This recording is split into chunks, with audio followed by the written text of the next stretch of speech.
That or bring your mic closer. And we're on. Bring your mic closer to your.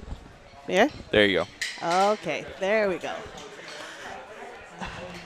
Welcome, ladies and gentlemen, to the OPA Horseshoe Showdown held here in Burlington, Ontario. It is Sunday, July 12th, and we are heading into our first session of the day, which is bench only.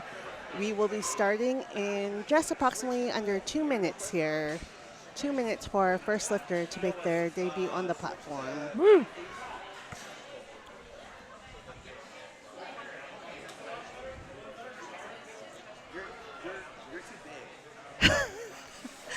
We Buddy, are being told I that Jordan am is engaged, all right? Get out of here. big.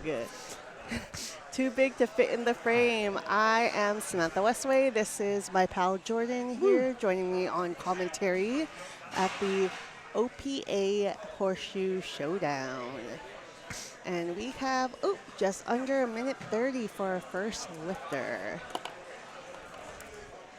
Bench only competitions or bench only flights are so much fun because usually those who are bench only either A, have some sort of injury that they can't do something else, Yep. or B, they're just really, really, really good at bench press. Yeah. So we're either going to see people who like have casts in their legs or people who are going to have giant upper bodies. I'm going to tell you something. I did a bench only competition with a broken finger. Yeah, there you go. It was funny. I was already scheduled to do bench only because I had some hip issues, and 3 weeks out, I broke my finger. Amazing. I know. But yes, it is for the injured or the bench specialist. The bench specialist, yeah. Yeah. Those who skip leg days, like the original high school powerlifters who were like, let's bench press every single day. That'll be great. The ones that used to It definitely bench, wasn't me. That's not how I did it, you know. the ones that used to bench like 450 in the old high school glory days. 12 years old, you know, just unreal. All right, we will be getting underway shortly, it seems. Another thing about bench only is because there is bench only, it's pretty fast. Yeah. It can be good or bad depending on how you had to weigh in and if you had to rehydrate. You don't get that extra time as you do in a full comp. Yeah, the one cool thing or difference, at least that I've experienced with powerlifting, where when you go from squat to bench, typically you're going to eat a little bit, you're going to drink a lot more to get a little bit of a bloat, because it makes you feel a little bit more full to be able to expand your chest and get some pressure onto the pads. But if anyone cut going into this meet, they're not going to feel that bloat, especially if they're trying to push some really, really heavy weight. It's taking just a different approach for people. Our first lifter is up on the platform here. We have Adele Couchman in the Women's Raw Master 4 category. Adele is actually one of our referee heads of the OPA. So if anyone is interested in becoming a referee, you can contact Adele and she will show you the ropes.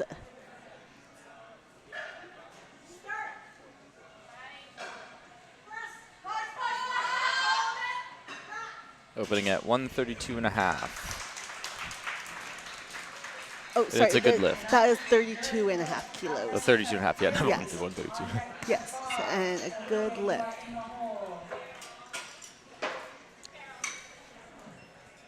And so for those tuning in who are unaware of the powerlifting rules, in bench you will have 3 attempts to get a successful lift and build your total.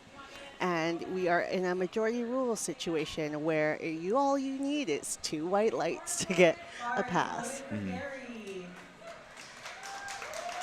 Our next lifter is Gary Rousseau, benching 45 kilograms. You notice Gary here has a belt on.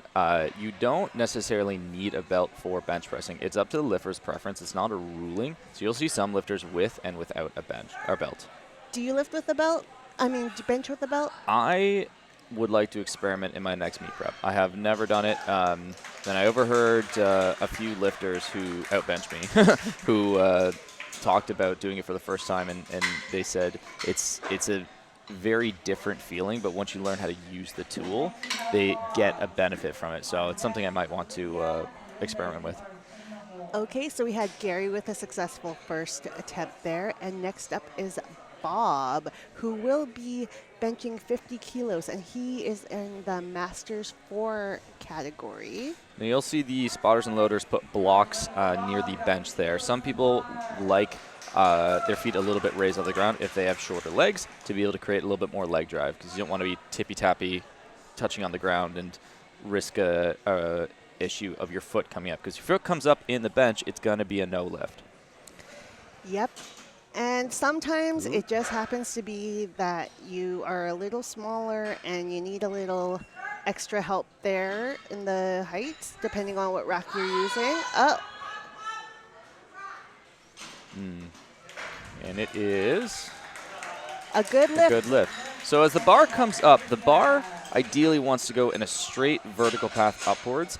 It can move around a little as long as there's no what we call seesaw action. Well, what we would say is up and down, or a dangerous position. That would be a no lift, and that was a little close. So if he takes his time on the unrack, gets a little bit more stable, he should get that pretty good, because it wasn't a speed issue whatsoever.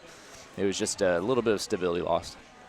And our next lifter is Olivia, who is coming from Smart Fitness Training, and her first attempt is 55 kilograms. Ooh. Is she equipped? It says equipped. Weird. She doesn't seem to be wearing a bench shirt. I mean, I guess, like, you don't need to if you sign up for Equipped. It would be an extreme disadvantage if no one else signed for Equipped. It'd be a really easy way to just win every meet, hoping that nobody else wears equipment stuff, right? Yeah. So, I mean, props on her. Maybe read the fine print. But yeah. Here we go. If you are interested in looking at equipped lifting, we have Linda McFeeters here. She is starting off with 65 kilos, and she is in a bench shirt. Mm-hmm. And the way you can kind of tell is that her arms they are just don't kind want to of bend. forced forward.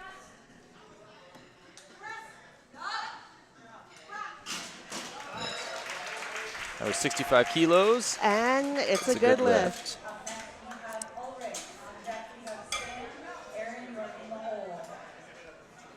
All right, our next lifter is Ulrike. If I am butchering this name, please someone inform me. I apologize. Her opener is 65 kilos as well. Women's Master 3 category. Wow. Yes, and you can ask for a handoff on the bench. That's totally up to you. Personally, I probably give poo-poo instructions, so I don't take one.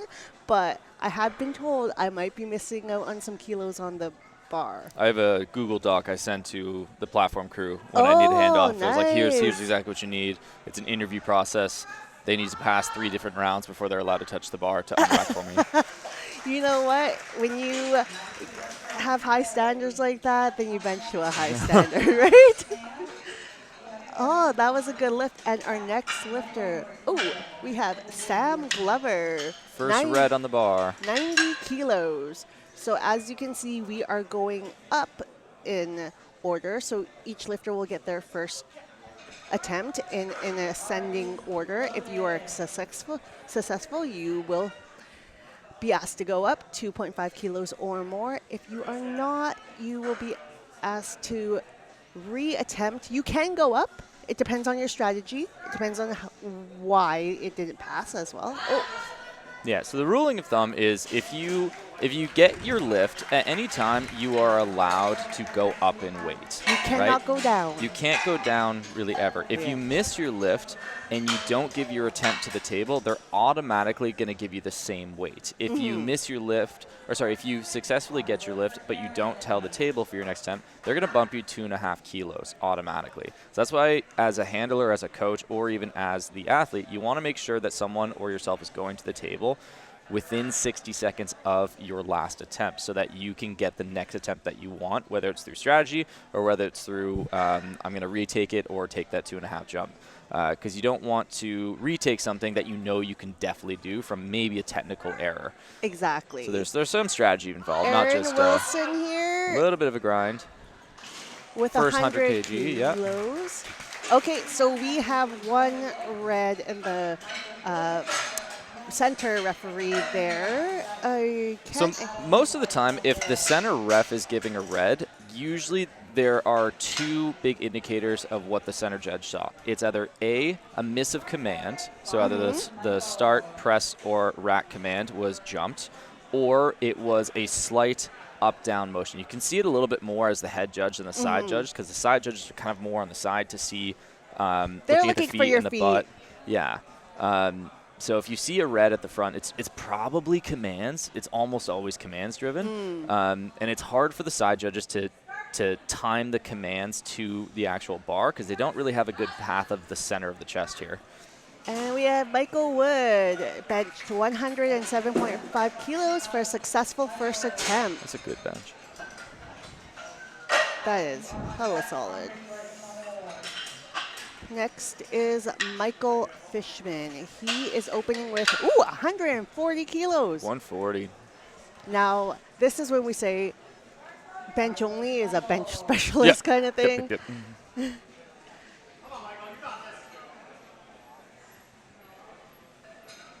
He's in the men's raw open category with 105 kilos, so definitely over body weight. Already impressive over No that. on rack. Oh, yeah. Solid, yeah. Yeah. No problem. No problem. He'll probably take either 147 or even 150 next, I bet. Ooh. That was an easy hit. Our next lifter coming up is a junior by the name of Adam LaPlante. That's a junior? Oh, my God. They grow him big in Ontario. I'm done with the sport. That's the point. I come from BC, and I'm going to say y'all grow him big in Ontario. It's the milk. The milk in the bags. 155 kilos for his opener. Okay. So the lifter has been asked to re-rack. So in OPA meets, if you're someone who's not from OPA, the heels have to be on the ground flat before you get a start command. At no point can the heels actually come up off the ground. In other federations, you are allowed to go onto the toes. That's probably what they're looking for here. So they're just making him reset to make sure his heels and feet stay flat.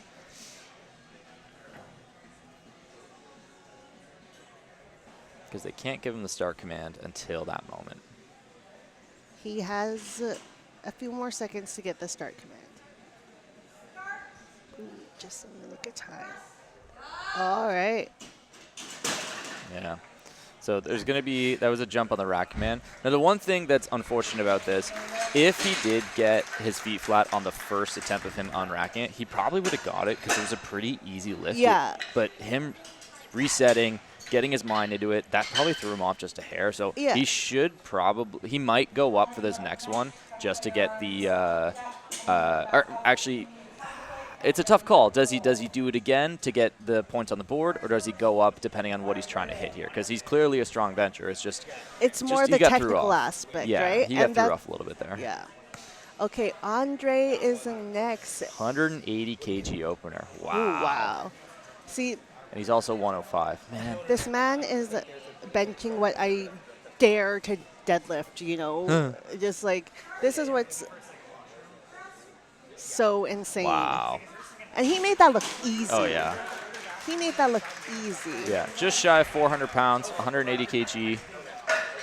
Shot up like it's his day job. Yeah. Wow. Next up, we have Kasher Farzam. Oh, 205 kilos. 205 kg. Also 105. It seems like the 105 category for men's bench only is a little stacked. Crazy. Are you a 105? No. I could be if I, started doing the butter tot diet. I compete usually around 100. My last meet I did a pretty good cut for, and I got down to 95 or 90. Yeah.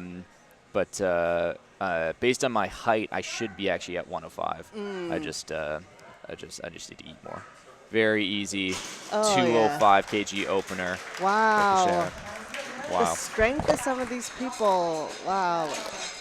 All right, so we are going down to our second attempts here. So our spot load crew will strip the bar and put 35 kilos on there for Miss Adele,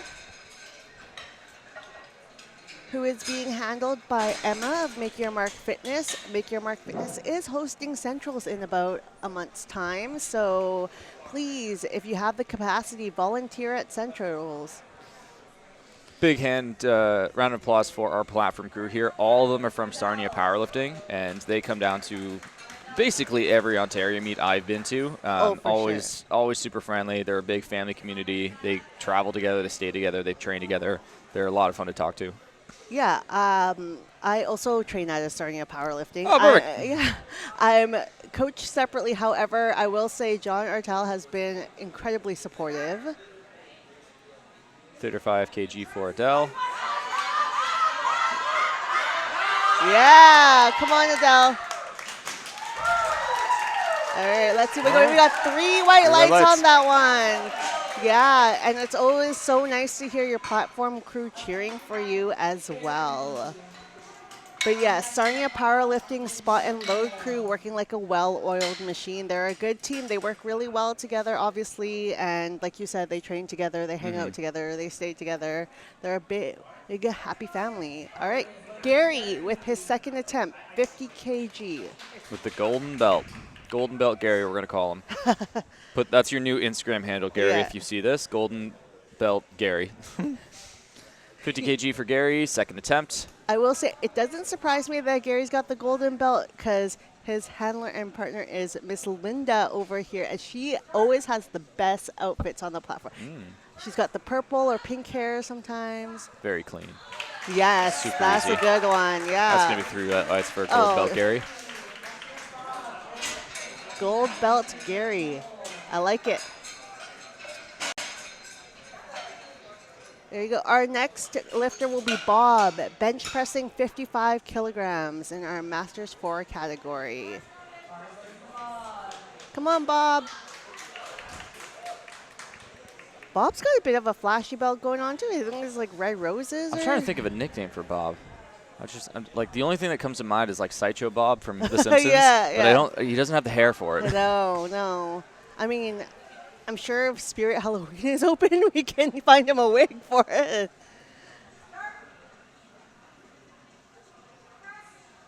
All right, yeah. Very controlled for Bob. Yeah. Very controlled. Solid. 55 kg for Bob. And we are waiting on our referees here. Judges say. Waiting. It's a waiting game. Oh, it is a... Sometimes when the judges put their results in, there is some technical errors or some signaling issues. I ref for a different federation, and we have had that happen all the time where there's just one person out there waiting or there's a connection issue. Sometimes they'll get flags out and just say like it's a good lift or not a good lift to keep the meet going. But we got 1 thumb up, 2 thumbs up. So I'm pretty sure it's a good lift from my eyes, yes, too. there we good go. Lift. There we go. Yeah. A little bit delayed, but Bob is a successful second attempt. And Olivia is our next bencher with 60 kilos, 132 pounds. Just slightly under a bro plate, if you will, a gym plate. All right, we got her. Nice. Very clean. Okay, so she made that look real easy. Jump to 67. That was too easy. I was gonna say she made that look like an opener if anything. She's definitely got that strength in her. And Linda McPhere's coming up next, 70 kilograms. And Linda is once again equipped, so you will see, yes. So yeah, as she walks out here, you can see her arms. They're kind of like orangutan style right in front of her, like she's trying to beef someone up. Yeah. She physically has she would have a hard time straightening her arms because of the bench press shirt she has on. It's kind of like almost like a slingshot if anyone watching knows what that is. I actually tried one yesterday, and thank God the bar was empty because the way the bar was moving. Okay, so That is a no lift there. Just The kind squat of is moved correct. out of pocket from my point of view. Like you Yeah. can see in the man there. So the one thing about like either in training using a slingshot or using a bench press shirt and equipped lifting, you have to get that bar exactly where you want it, right? If it moves, it's going to move outside of that groove to be able to slingshot off your chest. Yeah. And that's something that's really, really strange that new lifters may have an issue with because you have to train with it a little bit more. And I feel like you do have to have some weight on the bar to kind of fight that stretch motion that's coming from the shirt or the slingshot. Big time. You need resistance to push into it. Okay, so we have the same weight for Ulrike here, 70 kilos. She is our Masters 3 lifter, 76 kg weight class, which is also my weight class. I probably could drop a few, I'm just going to say.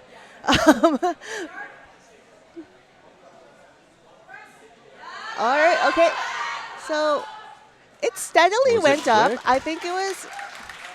Okay, They gave it 3 white lights. It steadily went up. I definitely. I was thinking she might have jumped the press command on that one, but she got it, so who cares? Okay, Sam Glover is next. And he is a sub-junior lifter, benching 97.5 kilograms. And, his handler, I think that's his mom, Joanna Reber. That's she awesome. is one of the greatest benchers that we've had in our federation. I will say that. She's very admirable. 57 kilos, I believe, is her weight class. Wow. So definitely, it's nice to see another generation in the sport. Oh. I wish my mom bench pressed. You know, like just one of those things that like. That's my goal. If I eventually have a child, I would like to, get them into the sport because that would be so cool. I feel like I'd be like, I know I'm going to be a good dad, but I feel like I'd be an awful parent coach and be like, you're going to the Olympics and it's not your choice, you know? It'd be one of those situations. Aaron Wilson is our next lifter, benching 105 kilos. I do have a small, I'm going to be a stage mom here, so very similar to you, but I think, I don't know, I just think it'd be super cool to do like mother-child powerlifting meets or something like that, you know? Okay, so we have Aaron in the 74 kilogram category. Oh! Just too much. Now, if you were watching, you've seen there was a little bit of a delay in wait between when he unracked the bar and when he got the start command. Sometimes the judges are looking for the bar to be motionless at the top. If the bar is moving around or it doesn't seem stable, they may not give you the start command. And sometimes I can throw a lifter off because if you're holding heavy weight here, it's energy drain. You're usually already holding your breath and keeping your brace as much as you can. And when you have that much tension, even a second or two difference can be a big, big load off. Can be a big, big difference. So if you're here and you're holding, and you start shaking, as you start coming down, your tension wants to let go. Yeah. And it's just that pressure gets built up a little bit more. All right, we have Michael Wood, 115 kilograms here. Wow, it's good. It's very good. Yeah. Very technical. Oh, 3 bright lights. That was a good bench from Michael Wood. And our next lifter, Michael Fishman. Yes, Michael Fishman with 145 kg. Woo. So he took a 5 kg jump. I remember his first one, and it moved really well. I think he could probably go for. He could have gone for 7, but we'll see how this moves. Because if this moves like the last one, he should be taking at least 152. But maybe he's chasing a PR. I'm not sure. You know, he could also possibly, because I don't know how the second session is formatted, he could possibly be doing both bench and 3 lift and want to conserve some energy. Okay. Because that was a good Still a good lift, a little slower. So this is where you could probably take the jump between 150 and 152.5 because he has it. He just has to grind it out. But he might be. Maybe he's competing the rest of the day. That's true. Have you ever done 2-in-1? Bench only, and then do all 3. Then do 3 lift later in the day or something like that? Oh, gosh. That just seems crazy. I did, and I'm never doing it again in one day. If you do it in nats and your bench only is, the first day and then you get 2 or 3 days rest to do your 3 lift, that should be fine. But Don't do it in one day. Trust me. All right, Adam LaPlante. So he got red lights on his last one due to Ankles. not have. Yeah, so that was a technicality. He did. Super easy. So this is the same way he did on his opener. Yeah. He's just getting on the board now. Yeah. And he'll probably take a little bit more of an aggressive jump into this next lift. But he's the third heaviest bencher of today. Right. Or of the bench only right now. So this is where a little bit of strap might play in, depending on if they're looking to compete with others or if they're just here to get on the board. Yeah, get on the board, have a good time. Yeah. And Andre is our next lifter. His second attempt is 190 kilograms. So Andre is a 105 kg lifter. See Adam Katz on the side. I assume he's his coach today, or maybe his handler. Adam Katz is also one of our meet directors today. So busy, busy man.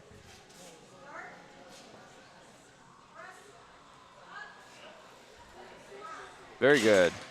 And what do we have? What did the ref say? Ooh. So 2 reds. that might be a little bit of an up-down, or it could potentially be his butt coming up because the side judge saw something too. So my best guess, based on the front judge and a side judge, is that there was either a well, it could be all three. Could the butt come up? It could have been a up-down motion, or it could have been commands. But from my point of view, it was hard to see. All right, and Krishar Farzam is our next lifter, 210 kilos, giving Theo Taylor the instructions for the handoff. 210 kilos. This is a double I squat body this. weight. Like, This is like my unicorn number for anything, okay? But I get it. Like this man is doing exactly double body weight. I mean, if he weighed in exactly at 105, and he might have been under, who knows? wow. And that looked quick like a on the way down, breeze. too. That looked like a really easy one. 3 white lights. Yes. That, ladies and gentlemen, is a bench press specialist right there. Yes. Catch it and study it. We got to learn about it. Okay, so they have stripped the bar down again for bench attempt number 3. And, we have Adele attempting a provincial bench record. So Ooh. for record attempts, you can go up in smaller increments, like 0.5 or make it like 36 kilos. In standard powerlifting, you will be required to go up in increments of 2.5 kilograms. We call it chipping the record, Yes. if anything. So if the record lays at 32.5 kilos, if there's a provincial record, she's allowed to go 5.5. Yeah. Right? She can go just that smaller degree so that they can secure a record. Yeah, and there we go. We have Adele with a provincial record attempt. Come on, Adele. And she is getting her foot platforms settled and all ready.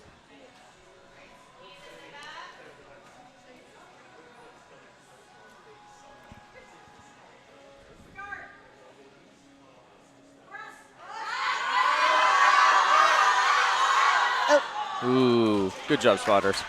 Yeah. Just moved outside of the groove, just a little too unstable. It's, again, one of those things in powerlifting where you got to be in that straight line path or in that path of motion as much as you can be. If you come out of it, especially when you get to a heavier load, that's another path resistance, another set of muscles that has to take that tension, right? Exactly. It's about efficiency, position.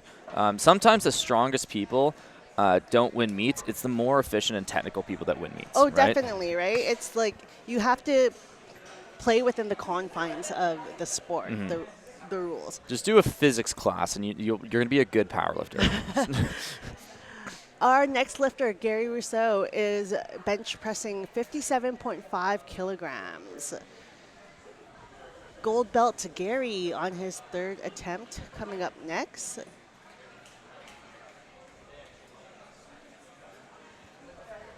What are we waiting for? Here we go. There you go. I think there was. It's gold belt Gary. Gary. So 57.5 kilograms on this one there.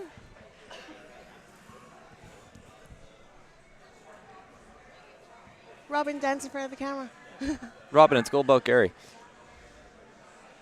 Very narrow grip. Oh, yeah. Just not enough. There's a few reasons people can do a narrow grip. Sometimes I've seen that those who might have a history of a pec injury, they might go more of a narrow grip. Now, it depends on the person who you talk to, but if you go really wide, your pec is going to be more in a lengthened position, so it's a little bit more exposed. If you go narrow, you will go deeper in the position, but you won't have as much of a lengthened pec away from you. So, what are the main movers in a narrow grip? Triceps? Big one is triceps, so it's a little bit more tricep dominant, and upper traps, I would say, and lats. Whereas you go wider, you're going to utilize your pecs. You're going to utilize still your triceps, still your upper back, but you require a lot more stability in a wider position. Yes. Whereas in a narrow position, you're more just kind of going straight down and kind of JM pressing it, a close pressing it. Oh, wow. Look at that Will grind she get from it? Bob. She grinded it, but it was a little off-centered. Will they give it to her? 3 white lights. Bob. That was Bob at 60 kg for his third bench. Yes, and so you will get some athletes who can really grind out and stay within the technical confines of the lift. Bench, it can be really tough to grind out, especially since you might risk like an up and down motion or something. But if you can, if it is in your talent pool, go for it. All right, Olivia, 65 kilograms.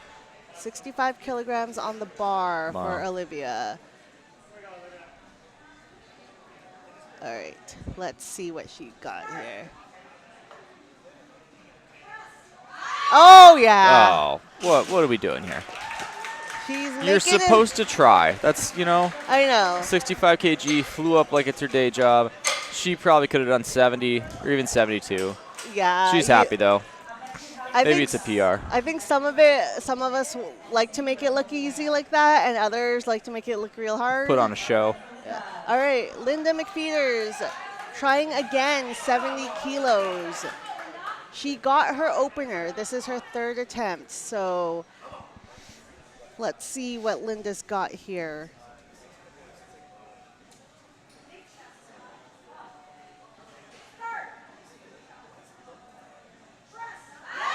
Oh, Much better line. Much better line on the way down. Yeah, way better. She was definitely, okay, so 2-1. 2-1. She got it. She got it. Yeah, she definitely might have flopped a little bit in the second attempt. Okay, Ulrike is doing 72.5 kilograms. 72.5 kilos. So in the gym, that would be the red and the little silver plate. Obviously, because, or maybe not obviously, the silver collars at powerlifting meet weigh 2.5 kilograms each. So they are added to the total. So that's why a 70 kilo bench press on here is not the red plate. Not just one red, yeah.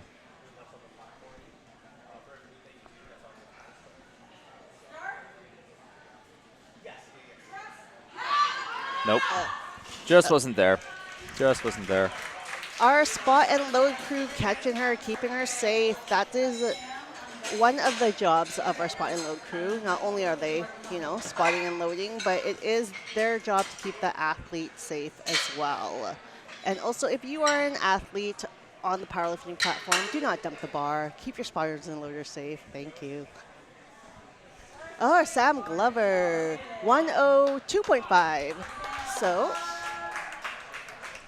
this is 225 pounds. This is 2 45s on each side if you were at the gym.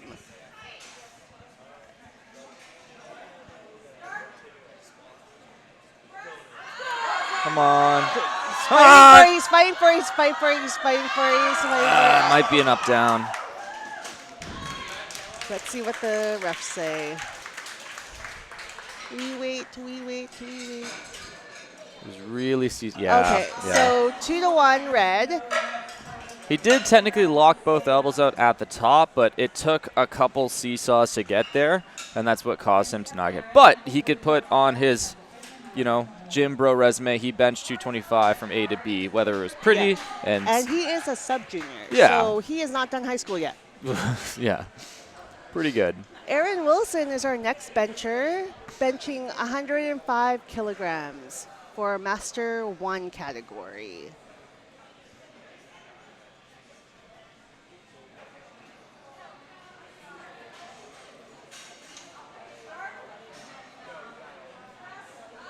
Come on.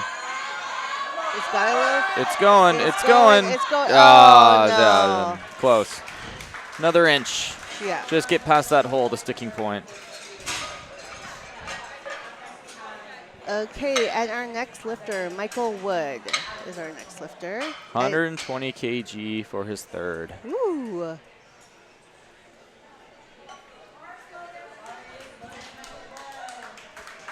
All right, Michael. Come on, you got this. Master, is that a 2 or a 3? I am wearing glasses and I can't even. I'm like 52 years old. I can't see that far anymore. I look good for my age. I pay to see, and it's still not enough.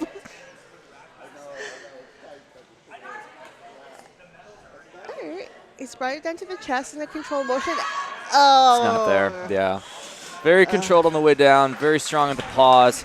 Just lost a little bit of tension. Yeah. Sometimes you can see when at the bottom, if the elbows flare out of place, it's usually a loss of tension of the shoulder blades or the scaps or the upper back, and that can cause you to just not get the lift anymore. Yes. All right. So our next lifter, Michael Fishman. Ooh, 150 kilos. This is 330 some odd pounds. 330 basically on the dot. Yeah. Yeah. All right. So this is the gentleman we were stating. Definitely looks like a bench specialist.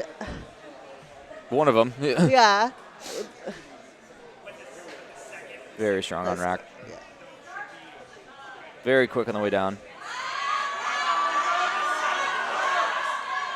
It's a little bit of a, almost like a bubble up-down motion from the chest, Yeah. which might have kind of cost his lift because he kind of moved out of groove as he was pressing. It was close. It was very I thought close. he was going to get it because the unrack was so solid and fast. Super smooth, yeah. And that's the one thing. If you have a solid unrack, you get the start command a lot faster and Yeah. therefore not draining as much energy. Yeah.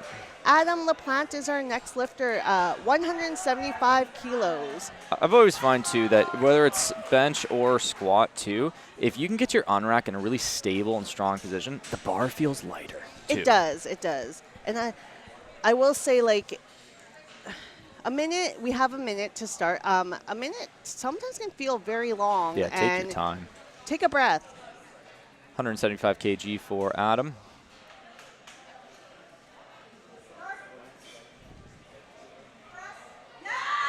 Oh. Just isn't there.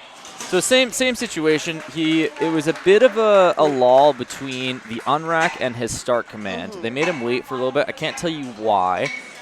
Maybe just looking for a stable bar or motion of the ankles. But even that extra second or two can cause someone to potentially lose their tension. Exactly. Andre is our next lifter, 197.5 kilos. My goodness. Hey. 197. Damn. Sorry, guys. These lifts are so impressive.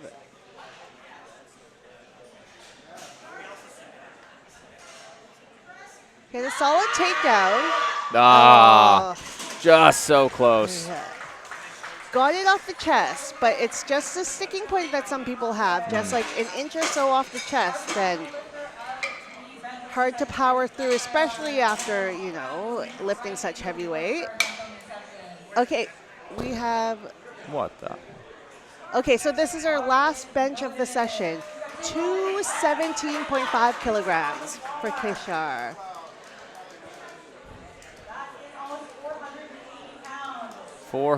Almost 480 pounds, the announcer just said. Ooh, wow. Unreal.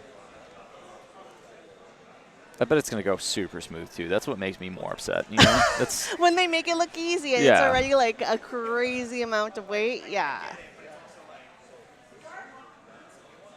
Oh my God, oh my God.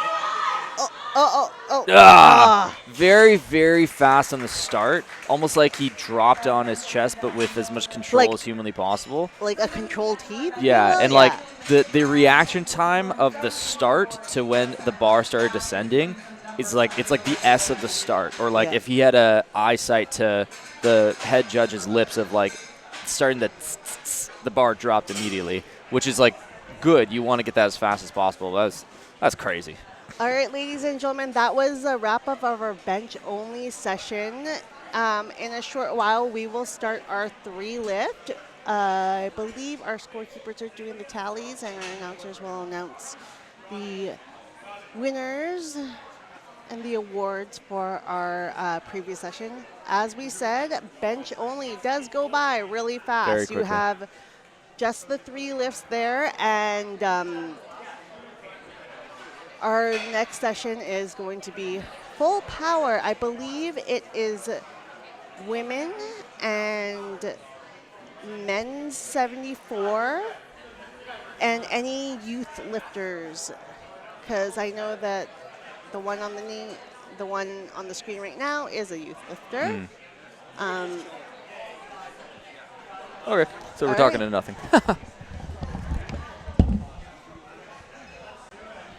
If not, we will see you in a little bit. We're getting into the rhythm there, so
welcome back. We are now going into our full power, which is the squat, bench, and deadlift for those who didn't sign up for just bench only. Or if you sign up for both for some reason and you're going to do bench and then squat and then bench again and then deadlift just because you love bench press so much, because why not? We are starting in literally right now. Here we go. Our first lifter is Nikolai Dubin. He is a youth lifter, and he is starting off with 30 kilograms.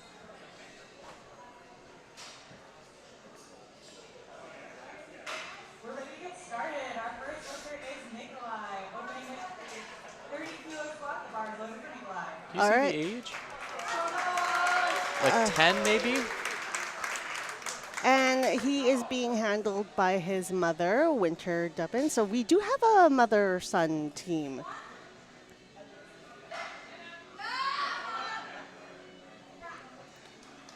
Very Awesome. good. I love First, the proper shoes, the Yeah. singlet.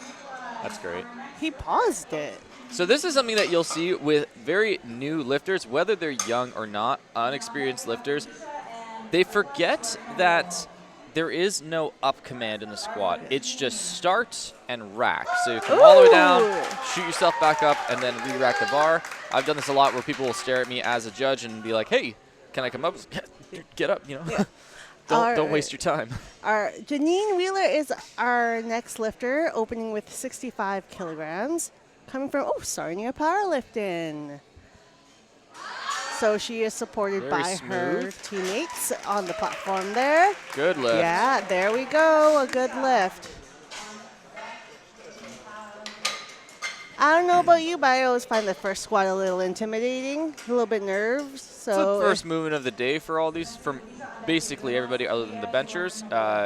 It's nerve-wracking. I've been doing this for, I think I'm going on my 10th meet soon, and Yeah. every time my first one is always a little nervous.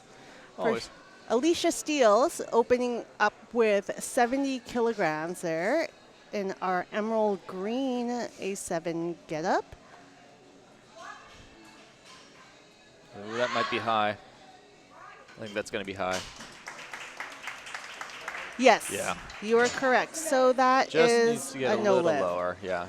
The rule, folks, is your hip crease has to be below the top of your knee, and they are watching from the sides there. That's what they're watching for. So The name of the game for her now is most likely to reattempt Yeah. and just say, hey, just get lower, sink into it, get on the board. Because if you get 3 no lifts in a row for your movement, squat, bench, or dead, it's called bombing out, and you are not allowed to compete for the rest of the day. Well, as a sanctioned recorded lifter. Record a total. Yeah. So our next lifter, 75 kilos on the bar here. She Very calm. is a junior. Ooh, it's going to be close. It looked good on my angle. Is it a good lift?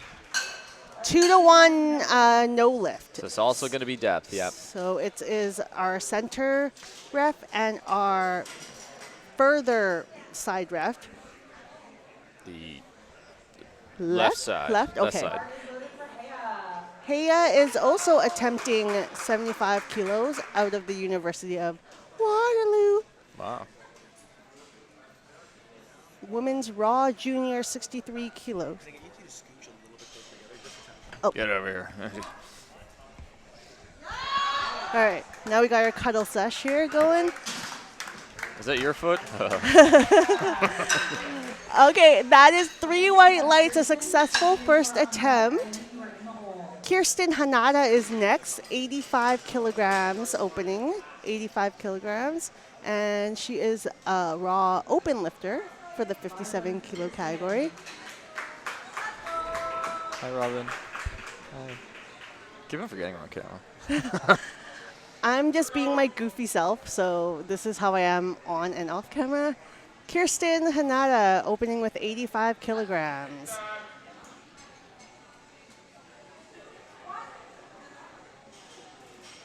Very smooth. Deep squat, easy rack. 3 white Nice. lights. The only thing I would say on that, like perfect squat, it is almost like the rack might be a little too high for her, in my opinion. Oh, like she's on her tiptoes trying to rack it? It's almost like she has to come up a little bit higher instead of doing like a quarter squat or like just a little dip under the bar. I just noticed that really good. So I'm going to look at that for the second one to see if there is a difference on here. Okay, so Sophia is our next lifter, 87.5 kilograms as her opener.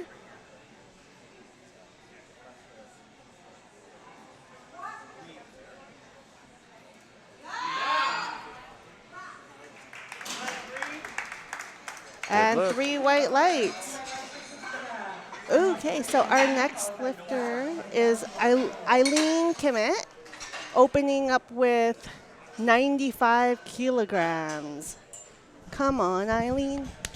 Do. She is a Masters 2 lifter in our 84 kilo category. All right. And getting under the bar, taking her time. Oh, the screen has gone a little. Okay, there we go. We're back. And all right, solid opener. Let's see what the refs say. Oh, that is might be depth again. Might be depth. It seemed maybe a little high, or maybe she missed her rack command. She might have missed a command. Her handler said something to her. She kind of did a "oh no" reaction, so that could have been. Yeah. That's the one thing powerlifting. Like, you can be strong, you can be technical, but you have to adhere to the commands and the very small rules we have in powerlifting. It's start or squat, and then it's rack. We have to keep those commands at all times.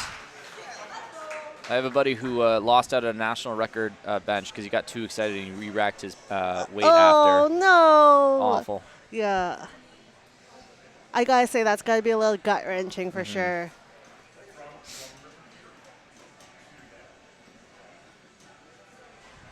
Very tight. Okay, 95 on the bar? Yeah, 95. Very strong on rack.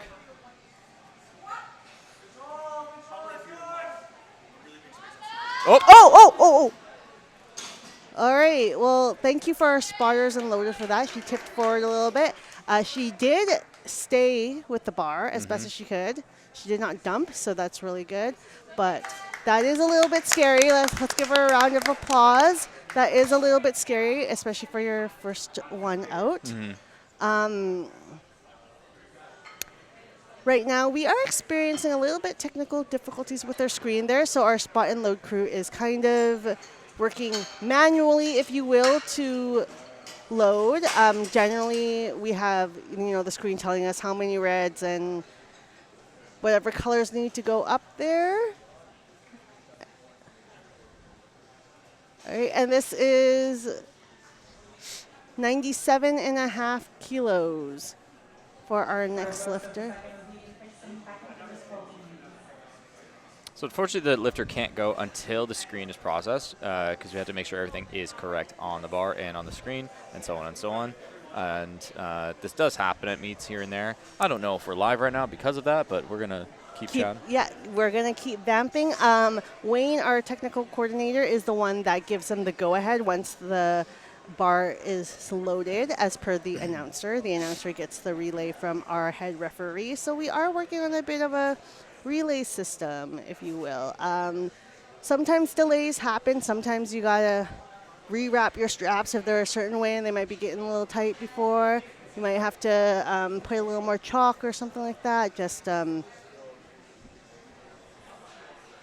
stuff happens. Nothing's perfect. Everybody makes mistakes. But the best thing I will say is, as an athlete, you gotta be adaptable. We don't always work with, the best of equipment. We got to work with what we got.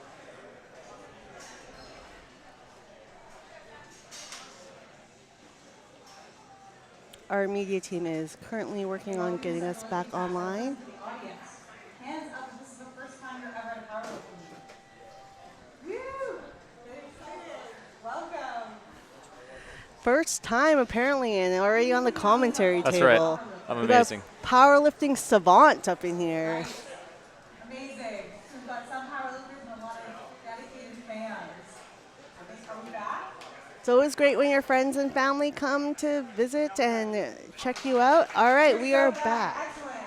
All right, we have Daniela up for 100 kg for her first squat. All right, 100 kilos. Fun fact, I actually, so I used to work for a commercial gym years and years ago, and Daniela worked there at the front desk for like, I don't know, a couple months. So we actually worked together for a small amount of time.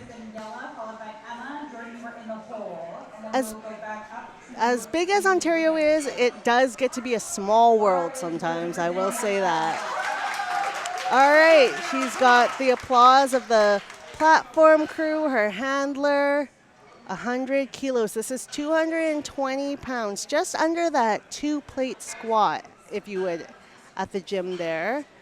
It's a nice round number.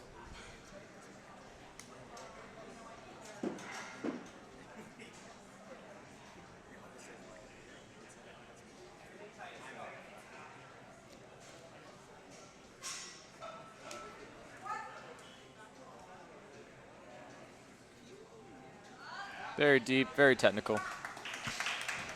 That was a really smooth opener. And we have 3 white lights for Good. Daniela. A good lift.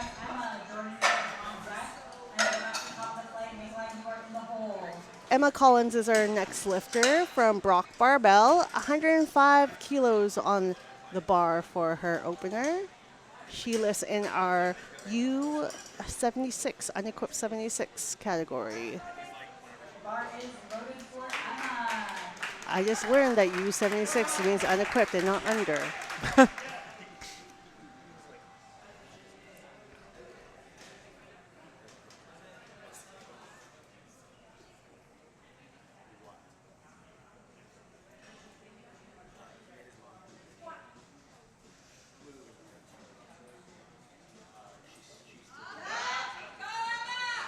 It's a good squat. That's a good lift. It's a good lift. Ooh, now we're putting 2 reds on the 2 reds and Big a little jump. bit more. Jordan Weber is our next lifter. Jordan is opening at 145 kilograms. Jordan is a men's raw open 74 kilo. That bar has to go down. No? Oh, looks a little high already. Quite possibly when they were doing rack heights, some people might not have had the proper shoes on. We don't know. Or maybe they choose to Very put it technical. high. He is guided in by the spot and load crew. All right, so our next lifter for second attempt squats is going to be Nikolai. So we are on our second attempts now. So once again, they will have stripped the bar. And we're going to go again with our youngest lifter, Nikolai Dubin. 35 kilograms. The bar is loaded for Nikolai here. I do like his shoes. Cool design.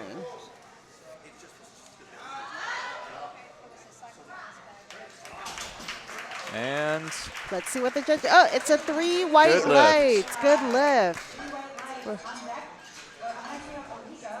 we're jumping up to 75 kilos for Alicia. Alicia? Yes, Alicia Alicia. Steele. Raw Masters 1 category, 57 kilos.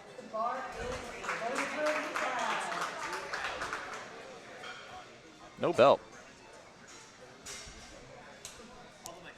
So you can see some of our lifters have belts on, wrist straps, knee sleeves. These are all optional. They can help you in different aspects, such as the belt helping you brace, but some people choose to lift without it.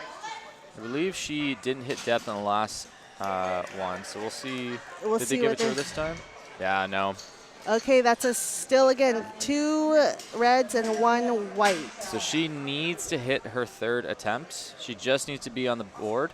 This was, from my eyes, a little bit deeper than the first attempt, but she's just got to get it or she's going to, unfortunately, not be able to record her totals for today. Janine Wheeler is our next lifter, 75 kilograms as well. So one of the things with these local meets is it could be someone's first meet ever. So they could be dealing with not knowing all the rules or just, you know, a bundle of nerves. It Being happens. nervous, yeah. Very good. Smooth, deep. 2 to 1. It's a good lift. So it's a good lift for Janine. I remember my first ever meet in 2019. I jumped the command. Ooh. Yeah. Honestly, it's really hard when you're first time out there and you have to listen and do so much. My first meet ever, I brought a Walmart belt, and you're not allowed to have those little crappy belts. And the head judge at the time actually let me borrow his. And that's a real great. good act of kindness there.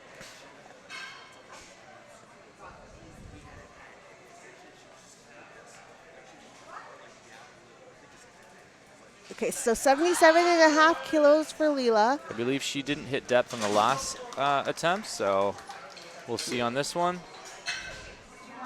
No, they didn't give it to her. One white light. So, as our pal Jordan over here explained, you do need to get on the board. I mean, at least one attempt of each lift, or you are unable to record a total. Depending on the competition, you may be able to continue to lift. It just wouldn't be recorded. And you wouldn't be able, obviously, to use it to qualify for anything there. Our next lifter is lifting 80 kilos. Haya? Wow. Very smooth. Very smooth. It's a good lift. The left judge didn't like it, but the other two did, and that's all that matters. 2 to 1 is the name of the game here. That's all you need. So our spot and load crew right now is loading up for Kirsten, who is attempting 90 kilos for her second attempt here. Kirsten is lifting in our women's raw open 57 kilo category.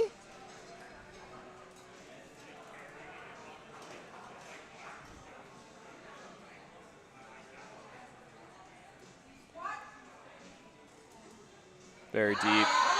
Stays with it. Yes, Two red lights, it no is problem. a good lift.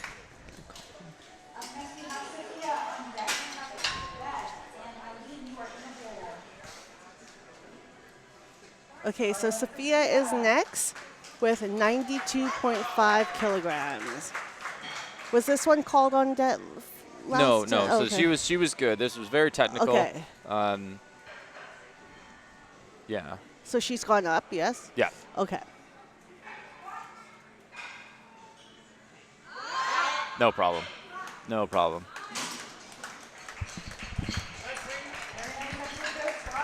Yes, it's a good lift for Sophia. Just put like 10, 12 kilos on that. That was ridiculously easy. Okay, so Beth is our next lifter. Beth got thrown off balance in her first one, so she's going to reattempt with 95 kilos here. So we don't want the weight on your toes, but you want to push your toes down to push that weight back a little bit. Just get that center of mass where you need it.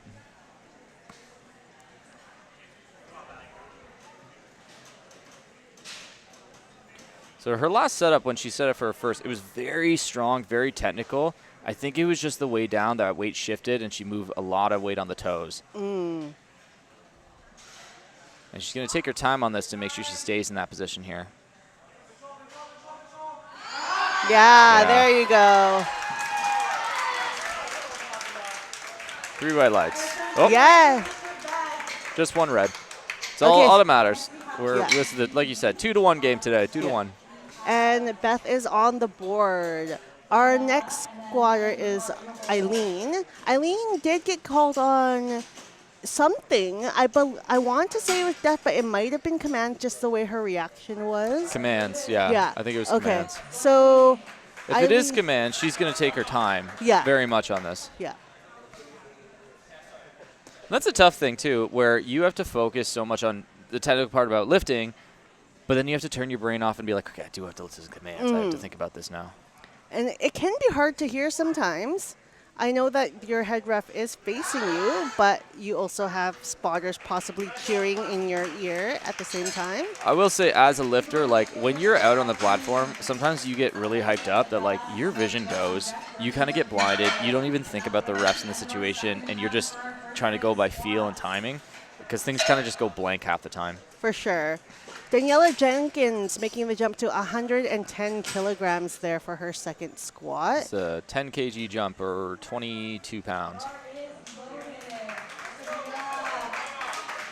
One of the other things I also notice is because you get such tunnel vision, and people ask, oh, is it hard to lift in front of an audience? You sometimes don't even notice the audience. There are, depending on the meets too, there are big spotlights on the platform. This one, there's a couple here I can see, but when you're at some of the bigger meets, you can't even see the crowd. Yeah. You're getting blinded by the lights.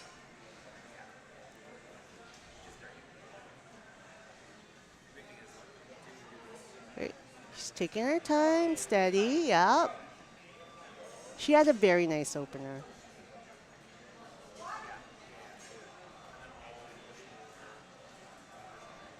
Yeah. Oh. Just needs a little bit of momentum in that, I think. Like the strength is there. The strength is there, I think. She just needs a little bit of a pop-up. Out of the hole there. Yeah. Emma Collins is our next lifter, making the jump to 112.5 kilograms.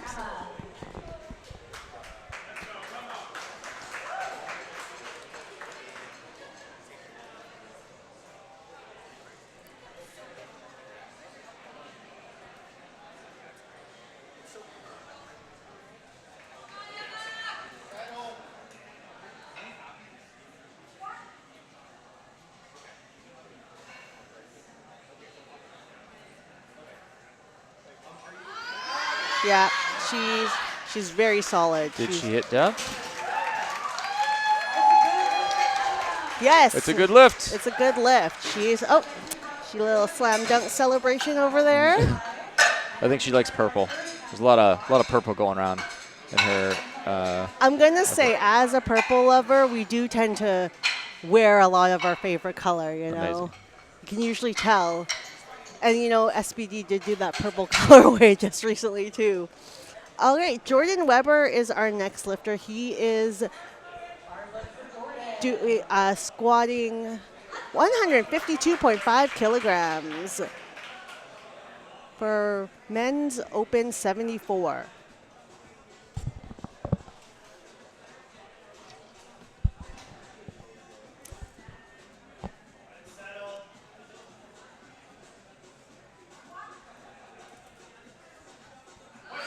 Ooh, that might be high. What are the judges saying? I can't see. Oh, it's good. All Really? right, they gave it to him. A good lift. Wow.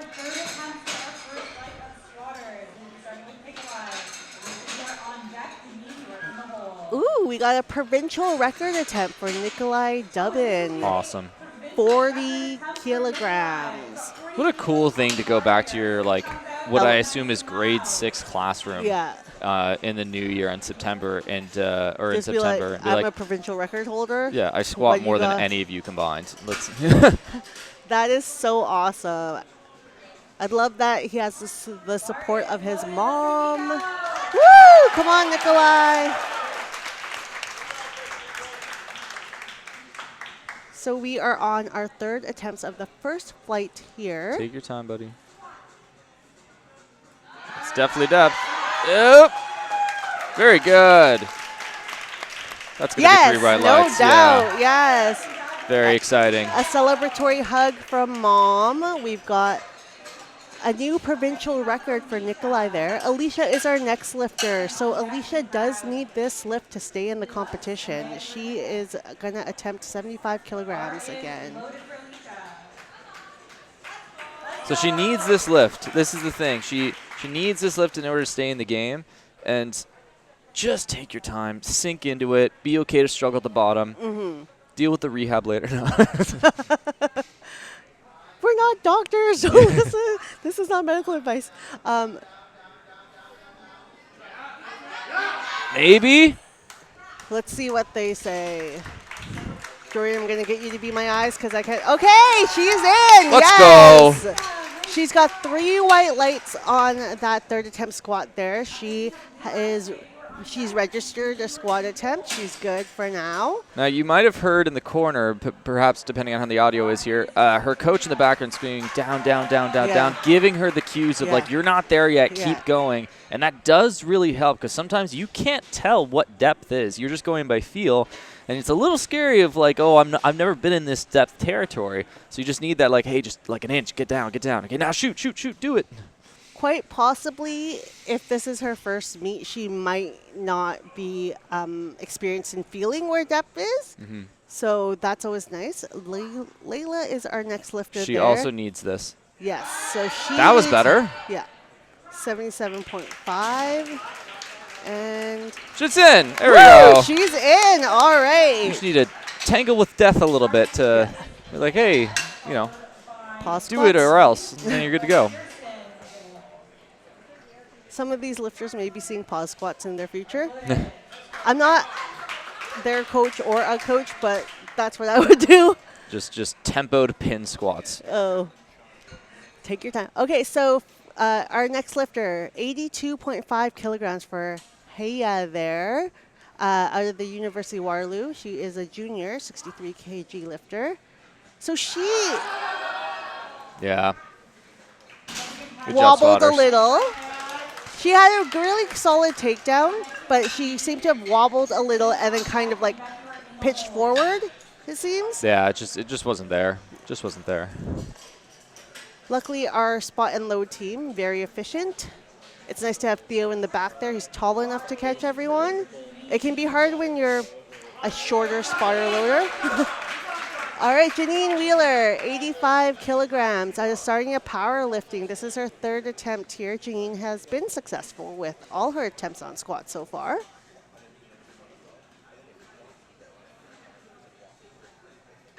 Ooh, little shaky on rack. Just get tight, get tall, take your time.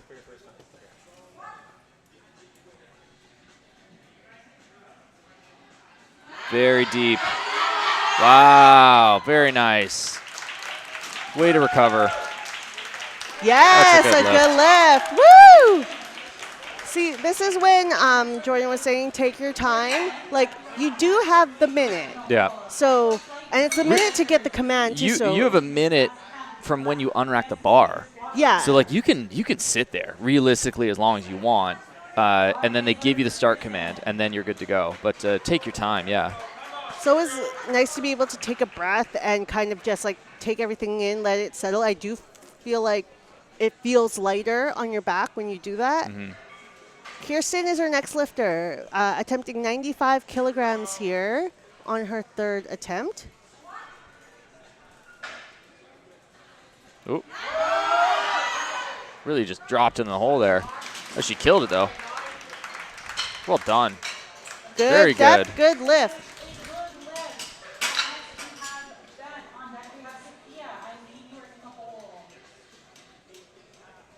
Okay, so Beth is our next lifter here. She did get a successful 2nd attempt, so she's going up to 100 kilos here, 220 pounds in our Masters 1 69 kilogram category.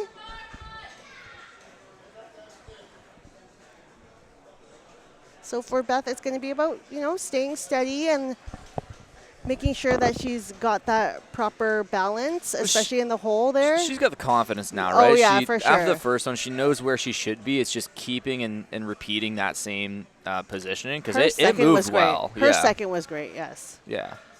You can see she's tight, like she's vibrating from here. Yeah. Are you sure that's not like copious amounts of caffeine? I don't trust people who don't have a unhealthy relationship with caffeine. Oh gosh, I know. You know. And she's happy with that. Big high 10 to her handler there. And Sophia is next with 100 kilograms.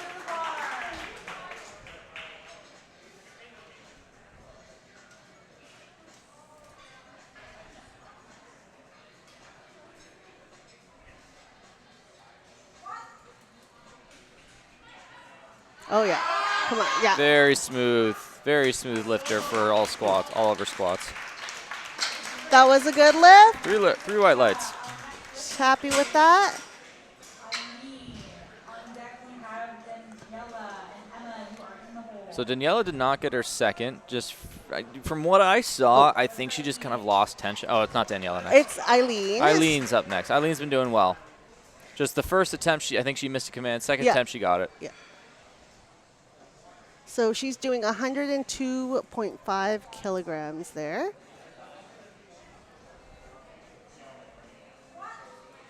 I actually competed alongside Eileen at the Weight Pit Open, so I'm actually really proud of her for this quick turnaround.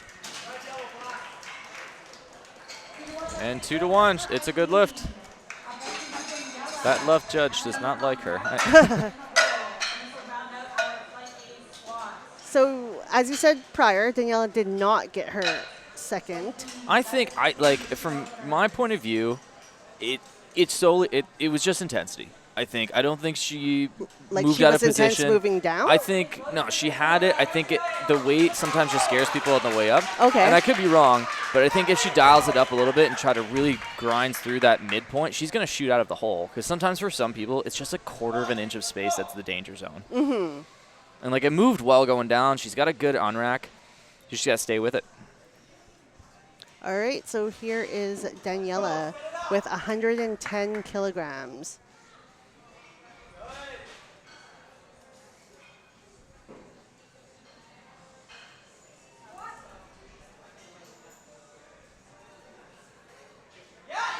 Yeah, if you stick to it. Ah, so close.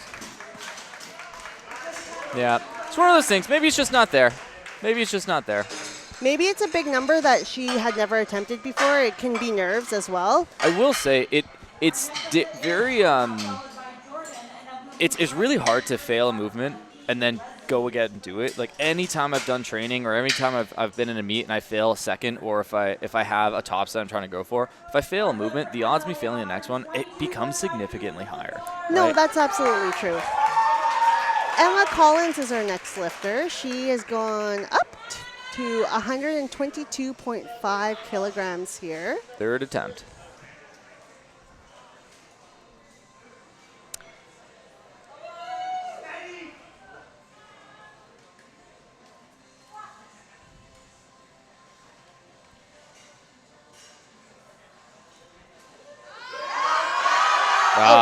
Not there Just shy of today. it.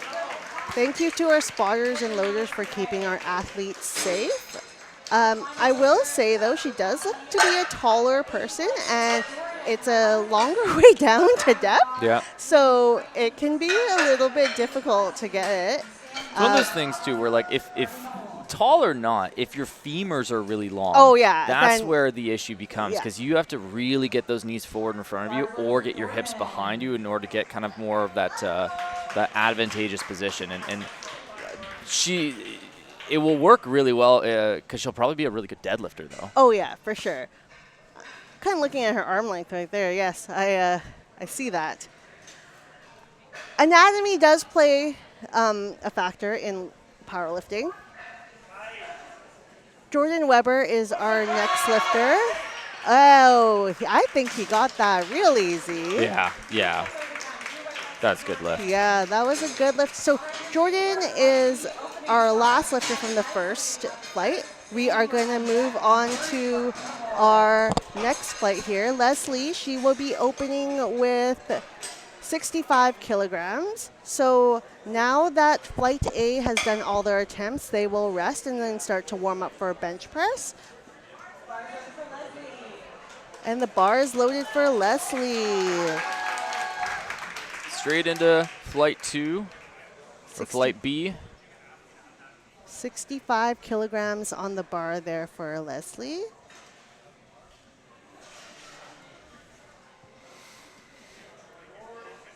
No knee sleeves.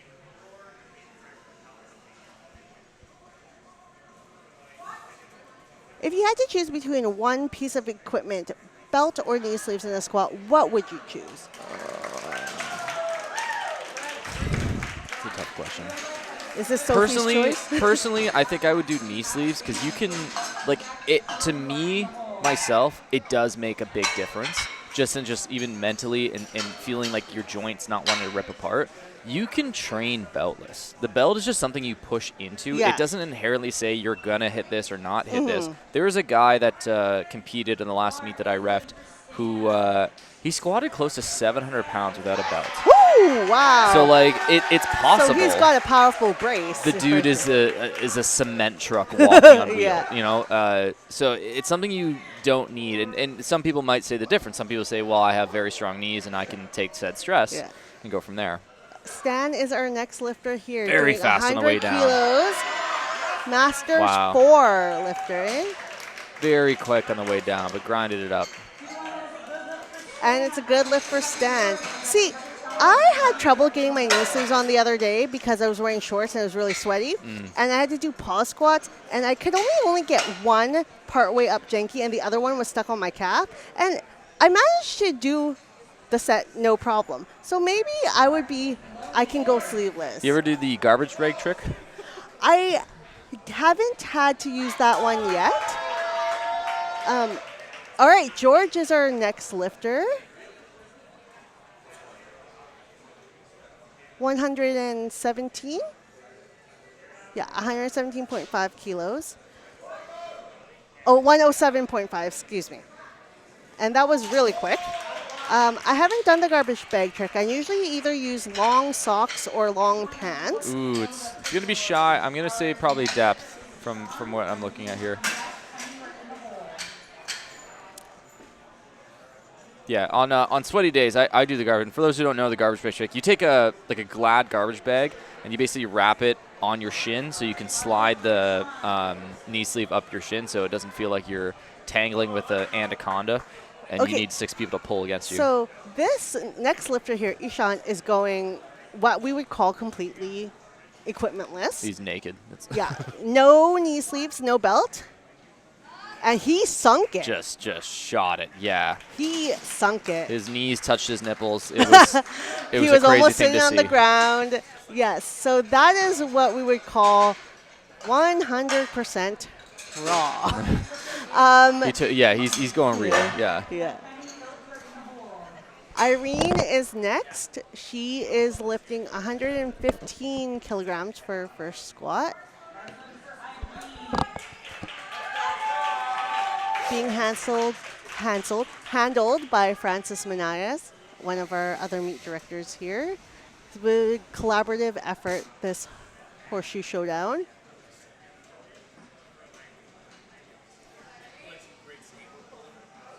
Very strong on rack. Yeah.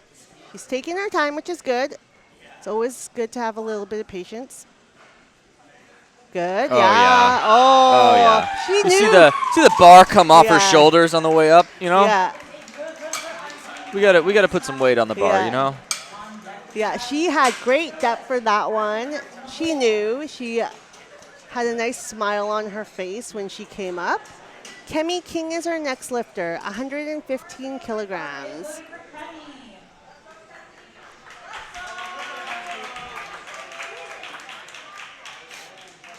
115 kilograms for her first attempt out of Iron Valley. Does she have a mask on? Yes, she does. Oh. And it matches the red plates, her outfit, her socks, and her hair. Well, she's officially the hardest working person in the room because doing this not breathing is definitely challenging. Yes, and that was a good lift for Kemi. Philip is our next lifter, Philip Steves. 120 kilograms for Philip on the first attempt here.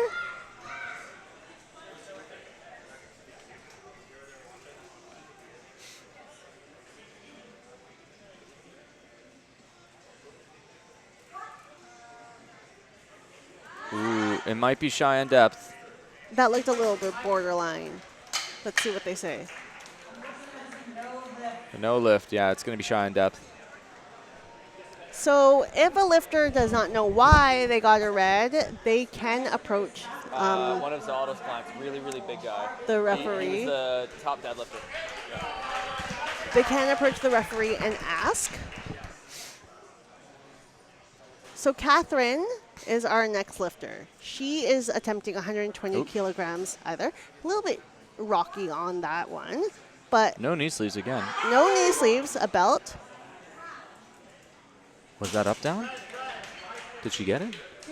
She got it. So She there's got a it. little bit of a pause and a kind of bubble at the bottom. I didn't see an up, down, but you are allowed to stall at the bottom. So you can come down, you can pause, you can come up, you can stop and stall. As long as you push up. Yeah, you can't have a downward, like another downward motion. So no descension after you start ascending the bar. Oh, we have another lifter with no sleeves and no belt. What is Noah. going on here, guys? Like, Noah Sheldon is a sub-junior lifting Take the advantage. 125 kilos. 2 reds on the bar.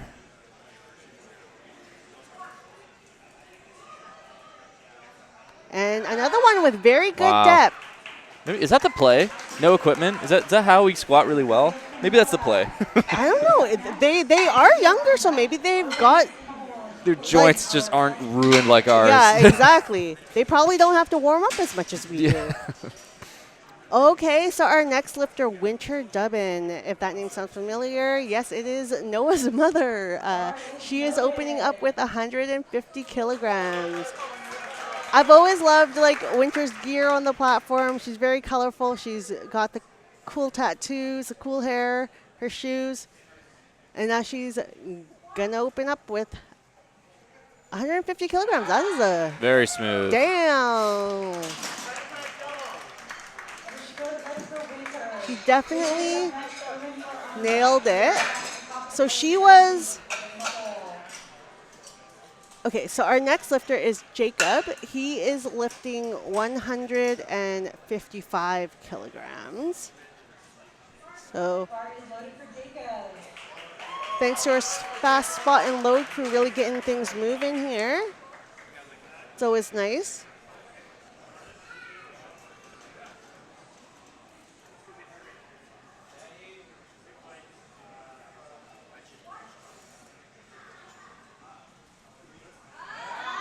Very smooth. No delays, nothing like that. Good It was lift. good lift. Okay, so Erwin is our next lifter, opening with 165 kilograms.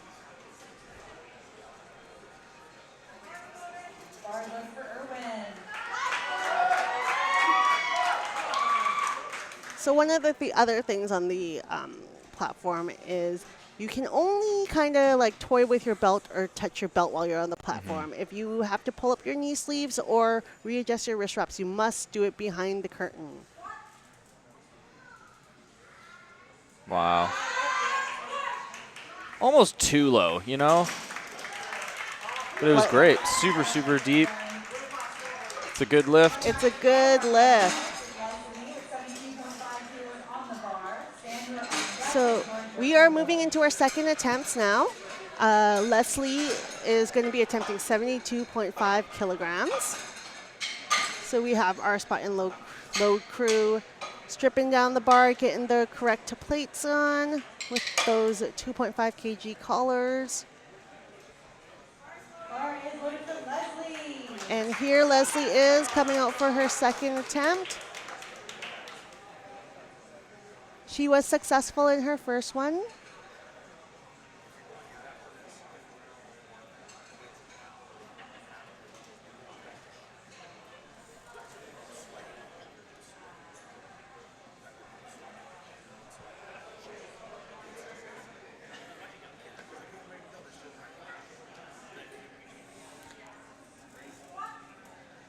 So Leslie took a little while to get settled, and she's making sure she's going all the way down there.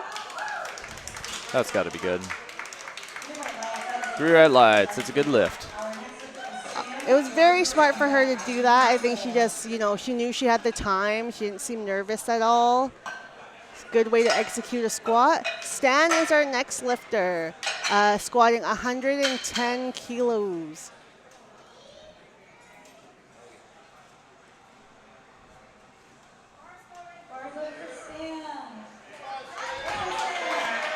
If you recall, Stan's first lift, he just drops into it. And the spotters and lowers are going to remember this, so they're going to come down fast with them because you don't want the spotter to touch the bar on the way down. They want to react with the lifter. Oh. A little bit of a wobble on the unrack there, but he's steady. And yeah, so, oh, I think I heard him say nope. So he clipped the rack on the way down. Oh. And it doesn't really go after that because you can't use the rack in any way. But like if it happens, it happens. But usually the lift is kind of ruined after that. And it was a little bit of a shaky unrack, so it was maybe it wasn't there at the beginning. The bar is loaded for George, who is attempting 115 kilograms here. George is a sub-junior, so for those curious, sub-junior means you're under 18. They're still in school.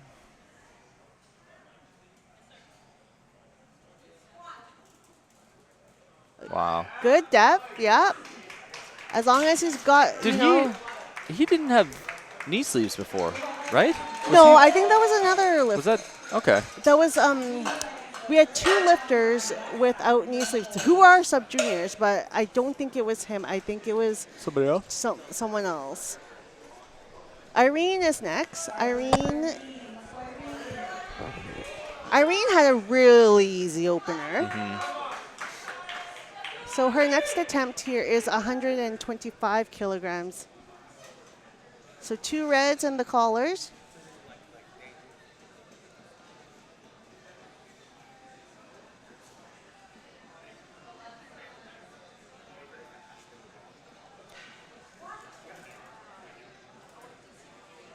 Very deep.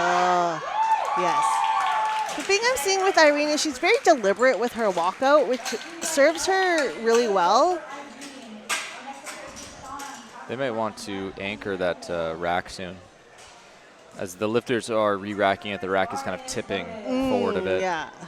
Yes, this is one of our lifters doing completely raw. Yeah, and a sub-junior 74 kilo Ishan. So no knee sleeves, no belt. And if I remember, his depth was really good. Just Yes. Knees to nipples.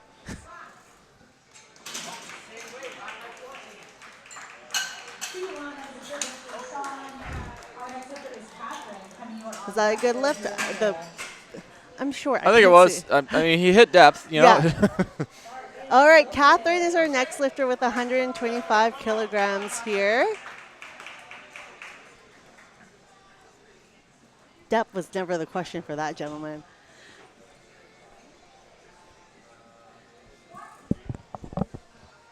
Ooh, it might be high.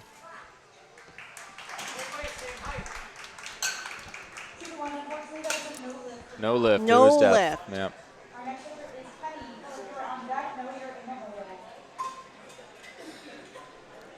Kemi is our next lifter, and as Jordan said, the hardest worker in the room because she has a mask on, and we all know it's a little bit harder to breathe on. She's not wearing a belt either.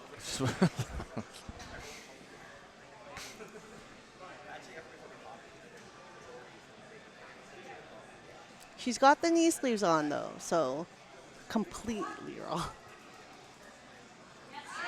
Nice, strong squat. No problem.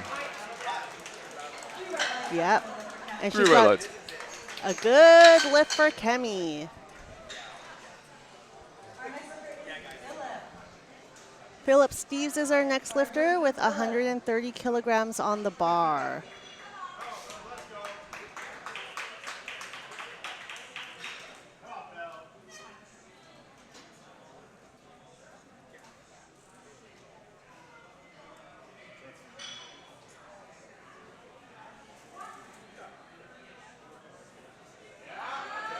Nice.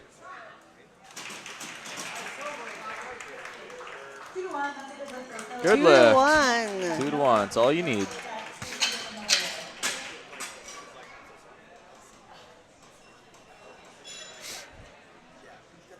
So Noah Sheldon is our next lifter. Yes, this is our second gentleman who does completely raw, doing 132.5 kilograms, 292 pounds. No belt, no knee sleeves, no pain. Probably doesn't have to warm up as much as we do. Ow. Just super deep. He has a very, very upright torso. I wonder if he has a little bit of Olympic weightlifting background. Possibly. Very upright torso and squatting. That was a good lift. Our next lifter is Winter, who will be attempting 160 kilograms for her second squat.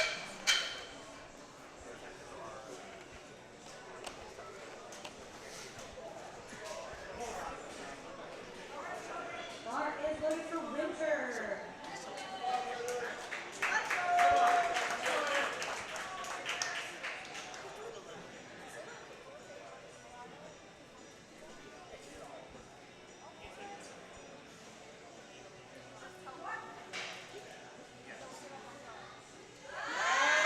She got the depth for sure.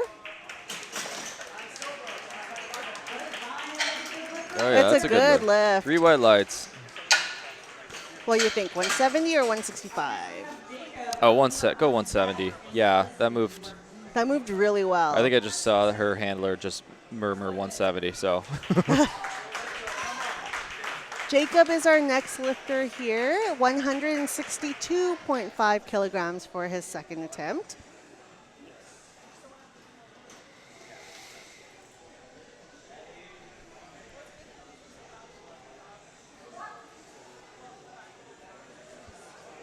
Ooh, I don't know. That was That a might little be- borderline. Oh, and That's he, going to be no. So regardless if you hit depth enough, you can't step back as you go into your before the rack command. So he just lost his balance and step back, so it's going to be a no lift regardless. The feet have to stay strong and stable the whole time between the start and the rack command. Erwin is our next lifter. Erwin is the gentleman who you said might have gone too deep.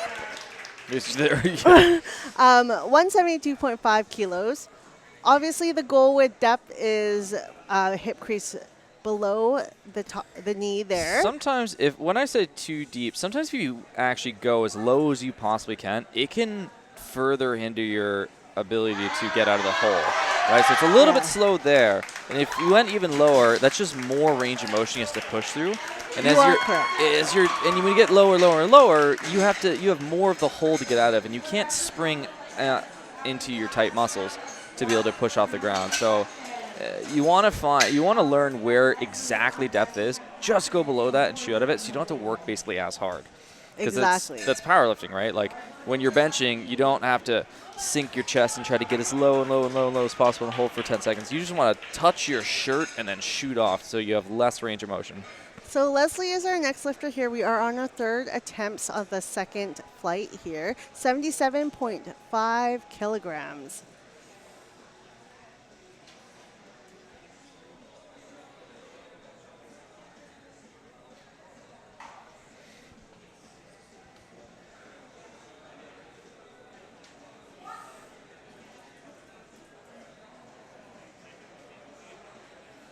Very slow, very controlled, trying to stay in that pattern.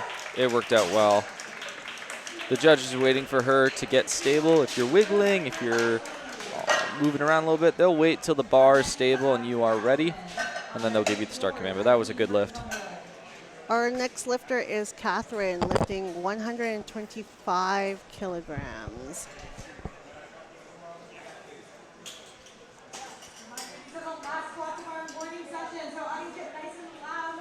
Third attempts? Yes, we are on our thirds. This is 125 kilos for Catherine. The spot and load crew cheering her on.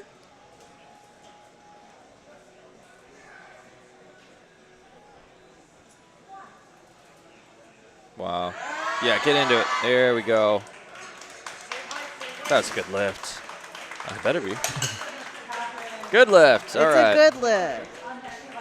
Awesome. So Irene is next. Oh, sorry. Excuse me. George is next, attempting the same weight. Bars loaded for George here.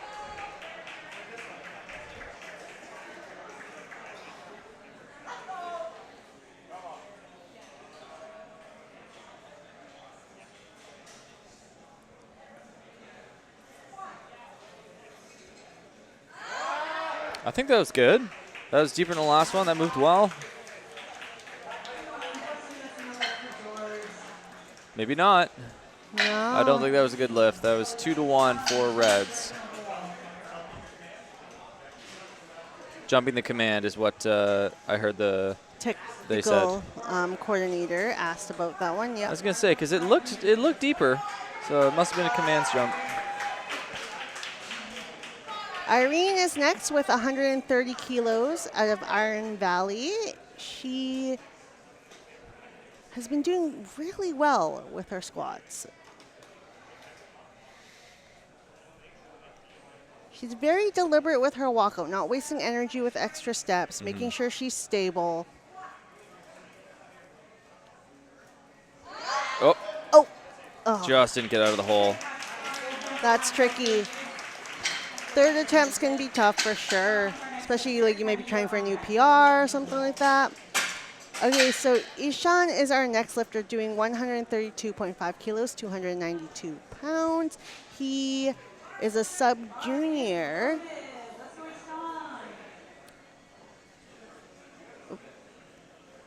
A small pause.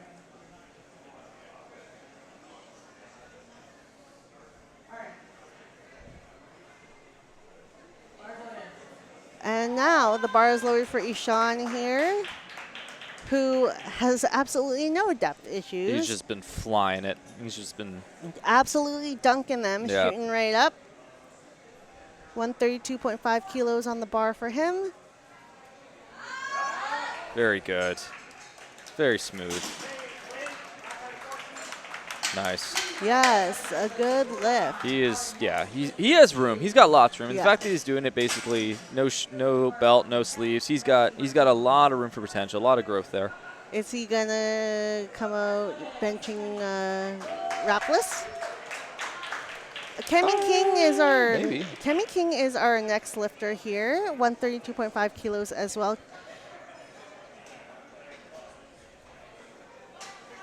Getting herself settled under the bar, taking her time. Strong walkout there. Yeah. Very strong.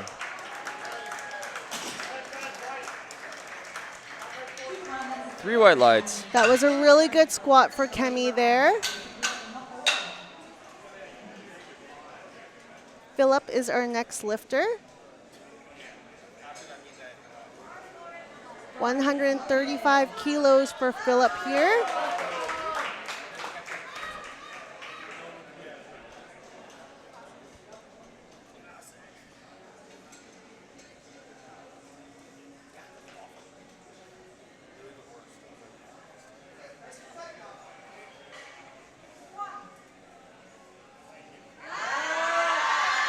It looked good.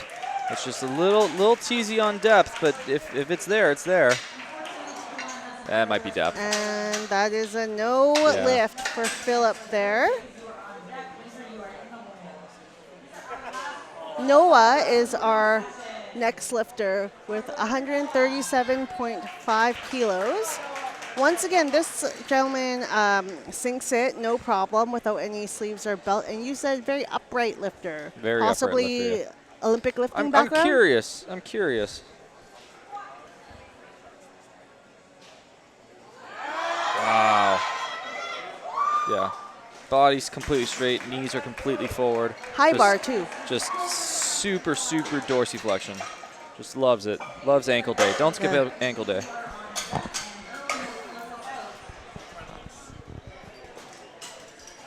And also, depending on one's anatomy, they can squat high bar or low bar.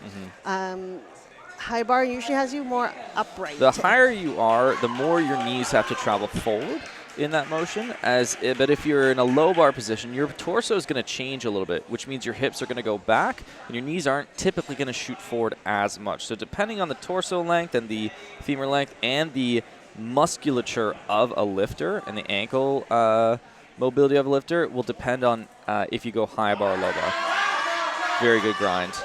The majority of powerlifters typically lift low bar because it does have a slight advantageous position for the weight as you're going into it. Because you don't have to keep upright and just shoot your knees forward. It's less quad involvement. I have seen Olympic lifters when they are squatting do high bar too, and so the more evidence to land that he has that background. With Olympic weightlifting, the goal is to stay upright because you have to get the bar here or get the bar over your head. And if you're leaning forward, the bar's not going over your head, you know? Winter is our next lifter with 167.5.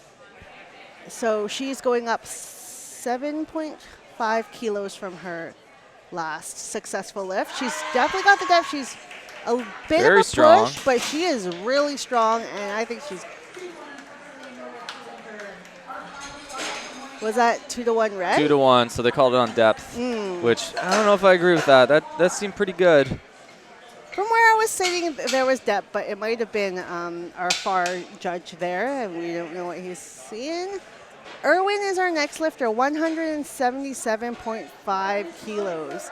Is he our last? I believe he is our last squatter of this session. So Erwin closing out the squats for us here. So hopefully, because he's the one who goes a little almost too low. Hopefully it doesn't get him in this lift. It's definitely higher, which is good. There you go. Yeah, that was a good squat. That was played out very well. Good squat. Alrighty. Morning squats are now complete. They're going to set up for bench press, and we will be back when that is up.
not the bench only. This is a part of the full power event. So the squat, the bench, and then the deadlift.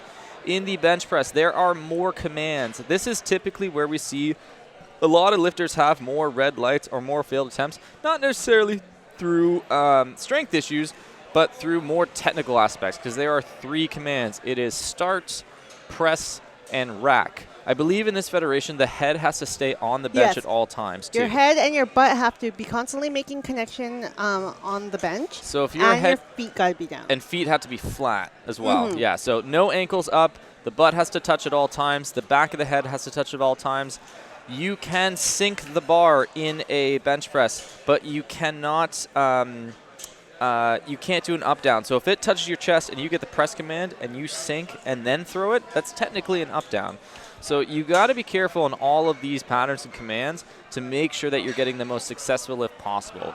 This is where we see the most lifters have the most issues usually, which is hilarious because it's typically the lighter motion movement out of all 3 movements. It is, but definitely lots to look out for when you are a referee as well. That's why we have our referees positioned the way they are. Our side ones are looking for your butt and your feet. The one in the center is giving the command there. We do lower the music if there is music typically during bench, because you should be able to hear the referee. Yeah, because there's no visual contact with the referee in this, right? You're staring up at the roof. You're looking at the bar. You can't see any hand signals if there are. like they were for squat and there will be for deadlift. And our spotters and loaders are kind of just tightening everything up on the platform there.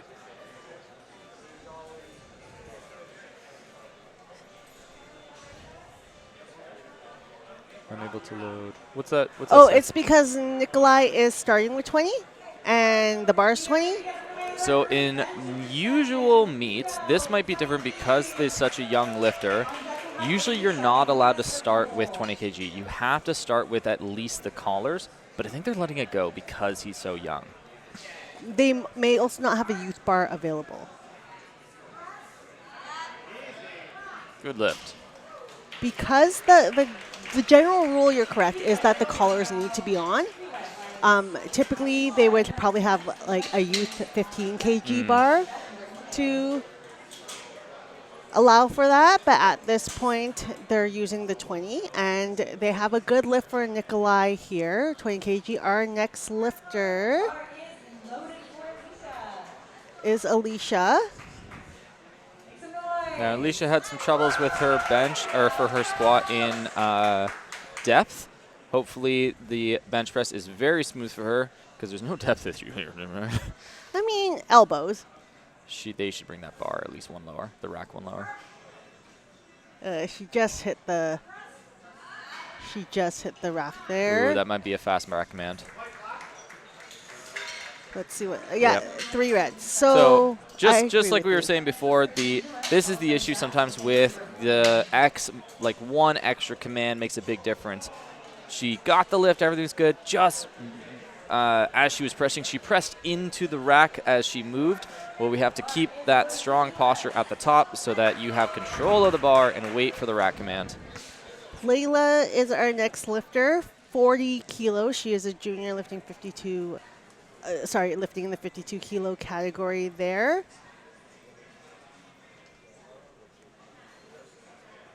Good on rack.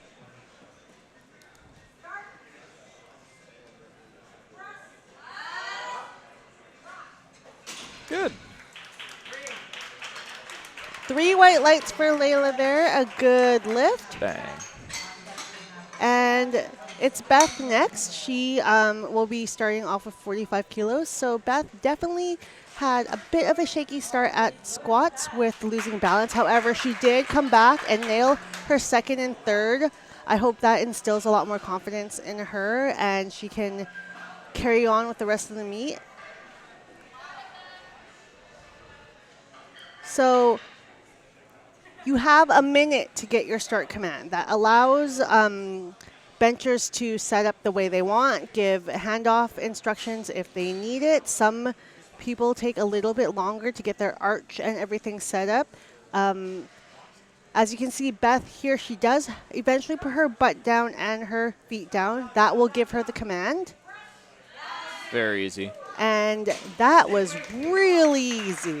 Now, you'll see sometimes some lifters will unrack the bar before their butt is on the bench or their heels are placed down. That's super, super okay, but the judge is going to wait for everything to settle, the butt to make contact and the heels to make contact prior to the lift. One thing I have noticed that lifters should be a little careful on, the amount of lifters I've seen who raise their butt in a bench are usually the ones who tend to lift the bar off and then sink their butt. There's a correlation to that that's very, very common. Interesting. So it may not, I'm not saying it's not worth it, but there is definitely a correlation between it. It's a skill that you have to get really good at to be able to sink your butt for sure. and keep your butt. I personally will bench starting with my butt on the bench at all times, and I just never raise it because I don't want my brain to associate that two things. So at the same I time. am a lift your hips and butt up until you're in position. Then I then set settle. down. However, you do have to learn to really like grasp where the it is. bar. Yeah. Grasp the bench, excuse me, with your legs. Yeah. And get that leg drive. Yeah. So again, it's a skill-based motion, right? Like if you're gonna choose to do that route, practice it, just for the off chance that your butt raises, because there is definitely a correlation between it. Right now we have the spars and lifters, spars and loaders adjusting the rack for the lifter. This is done on their own time, I believe. But she, really fast unracked for this lifter here.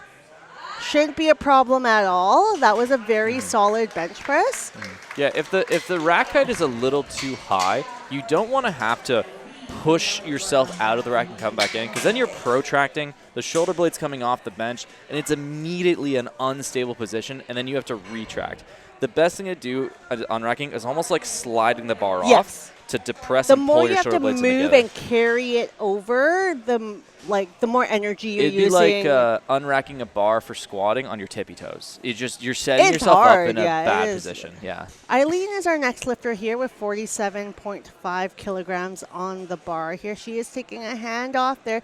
You can instruct your head spotter to give you a hand off, a little bit of extra help off the rack there. That is a totally good personal lift. choice. It's a good lift for Eileen. She's on the board for bench there. And Daniela is next, and they are grabbing the foot blocks for her. So foot blocks, once again, stability.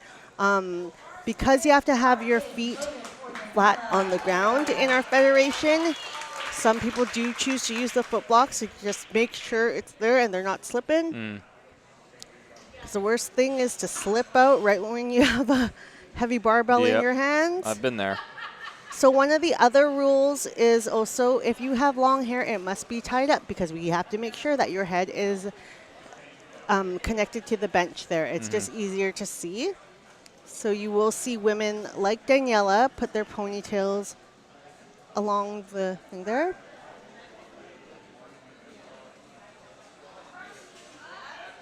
Very solid, very nice first attempt there. She's got it. She's she on is the board. Successful. On the board.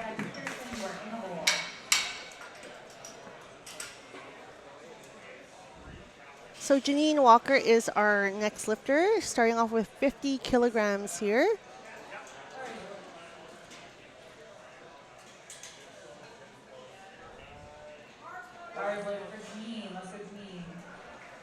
And so Janine is coming from Sarnia Powerlifting.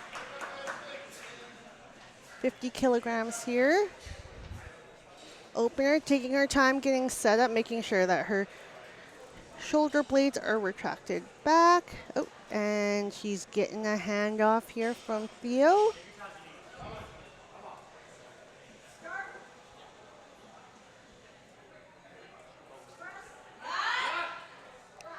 Very good. That was a good bar path. Oh, we got 2-1. Still a good lift. Emma Collins is our next lifter. She will be opening up with 52.5 kilograms. out of Brock Barbell. Bar is loaded for Emma. So Emma is not using wrist wraps or any equipment during bench. Wrist wraps can be used during squat as well, and they sometimes are for some low bar lifters. A lot of lifters use them during bench. Get a little bit of stability there.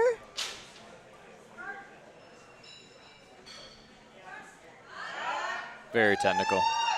Very good. And it's a good lift. And so what the judges are looking for is stillness at the chest, at the pause. You will get the press command once you get there. So if you are a little shaky at the bottom there, it can delay your press command. 55 kilos for our next lifter, Kirsten Hanada.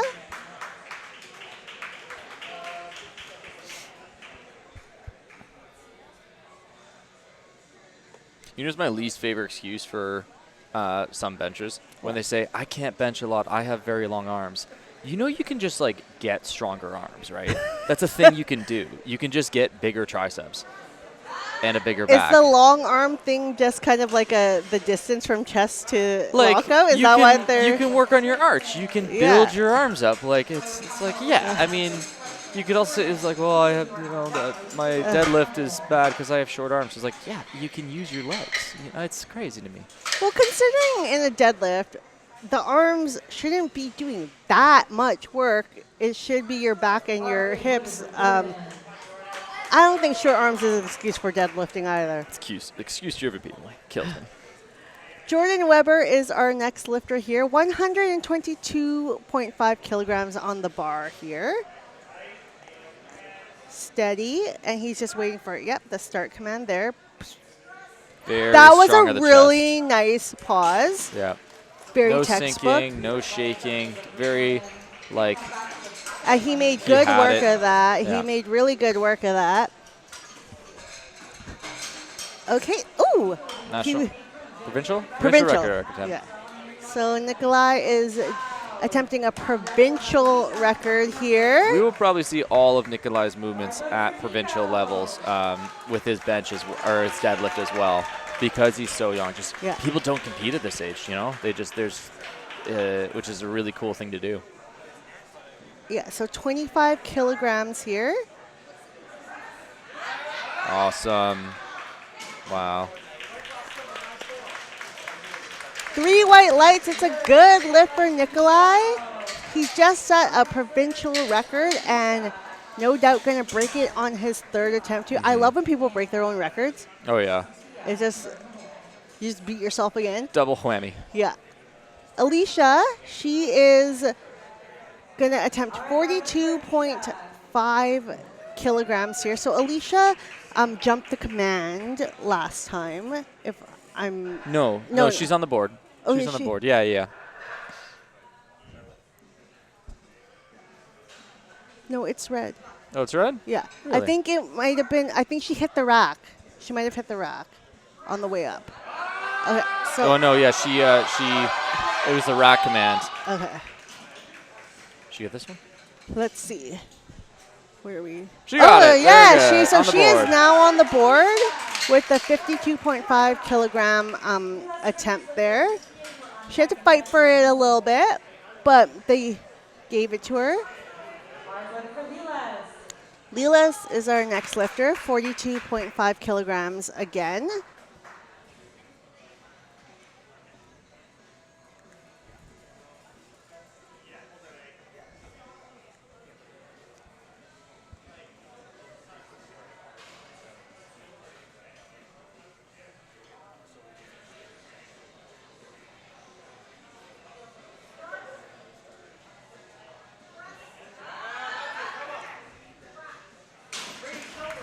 Judges say 2-1.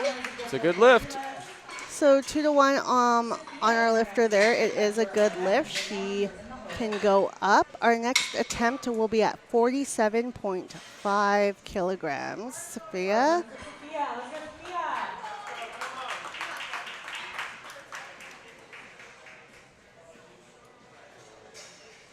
One of the things about powerlifting is like you could technically go 3 for 9 and still make it, just depending on. Yeah.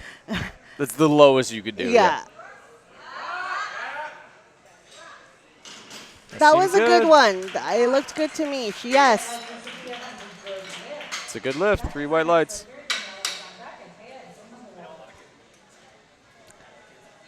Next is Beth with 50 kilograms. Beth had a really solid opener, so I have no doubt she's going to get this one. And so Beth is taking her time with her setup, which will obviously put her in the most optimal position.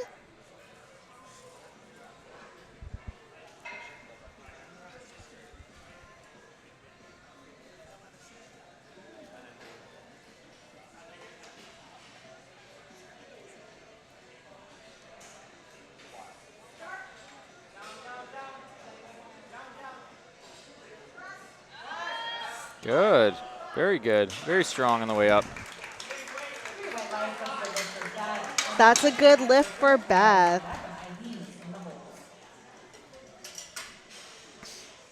So Daniela is our next lifter. 50 kgs on the bar here.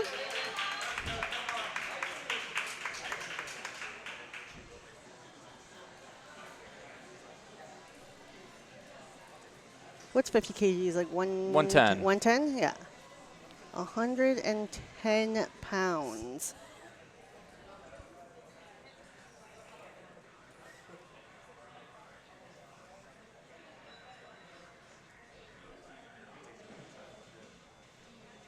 Taking her time. So solid on rack. Okay, so her butt is now on the bench, so she can get the start command. And Very patient at the bottom, which is good. Very patient. that was a really well executed bench. The big thing, you don't want to rush at the bottom. Like you want to touch and you want to shoot because you don't want to stay there, but you want to be mentally cautious of where that bar is. So you're not sinking, you're not going up, down, you're not rushing the commands. That was really well performed. Heya is also attempting 50 kilos. Getting set up in the position there.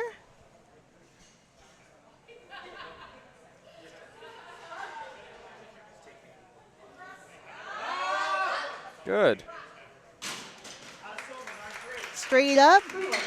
And we got 3 white lights. She is successful in her second bench attempt there. Eileen is our next lifter here. 52.5 kilograms in our Raw Masters 2 category.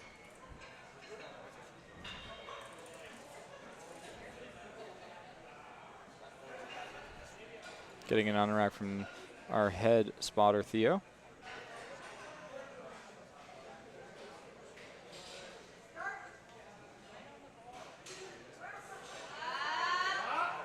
Good. It's a little slow, but it was good. She's got room. So she'll probably go for 57 next. That was a good lift.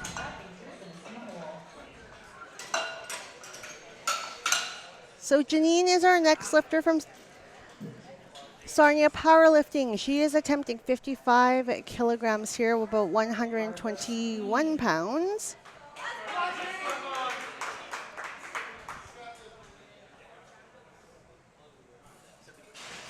And she's got the foot blocks to help her stability there. She's going to take her time with the setup.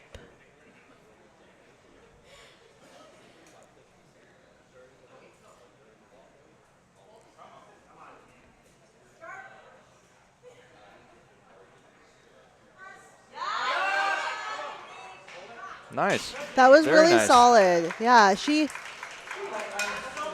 3 white lights. It's a good lift. she's successful.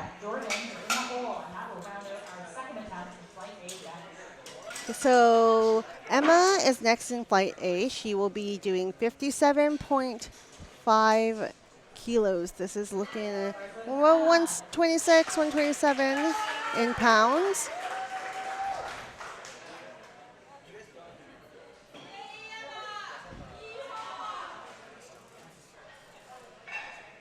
So, like, I feel like a lot of women, their goal eventually might be like the reds. It just, It's you know, it's a nice goal. it's Yeah. a nice yeah. goal for In- sure. It can be tough because we're naturally not as strong, most of us. There are some outliers, definitely, but I just think it's so satisfying when you hit like that number. Even like the regular gym bro Yeah.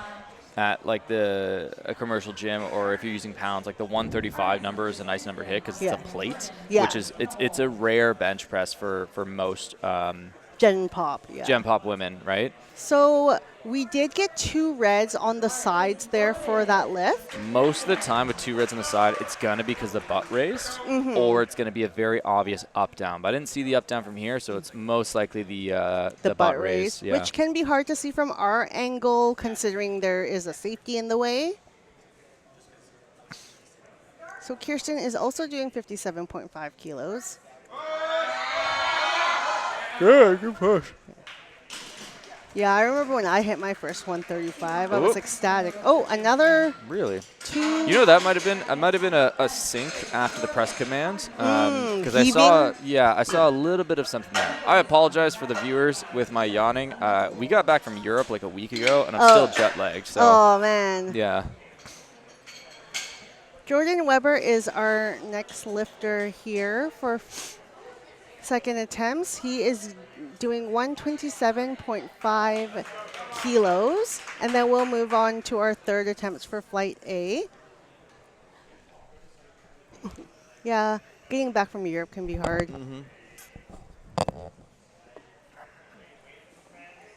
very strong on rack. That might be a jump on the smart command. It's very good, very technical. That might be a jump. Yeah. You rush the start command because, like, the second they said start, that bar was down, and it was like so borderline that there was no clear difference of like, okay, someone said start and then the bar moved. Yeah.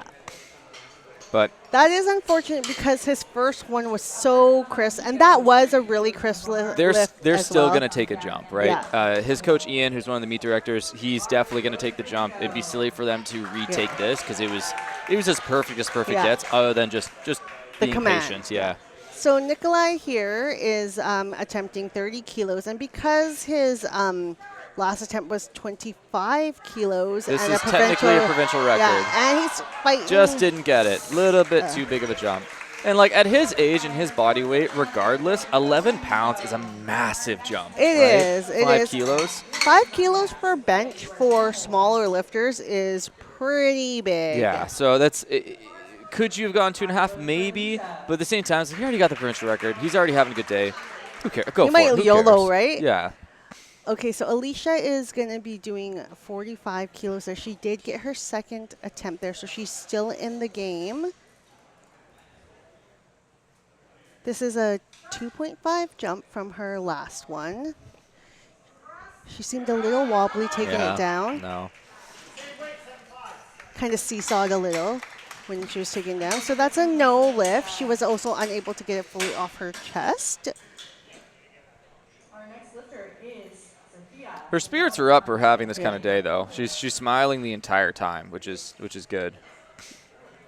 I'm sorry, Leela is our next lifter. Sophia, you are on deck. Yellow. Our next lifter is Laylis, who is lifting 45 kilos as well. Honestly, I commend the attitude. You get experienced lifters who do this, and like they are having a bad day. Oh yeah. Well, I mean, that's the thing of like, you got to learn how to be realistic and mature about it. You Yeah. know, like, okay, it's a bad, and like the one thing that's super funny too, that the more experience you get, the less you kind of care of like, like there will be another meet. Yeah. Right? This isn't the be all end all type of thing. Of course. And I always feel like there's always something to learn from me, whether you're 3 for 9 or 9 for 9. Come on. Yeah, it's just not there. Stalled right an inch or so above the chest Right there, in which the is hole. it is a hard place to be when you're benching. Yeah. These are our biggest bench attempts for these folks this morning. Please put your hands together. Shout out to our announcer for trying to hype up our crowd here. Sophia is benching 50 kilograms here. I usually find third attempts to be like the 2.5 kilo jump, like especially if the second seemed hard. That was a no-go. We know that these ones are like PR attempts, or you know, they're just like, it could even be like a YOLO shot. Like we said at the beginning, like bench, you're going to see more reds here than anywhere in the lifts, solely because it's so technical, and there's such a fraction error of areas to go wrong, right? You move out of place, your butt might come up. You shift your shoulders, the bar is going to seesaw, or it's going to move into the rack, or it just may not be there too.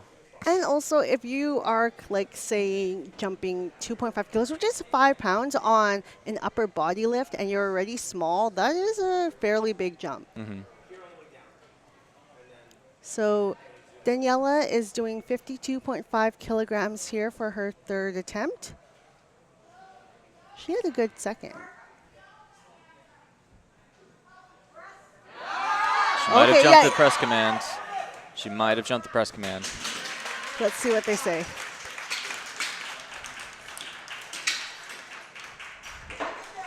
So she got it. Yeah, so the front judge probably saw the jump press command, but the other two didn't. I would say she jumped it, but 2 to 1. 2 to 1. 2 to 1. She got it. She got it, and she seemed very happy about it.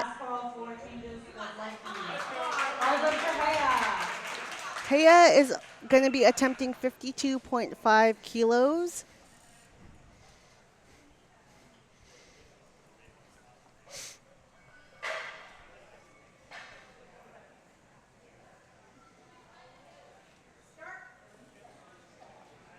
Strong takedown.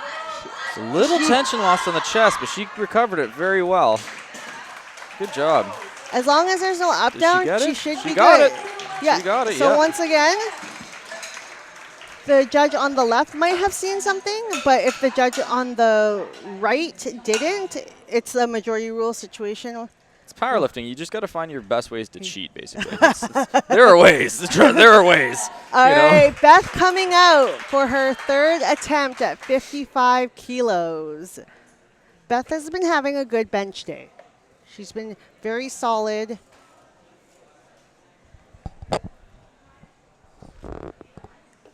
I think, you know, the mark of like a good athlete is also just being able to move on from a blunder that happened earlier. Mental stability is huge, right? Not being neurotic, not getting in your head, being able to logically be like, okay, this went wrong. Let's let go of it. Let's focus on the next movement, and so on and so on. To do it, you know, within a 10-minute span from lift 1 to lift 2, challenging. Yeah. She's fighting, but she couldn't make it. That was hard. She definitely close. fought. It was close. Yeah, you can't say she didn't try. Yeah. There's some people, me, who get 1 inch off the chest, and if I'm struggling, whatever, take it. Fine, take it. But she definitely fought for that one. So Emma is our next lifter, 57.5 kilos. I believe she didn't get it last time, so she's retaking this. I'm pretty sure her butt came up. Yes. It was a technical one, yeah. So it can be challenging for sure. Like, we try our best to keep our butt down. The big thing is, like, she knows she can physically get it up. Yeah. It's just now, can you keep everything down? Mm-hmm. Stay with it, stay with it, stay with it, stay with it. Rack. I would say that's good. I can't see the butt from here. It's a good lift. Yeah. There we go. She's really happy with that one.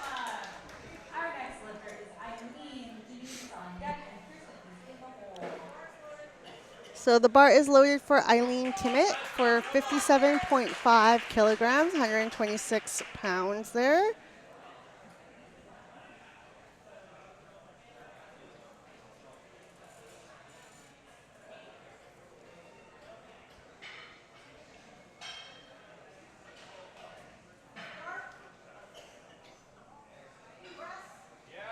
Oh. It just didn't move. That one was a hard one. It just wasn't there. I think there was also a little wobble when she was bringing it down to the chest, too. Might have lost her a bit of position. It's just a nice negative. That's all that was. She just had a good time on that. Janine Wheeler is our next lifter. She has been successful in her bench attempts so far, and 57.5 kilograms on the bar for Janine. I believe Janine's having a 6 for 6 day so far. So far. Those are always fun. Have you ever gone 9 for 9? I have gone 9 for 9. I like it. Sounds like you didn't obviously. try hard enough. Okay, I get that argument. I absolutely get that argument. But sometimes you just need to, like, execute. Okay. Green's got... Wow. That was a really Did she get it?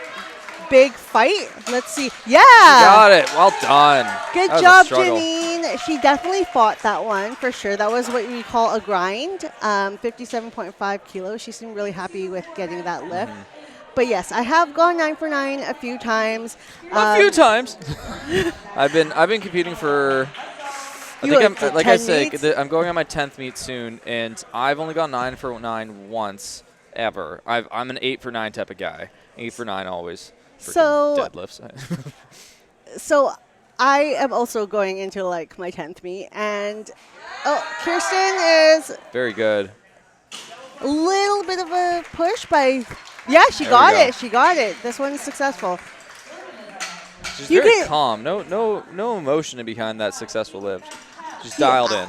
You know what? There's the hype lifter, the one that needs all the back slaps, ammonia and stuff, and then there's the calm, dialed in, just like peaceful lifter. And I will say this. I'm because I have a good view of the Yeah. back room right now when people are coming out. Yeah. I have not even seen a smelling salt bottle, which is crazy to me because I'm like I can't even smell anymore. My do you sense think of it's smell is gone. because of who's in this session versus like the men coming up, which you're gonna see the smelling salt bottles, and it's gonna be a bit more rowdy. I'm just disappointed. Let's get to that level. You this know, is maybe- where we do it. We I have want to see some that 8-year-old just right in there. going Lose for his it mind. Yeah. with the ammonia. So Jordan missed his lift by jumping a command. He jumped his start command, but that was a lot better. Super And technical. See, he is Perfect. really executing in the bench press there. Perfect. Yeah. He's 3 he's white got lights. it. He's happy with it. He knows that, he had it. And we are moving on to flight 2 here. We're going to be starting with Leslie and 35 kilos. Going right into flight 2, flight So B maybe bench it's press. a bit more subdued, if you will. There's no ammonia or anything like that, but maybe they're saving it for deads. We don't know. Boo. Numb your skull. Leslie is our next lifter here, benching 35 kilos. She is communicating that she's asking for the Blocks. foot blocks. All right. She's getting all set up there to go for her first lift. Is it always your deadlift that gives you the 8 for 9? In the last little bit, yeah. Like I've only ever. So let me watch this first. 35 kg, Very easy. smooth. Yeah. Yeah. Great first attempt. Only recently I failed my last bench because my butt came up in my last meet. But since then, I haven't even gotten a red on a bench in almost 8 years of competing. Oh, damn. See, I'm So- the opposite. I'm very, very technical on my bench. Squat, I'm pretty good at. Technically, I wouldn't say weight-wise. So I don't fail squat often, and then deadlift, it's usually my last attempt. I tend to mess up a People little bit. do tend to YOLO third deads, though. Yeah. Catherine is attempting 47.5 kilograms here. Yeah, nice Very and smooth. solid. Lots of room there. Definitely. She made it look real easy. 3 white lights. Congratulations, Catherine. I am very fortunate to not have failed a single dead in my competition history. But bench, the third attempt eludes me. Oh The my third goodness. attempt always eludes me. Kimmy King is our next competitor. She will be benching 57.5 kilos. I really hope to keep this deadlift record thing going, but I don't know. Time might run out.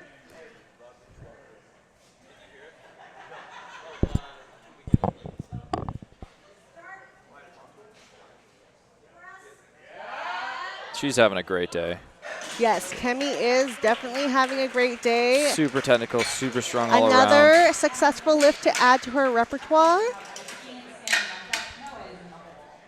And next is Irene. Irene is going to be attempting 62.5 kilos. So we are over the 135-pound mark here in gym plate language. Big benches. Yeah, That's big, big benches. definitely Big old plates. big benches.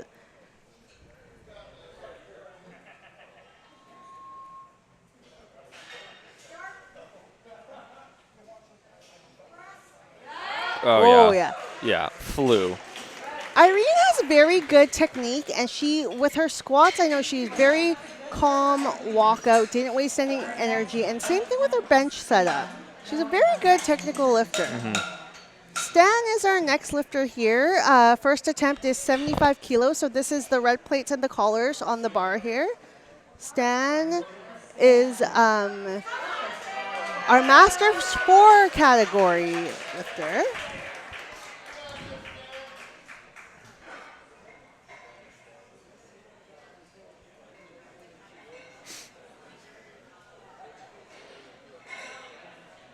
Just saying how he wants his bar unracked. The thing is, if you're gonna get a lift off, you do have to repeat your instructions all the time. Don't assume that your spotter's gonna remember. You got a little bit of seesaw motion an there. up down. No. Yeah. So Stan's bar dipped to the left slightly, and then he kind of had trouble controlling it. Seems. Unfortunately, that is a no lift. It's unfortunate that is his first attempt, so Yeah. they're going to reattempt it unless he's going to just scrap bench and just go to deaths, but I would assume they're going to reattempt it to make sure he gets on the board because Yeah. you wouldn't want to go up at this point unless it was something very technical like you missed the rack command or your butt came up. If it was a weight-based issue, like let's reattempt it, get on the board, and then go from there. So Noah here is also, he's doing 77.5 kilos. A little bit of a slow, yeah. struggle towards the last quarter of the movement there, but he got it. That might be just a little too heavy as an opener, especially for what I assume is a younger lifter as well as probably his first meet, maybe not. I would probably open maybe 2.5 or 5 kg lighter. You want your openers to fly. Yeah. You want it to be confident so that you can get on the board and then you can build up from there. And some people will go a little too heavy to start. Yeah. So my rule of thumb for openers is I should be able to hit that for 3 when I'm sick. 80 kilo opener for Winter. Very Nice. solid, very. Yeah, and she's got 3 white lights there. But yes, I agree with you. Your opener should fly, gets you on the board. Barring hitting the rack or. Okay, so Ishan is next. So if you remember Ishan, he was one of the ones who practically sat on the floor during squats. Yep. These sub-juniors, they don't have joint problems like we do. So 80 kilos is his opener there. He's already over body weight. Okay. I think it took him a little bit long to get the press command. I saw a little bit of a wobble. I was looking at his head. It looked like his head was coming off the bench a little bit, and that's why I darted forward for those who can see. Okay, so our next lifter is Philip Steves. Bar is loaded. And he is attempting 90 kilograms here. I'm going to get some lift off from Theo here. You can get in the film. You're good. Scooch. Yeah. Watch out. Did they need us to cuddle? Yes, it's a good lift for Philip there.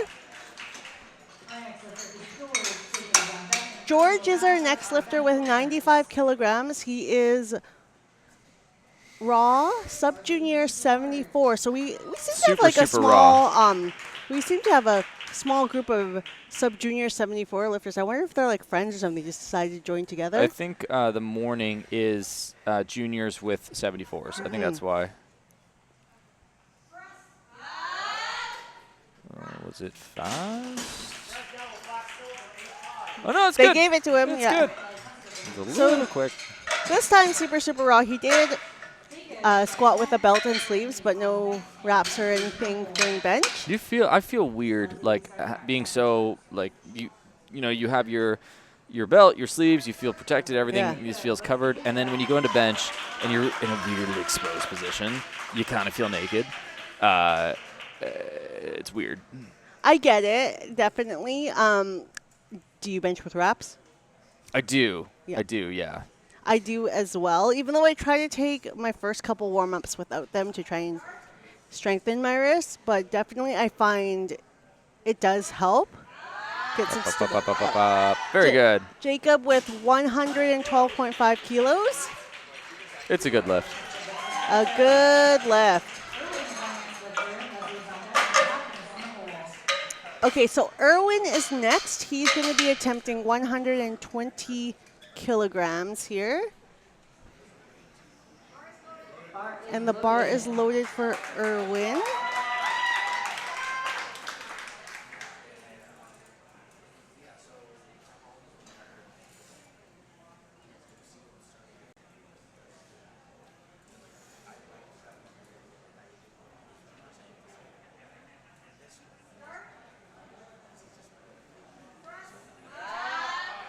That was really good. I think. Do you think he there was got a command jump? I think the judges gave him way too quickly of a command because that bar was still descending. So that red, I think, is on the judges, not the lifter at all.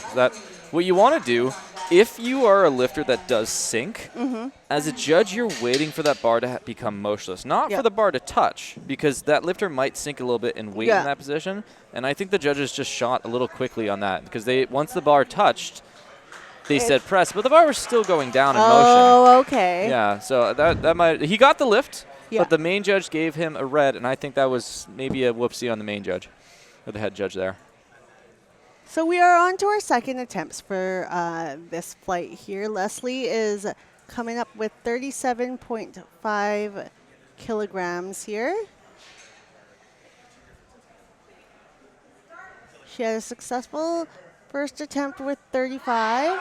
Good. Yeah, very She strong. really followed through there. And 3 white lights, That's a so good she lift. is good. She's good on that one. And Catherine is our next lifter, lifting 50 kilos, 110 pounds here for her second attempt. Bar is loaded. She's making her way on the platform here. Another wrapless lifter. Mm-hmm.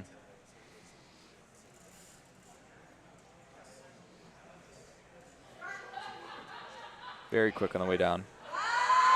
Oh! So not a strength issue for that. What happened as she came up, that bar just moved forward in space a bit, and it's basically like you're doing a front raise to try to get that bar up. Yeah, kind of threw her off. Yeah, which just isn't going to work. So that's where we need to keep that center of mass and that bar path in that right position, because it's not a strength issue. It's just solely stability and that bar moving where you don't want it to move. You want the path of least resistance.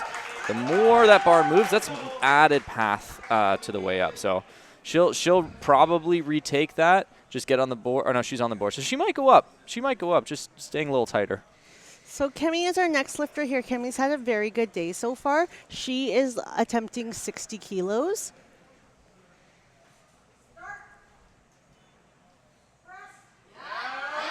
There's a fight here. Wow. That was definitely close. a fight. We'll see what the judges are No. saying. No? So my best guess, that was going to be an up-down motion. It did seem to wobble a couple inches off the chest there. She fought it a bit, yeah. So she'll most likely retake that, try to get a little bit tighter, a little bit stronger off the chest, and go from there. So Irene is next, 67.5 kilograms here. So just slightly under 150 pounds here. This is her second attempt. She had a very easy first, so I'm not surprised at this jump at all. Oop, Did she hit? the rack.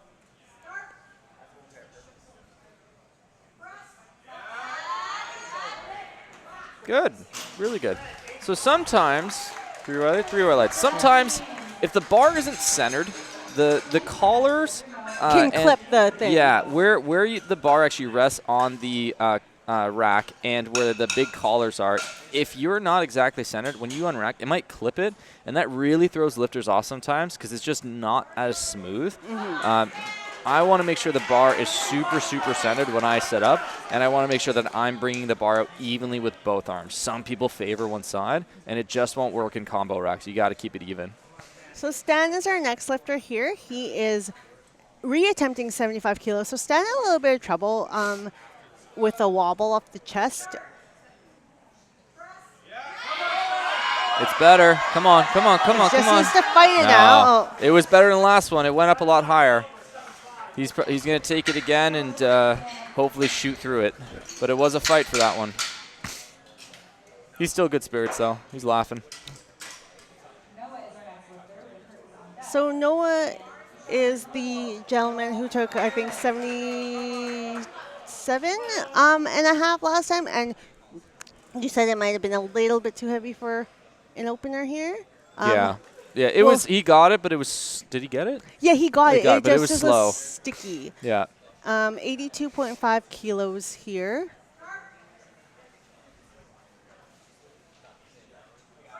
Very controlled on the way down. So he is fighting it. That's going to be knocked down. Yeah. So what I would suggest for him, he's going to retake this number. Get an unrack. That's what I would suggest for him.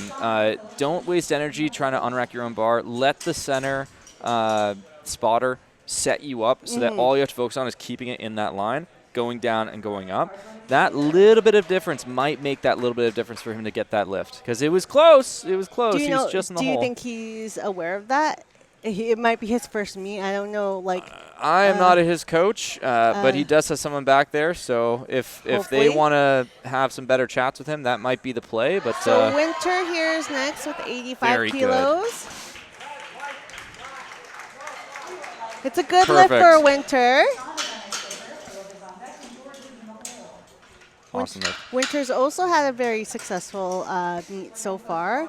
Ishan is next with attempt of 90 kilograms. He's having a good day. He is. He's also having a good day here. With not a single drop of equipment except for a singlet. I think we're just bigger because we have to use so much. So we jinxed it. We jinxed it. That's why you don't call the no-hitter until it's done. What I did notice with him on this lift, I think the rack should be just one lower because it looks like he's in a kind of forward pulled position when he's unracking. And again, that is a big stability challenge. And you have to retract and look like his shoulders are up by his ear. So it just might be one of those things where if the setup is in a better position, you might have a better time executing the lift. Philip is our next lifter, second attempt at 100 kilograms here, and he is taking the lift off from Theo. 220.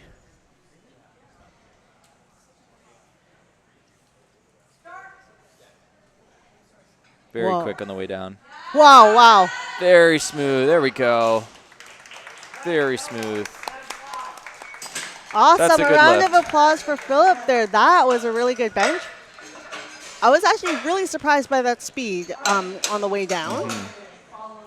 And it wasn't a huge heave and sink kind of situation. He had full control. Yeah. So George is our next lifter. He is going to be attempting 105 kilograms here.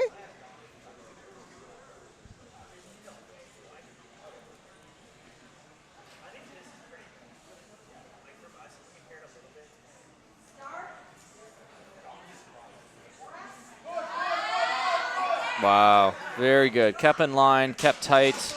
That was good bench. 3 white lights. Perfect. He is successful. He will go up. And Jacob is our next lifter. 117.5 kilograms here on the bar.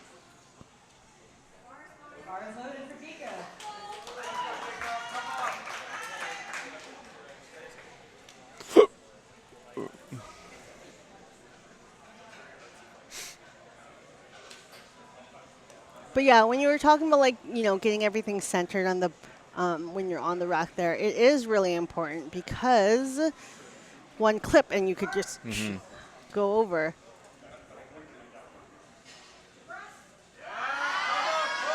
He's fighting it. Wow. He's made it. I think that's a good lift. That's a So good lift. That is a good lift. We have 2-1. 2-1. Red in the center there.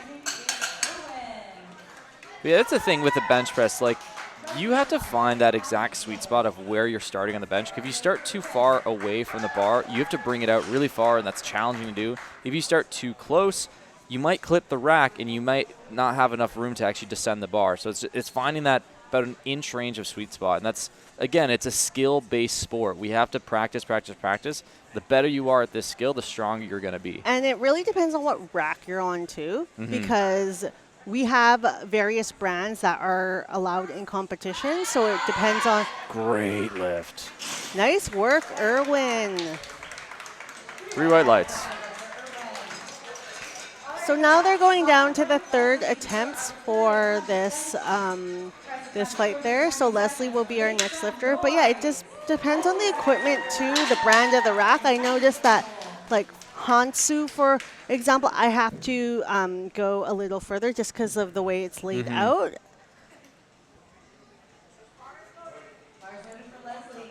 So Leslie is going to be attempting 40 kilograms on her third attempt here. She did 37.5 on her last one, and she was successful.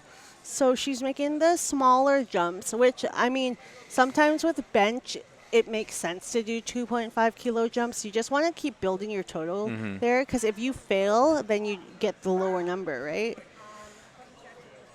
He's got a really solid takedown there, and she's kind of wobbling. It's not going to happen, yeah. No, she started looked really confident on the way down. rowing motion. Yeah, looked really confident on the way down, but just lost an inch off the chest. Catherine's up next with 50 kg for her third attempt. She's looking happy. She's looking dialed in. Did she miss her last one? I think she missed it.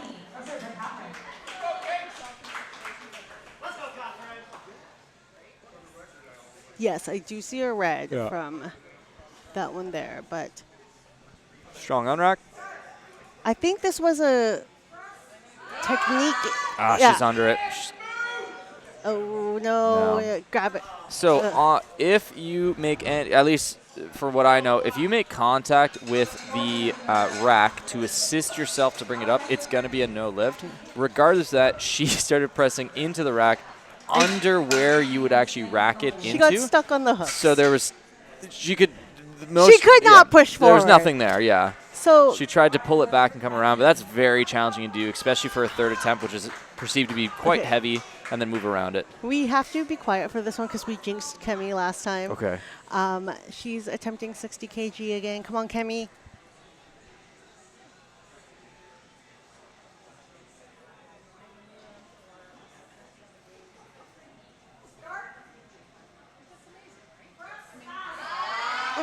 Why would you say something? Why would you say something? Kenny, when you watch this next time, I'm looking at you right now as you're walking out. There's this one right here. Okay, blame me for the first one. The third one was on her. All right. I'm sorry, Kemi. Get your lawyers involved. Get your lawyers involved. Oh, sue me for what? Sue me for what? Like the most valuable thing I own is probably my SPD belt. That's it. Take it. She doesn't have a belt. It's perfect. Irene is our next one. Ooh, 70 kilos. So 70 kilos is usually a very big milestone for people. It's the red plates when you're at the gym. Obviously, with the collars here, it isn't, but it's still a really big number. Yeah. And 155 pounds. She's taking it down with confidence. Yeah! Perfect. She hit it. The crowd's very happy. Yeah, good job, Irene. Three white lights. She's successful. She's got a smile on her face.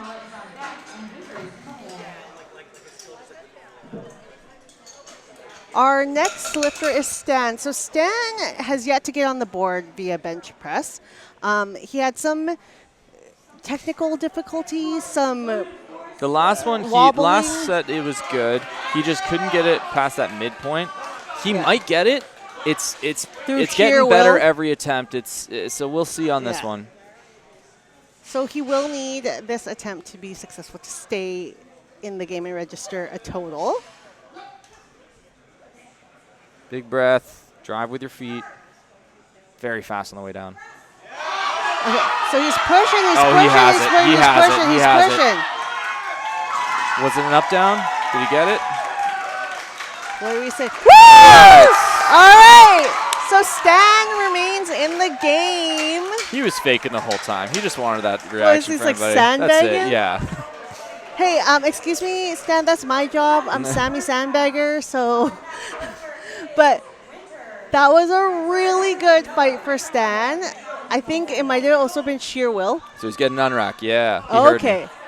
Yeah. So get the unrack. Pull into it. Noah had some issues in the first 2 attempts, and I suggested, whether he heard me or not, to get an unrack for this one because he's just going to waste a little bit of energy, and he just needs like a 5% difference.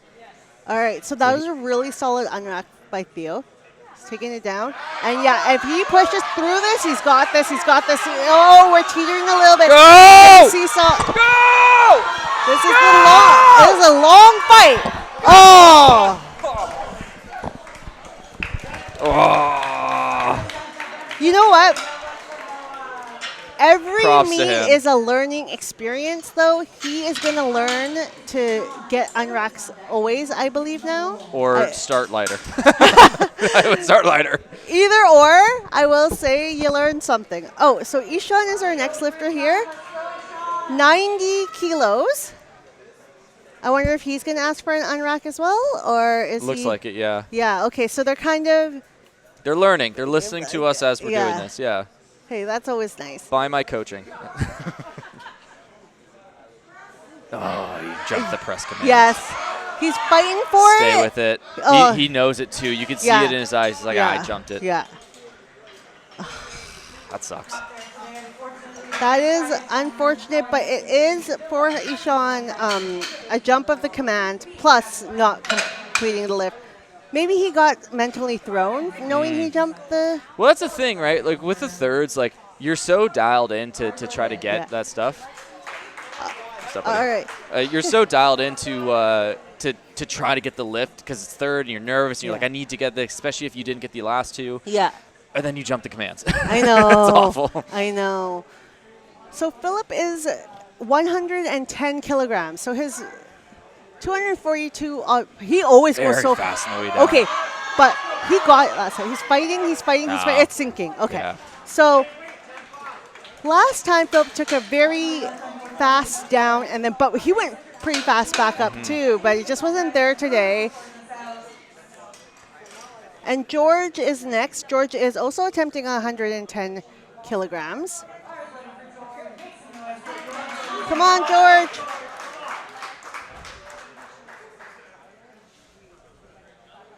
So George has had 2 successful bench attempts, and like you said, we'll start to see Reds in bench. They really are like giving it their all for You their just third. love jinxing people, eh? You're Oh, just, I speak too he's like, hey, he's doing soon. great, but we're probably going to see a red here.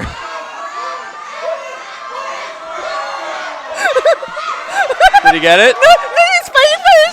Listen. Get off the mic. You're so lucky. You're so lucky. Okay. Jesus. Oh my God, they're not gonna ask me to commentate anymore because they're gonna be like, you're cursing our lifters. George, buddy, good job, I guess. He I hope they watch this. I really do. I really do. I hope you get flooded with DMs. I hope you get canceled by the powerlifting community. Oh!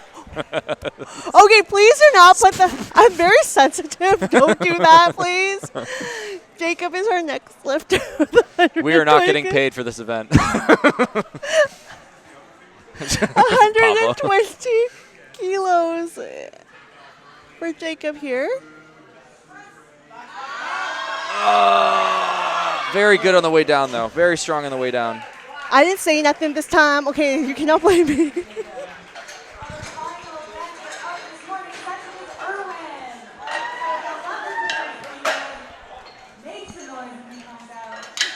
So Erwin is our Is he our last lifter?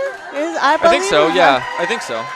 I don't think we have a heavier bench than him right now. No, so Irwin is our heaviest bench on the session here, 130. And then we'll take a 10-minute break and move on to deadlifts. It might be a little bit longer. Okay. It might be a little bit longer. We will take some sort of break and move on to deadlifts.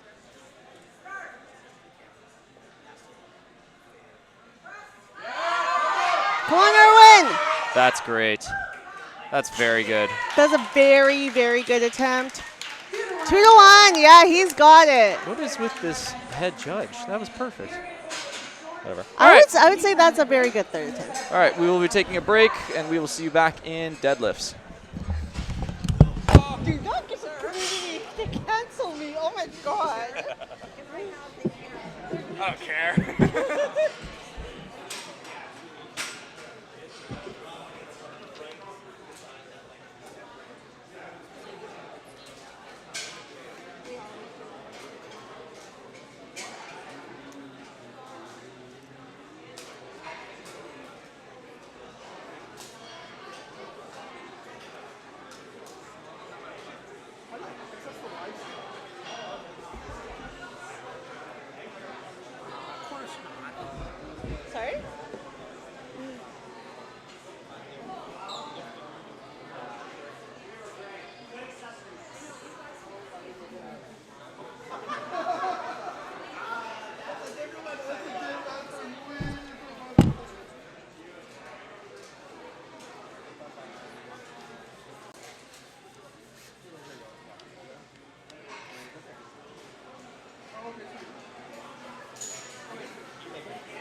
one slightly challenging thing about especially a younger or lighter lifter, if they're unable to do at least 60 kg or for what would this be, 65 kg, the plate height difference. Oh, yes, right? absolutely. So he started with the green, which is about 5 inches or maybe like 2 to 4 inches shorter than a blue or a red plate. So not only is it, well, it's lighter, sure, but you still have to go up a large range of motion. So you're going to be in a furtherly hinged position. Even if they are smaller, that's still challenging to do comparatively to the height of a red. Of a red, yes. Yeah. Some federations do have bumper plates or something to create that space difference. Yeah, create the space difference. Sometimes if you have like more youth lifters or something like that, that may think. But he was successful. Janine also had a very first successful deadlift at 75. Our next lifter is Alicia, opening up with 90 kilograms here. So with the deadlift, only one command, down. Very good. Very controlled. Great first attempt. She's on the board. Now, the thing we look for in the deadlifts is full lockout, so the hips have to go through the shoulders or be in line with shoulder at the top.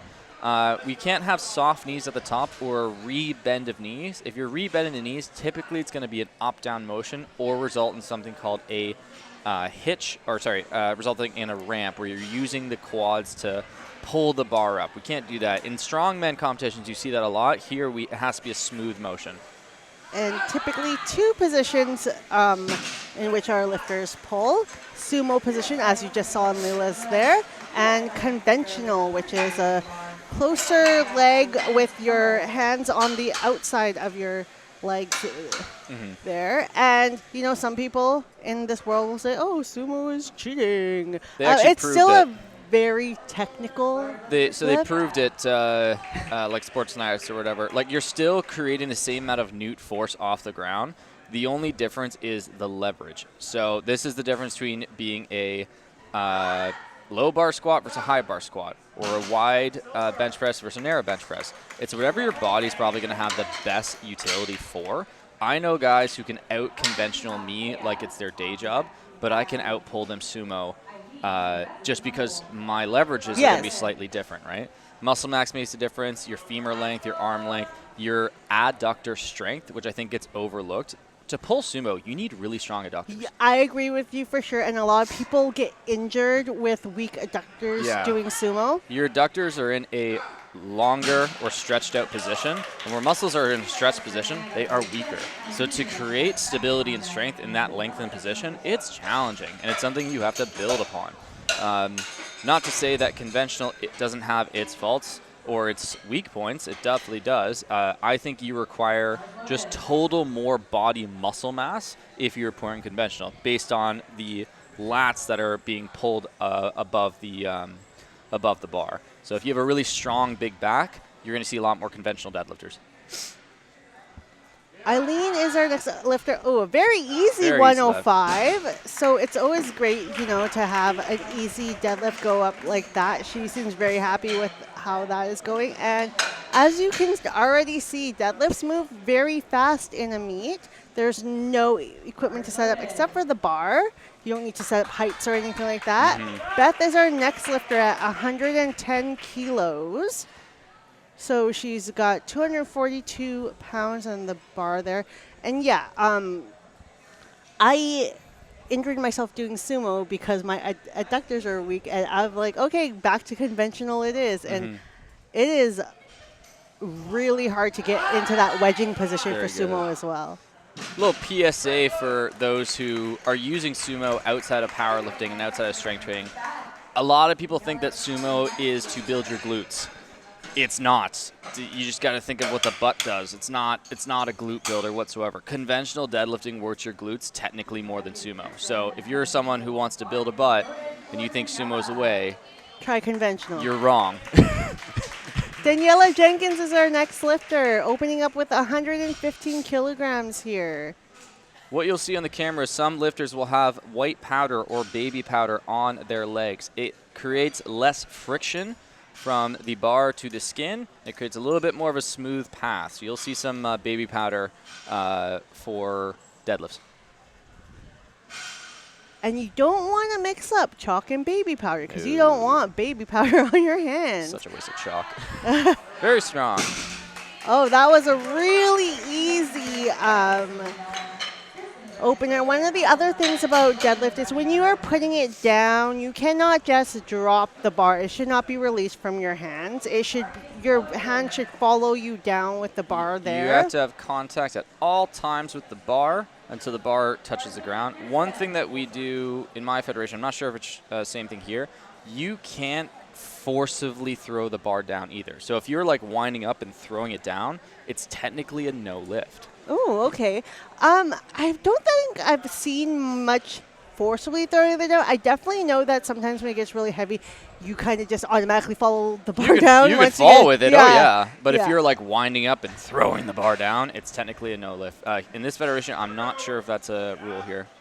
So Kirsten is deadlifting 120 kilos. And as you can see, these deadlifters have socks on, long socks to prevent any kind of contact with the shin there, possibly bleeding or bleeding on there. That is one of the mandatory equipment pieces that they ask you for when you're competing. Belts aren't mandatory. Belts aren't mandatory. Socks are the only thing that is mandatory in a deadlift, and obviously shoes in the singlet. And I'm pretty sure it's just for sanitary reasons. Yeah. If you've ever deadlifted with a deadlift bar, I think these are comp bars, like straight bars. These are straight bars. So even straight bars, sometimes the knurling can be a little bit more rough. Yes. And your shins push into the bar hard. Your shins could bleed, right? And if you ever use a real deadlift bar, the knurling's very, very rough on it. And you're definitely going to bleed off it. So it's a good idea to have socks on just for sanitary reasons. So that's the reason through why everyone needs to have the long socks. And Jordan Weber is our next lifter here, 155 kilograms. And I think, we are finishing first attempts. Like, this is how fast it's flying. It's quick, yeah. Yeah, it is definitely the fastest event. Very good. And that was a really good opener. No fails on first. No fails on first anywhere. Yeah. I always like deadlift because people get really hyped, especially like the last ones and stuff, whatever might be the like heaviest pull of the afternoon. Nico is going up to 55 kilograms here, so he's got the yellow plates. It is bigger than what he was using before. So here's the difference, right? It's heavier by 10 kilos. 10 kilos, but it is higher off the ground. Yeah. So relatively, it's going to be the same intensity in my opinion, right? So considering he hit the first one at a lower position, he should hit this because it's basically almost feels like a block pull for him. Yeah. So if he goes up and goes to a blue for last, if he gets this, it's basically the same intensity throughout, in my opinion. Oh, yeah. Look at that. Perfect. That is a successful attempt for Nico there. Right. And so, three white lights. Yeah, a little bit delay on the lights there. We got our spot and load team working real hard, getting 87.5 kilos on the bar here for Miss Janine Wheeler.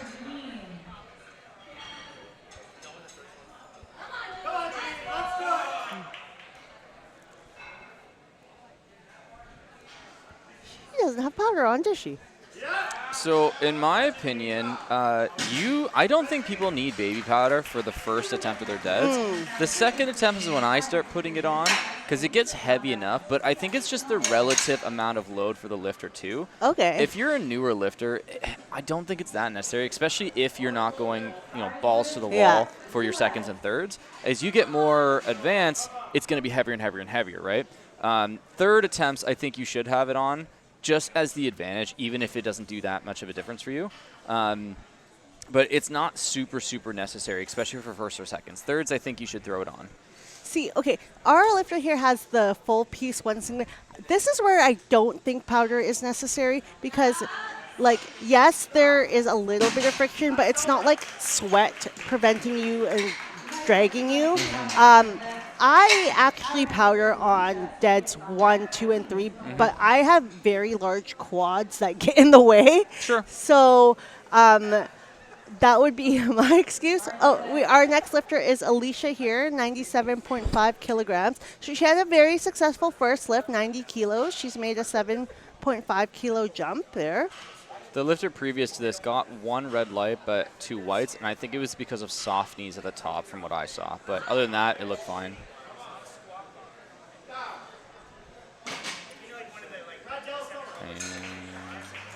I think she's gonna get it. It's a good lift. She gently set it down. She was fully locked out.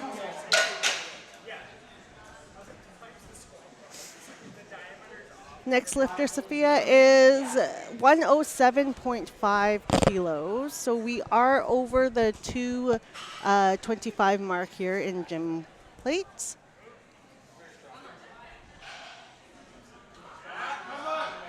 A little slow off the ground, but good finish.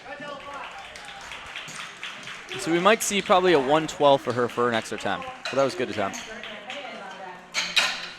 112 to 115, I bet.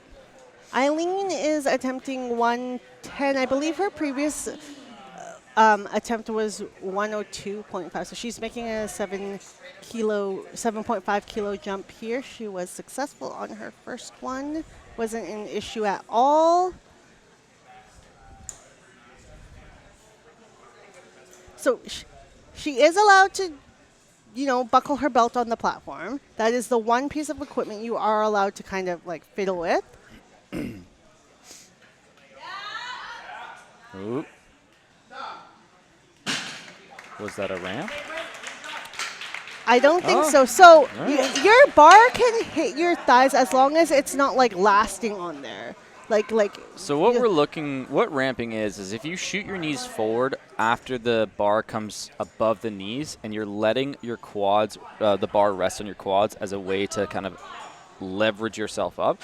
It can be a very seldom movement, but it can cause the lift to be a no lift technically. And from my point of view, it might have been a little bit of a ramp. That was good. Good lift. Good lift, and our spot and load team is loading 117.5 kilos next up for Beth for her second attempt there.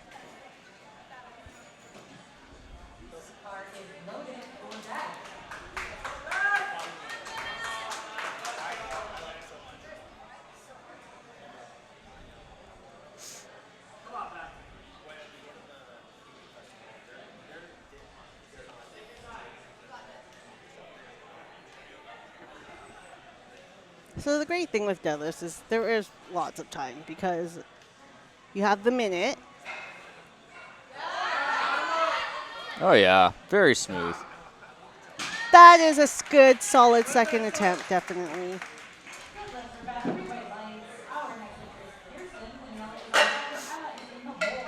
So Kirsten is our next lifter, lifting 127.5 kilos here. About 280.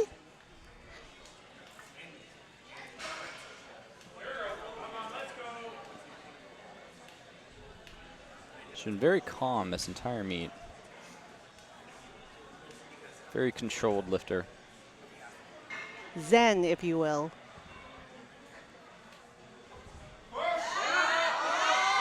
Wow, that was great. And it's a good lift for Kirsten there.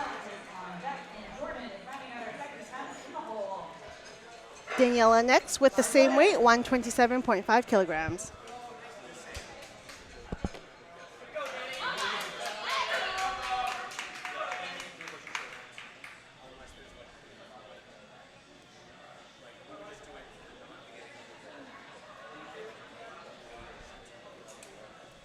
Just having to clean off the bar. So normally spotters and loaders will only clean the bar on referee requests or on their own lifter or coach requests on their own time. On the thirds, they will clean between each attempt, just because usually things get a little bit more messy with all the chalk and powder on there.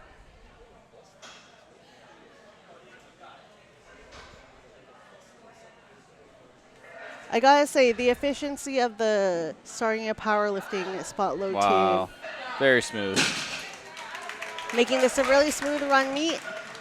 Paulo's got the white all ready to go, so we can pop it on there. Emma is our next lifter with 135 kilos. So we're getting really close to 300 pounds now. So definitely this is when people might be doing the ammonia if they're going to. I did see one, so I did see a... Where? Bring it over here. You need a hit for commentating? Of course. All right, there you go. Very so good. She stayed with it, and it was a good lift. She seemed really happy with that. And Jordan Weber is our next lifter, 165 kilos on the bar. I believe this makes him our last lifter before thirds on this flight.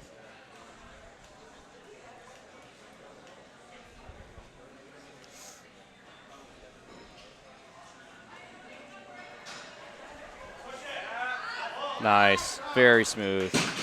They're going to take a big jump. Probably, I bet they take like a 177. 175 to 177.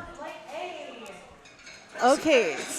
We have a provincial record attempt for Nikolai for his deadlift. So, yeah, he's going to a blue. So just like I said, I think the intensity is basically going to be the same every time because the height of the bar path is going to be lesser, but the weight is heavier.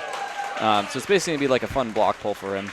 And because he is short, it's going to be like mid-shin or like top of the kneecap as he's starting at.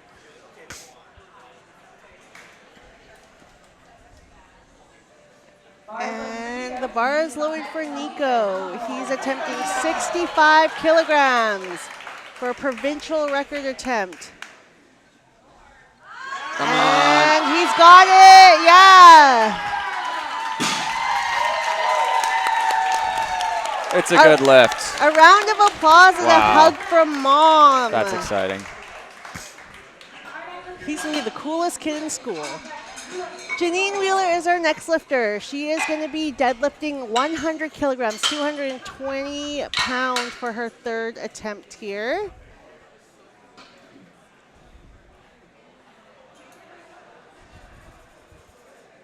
While we're waiting, if you're at home and you want to stalk either of us on Instagram, my name is Jordan Courtney. You can just search that. It's probably going to be the first one that pops up. Are you on Instagram? Yes, I am. I am at Sammy Sandbags on Instagram. Classic. Yeah. And whatever you do, don't cancel me because of what happened earlier, even though Jordan tried to urge it on. Very good. 100 kilos, third deadlift. A little wooze, but she caught herself. I know that.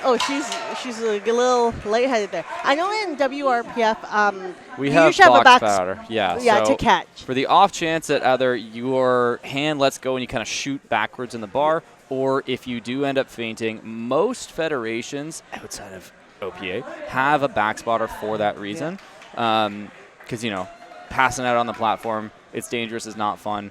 But. And people do really like to give it their all on dead, so it is a possibility. You're fatigued. It's the heaviest motion. We understand. Alicia is next with 102.5. She's working for it. She's Deadlift is her movement. Oh, yeah. Definitely. Now, congratulations, Alicia. For the start of the day that she had, almost bombing out on squats, almost bombing out on bench, and then getting all three deads, that's a good way to finish. It is a great way to finish. So our next lifter is also lifting 102.5, Leila's. She's coming out shortly. Here we go.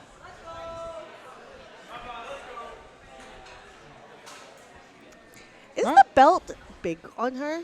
I don't know if it's clipped. Ooh. I don't think her belt is clipped. Okay. She might clip it right before. Oh, Okay, yeah, there you we go. Yeah, she felt it.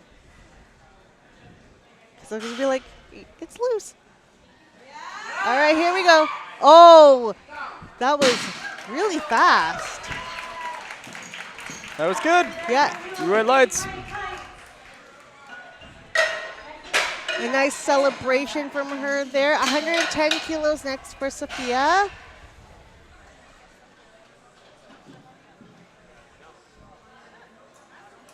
So I know for some people, like a big round number, like 300 pounds or something, might be like their next big goal. We're slowly getting there with these deads. I believe we'll see some.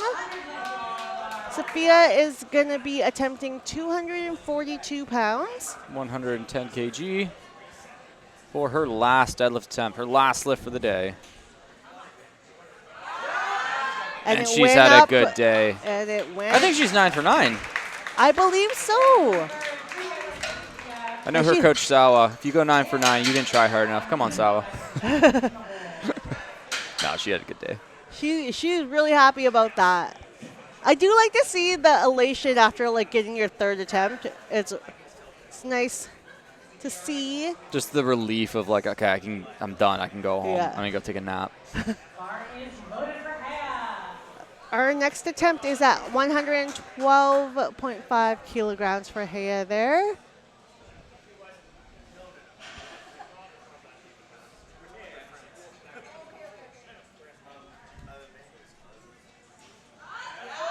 Oh yeah, all of these thirds are flying.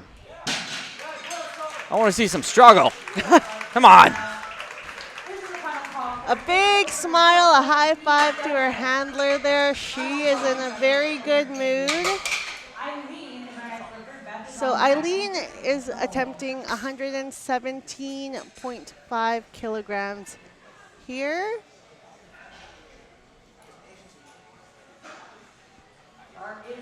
I don't think I've seen any struggle on these thirds. No, they've been good. Yeah. A round of applause for Eileen here from the audience and her spotter loaders. 117.5 kg, 258, I believe. Oh, it might That be a moving little. ramp. Was that a ramp? Is that good? They are. It's a good lift. So 2-1. The right side might have seen something. Beth is our next lifter with 125 kilos, 275 pounds for our third lift. Beth has had a really good day after that first one. She's really picked herself up and really, nailed it. Yeah. I think she's giving herself a little bit of like hype self-talk before she goes out there, which is always nice. Pour a little pre-workout for the homies. Have a good time. Pray to your deadlift gods. Get into it.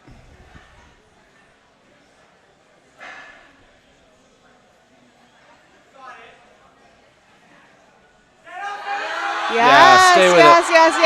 yes. Gives herself the nod. Very good. She knows. Yes. Hell yeah. Congratulations to Beth. She, and especially her handler with the big cheer there. They were very happy with that. And like you said, the nod, she knew she had it. So next is Kirsten with 132.5 kilos. This is 292 pounds. Now, Kirsten's having a really good day. Her last deadlift, her second attempt, it was a little slow. So I'm expecting to have a bit of a struggle on this one, but I'm pretty sure she's going to get it based on how she's been acting all day or keeping her composure.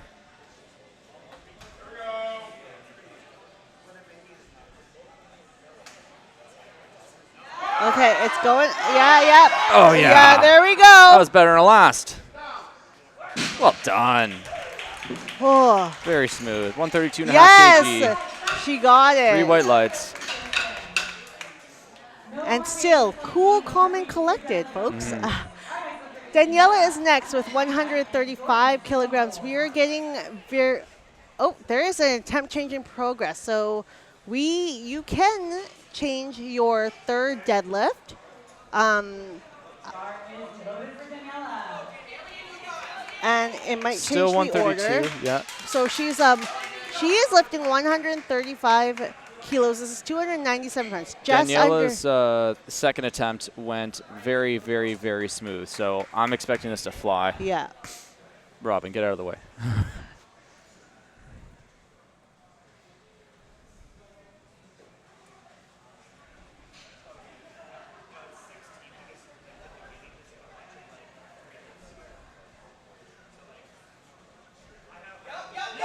Oh, yeah. Oh, yeah. No That, problem. that didn't even look like a third. No problem. Yes. Just shy of 300 pounds, 297 and a half. She's very happy with that one there. I definitely think she had a bit more in her, but, you know, I think she's just really happy with the number there. I would have chipped the 300. Yeah. Give me the number. I know. So Emma is next. She is now we're getting into the 300-pound category. 142.5 kilos, just under 315. Just shy of that nice 315 number. 3 plates for Jim Bros. Yeah.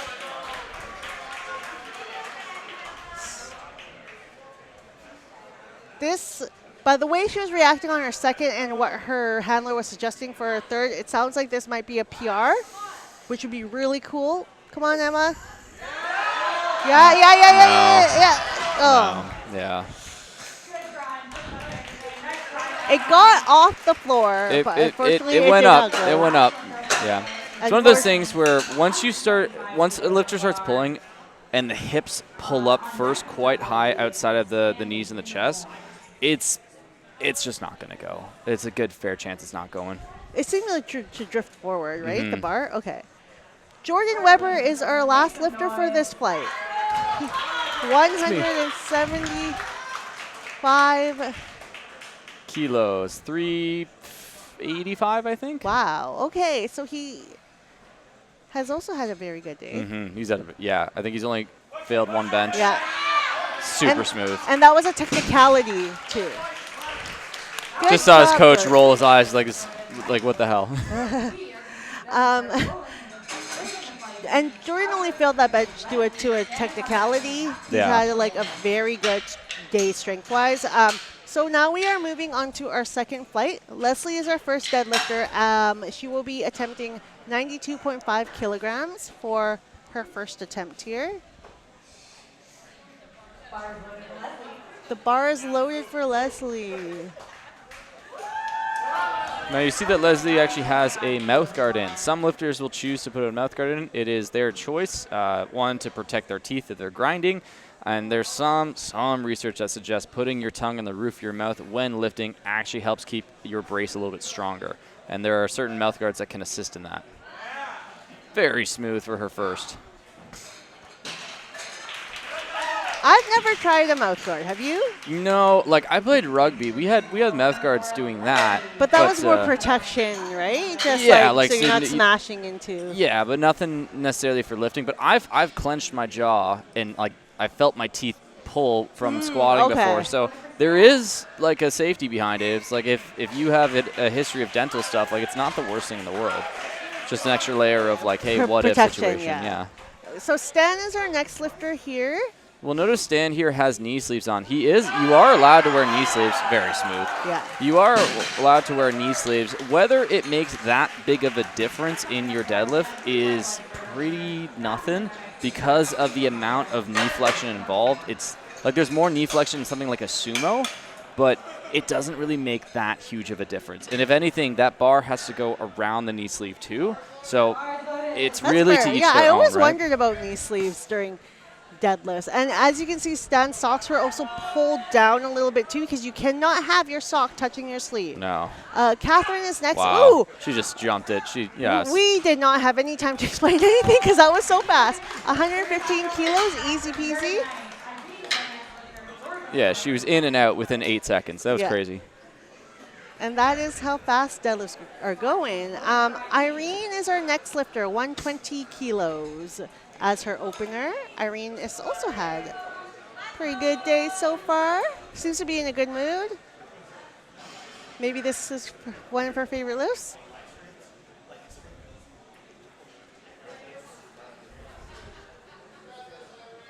Come on, Irene. Wedge in. Oh, yeah. Oh, yeah. My goodness. We got to jump to at least 132 and a half from that. Easy. 130 to 135. That's got to be that jump. We were laughing there. George is our next lifter. Sub-junior 74 kilo lifter lifting 130 kilograms. A lot more sumos in the second half here. Good observation. There's something like it's like 71% of all competitive powerlifters now pull sumo. So there's something to it, you know. Nice. I wonder why. Hey. I don't know. Some of it's like, you know, they say leverage and their legs are longer trying to break the distance. Right before I started powerlifting, I was conventional and I was struggling around the 405 mark. Okay. And like I think my best was maybe 420, 425. And I pulled sumo one night just for fun and pulled 390 for 8. Oh, and wow. And I'm like, okay, so this is the difference. Okay. For me at least. Kemi with a very easy 135. No problem. No problem at all. These are how openers should look, big time. Yes, she made that one look really easy. Is a good lift. Yes, it's a good lift for Kemi.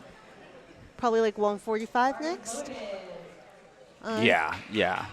That makes sense. Jacob is 155, opening with 155 kilograms here. So we have a conventional lifter.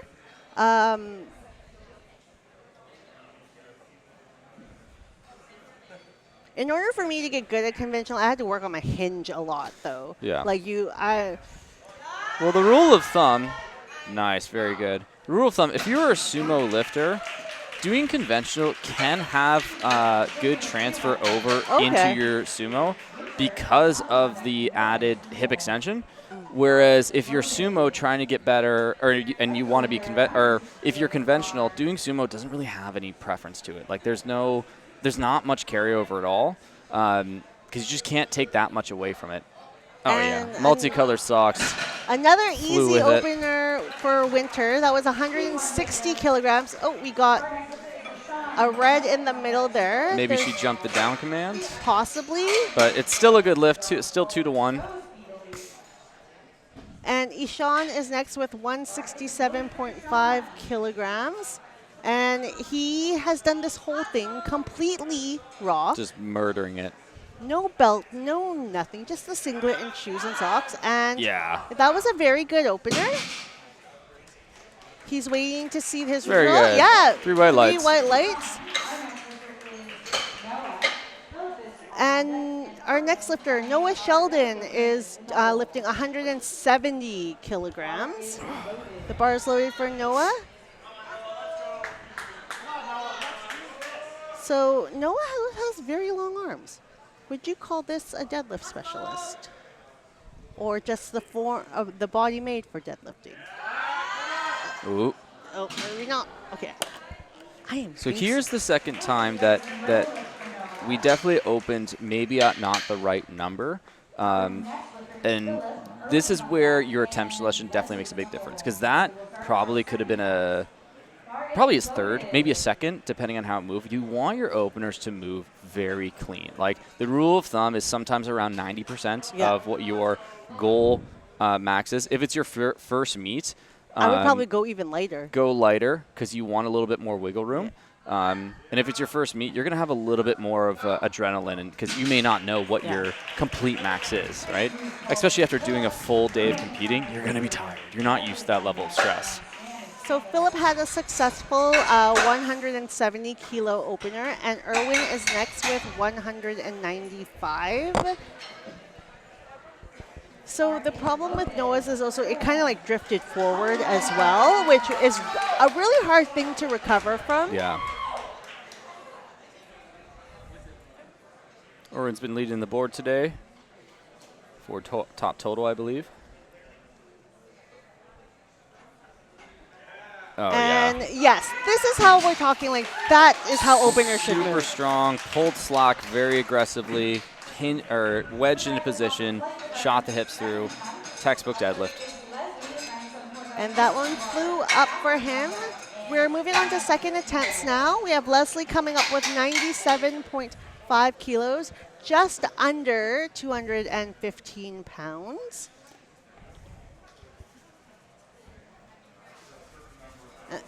And the thing is, like, the further we get into the deadlift session, like, that board gets so dented. You're just trying to find, like, flatness to put the board on, too.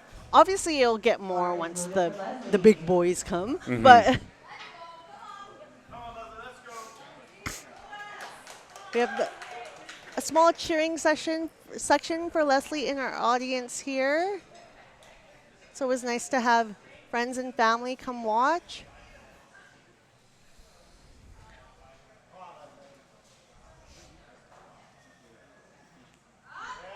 Very calm, Oh, cool, yeah. and collected for Leslie. Very big Stands extension at up. the top. Just controlled negative on the way down. In complete control. Catherine is up next. Dan is on the side. He is in the hole. Catherine, who opened very quickly, so quickly that we couldn't even speak, is next. 120 kilos is her next attempt here.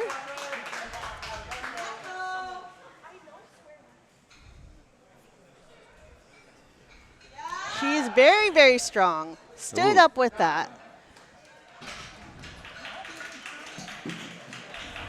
They gave it to her. That was good. At the top, I think I saw her toes come up off the ground, which is not a no lift, but it does show that her center of mass is moving backwards as she's locking out. It could get her a little bit in the fall? third. Well, potentially fall, but if she's fighting her balance in that motion, the center of mass is going to push her in a direction she doesn't want to be in. So she might have to look on that on the last one, but so far she's doing, like, the weight's no problem. The weight's no problem. And Stan here is attempting 125 kilograms. Ooh. And that one slipped out of Just his no hands grip. there. A little too quick on the trigger there. Our next lifter is Irene. George is on deck, and Cuddy is in the hole. So yeah, anytime you make some sort of attempt to lift, you must finish it. If not, they will say no lift. Irene is next, 130 kilos. What do you think about that attempt selection? Do you think she should have gone more? What was she, 120 last? Yeah, and she flew. This is a good jump. 22-pound jump or 10 kg jump. Like, this will probably move pretty well too, because I bet her last is going to be between 137 and 145 or 142. Yeah. She makes this look Yeah. really So the game easy. plan for her is probably at the 140 mark, Yeah. but she could easily do the 142 to 1. I would jump to one. I would probably do a 140, just to, like, hey, secure the lift. You and got, keep that I think 10 she's 9 kilo for 9 jump. too, Yeah, right? she's She'll be fine with that jump. You could do a 12-kilo jump, but that is a bigger jump than from first to second. Yeah. Or from second to third. So it's a little bit of a gamble, and it all depends on how she responds to those levels of jump too, right? So George Nice. has a successful lift at 145. He's successful lift at 145 kilos there. So with your attempt selection, this is why it's important if you're working with a coach to learn how your athlete takes those jumps, how they respond to those jumps, and a way to mirror that into your meet to know, hey, is this going to be too small? Is this going to be too big? Mentally, are you okay with that kind of jump too, right? Pablo, he knows what's up. Look away from me. So Kemi is next with 145 kilos. Getting ready again to set up there, conventional deadlift. Oh, yeah. Very easy for Kemi. Very strong woman. There you go. So 145 is like 320 pounds. It's very solid. Yeah, because 142 is just shy of 315. Jacob is our next lifter, 165 kilos here for his second attempt. He's been moving well. He's been having a good day.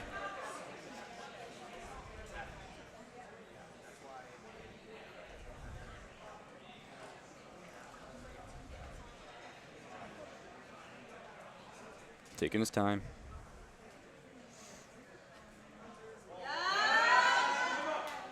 Oh, yeah. A little bit of struggle off the ground, but it's moving very smooth. And he's got 3 red lights. It's a good lift. We'll probably see a 5 to a 7.5 kilo jump for his last, unless they're aiming for that nice 175 number. So we'll see what they choose to do here. So our next lifter, Noah, unfortunately did not get his first attempt, so he is retaking it at 170. He's got to take his time, get really tight hands, get those hips into the bar hard.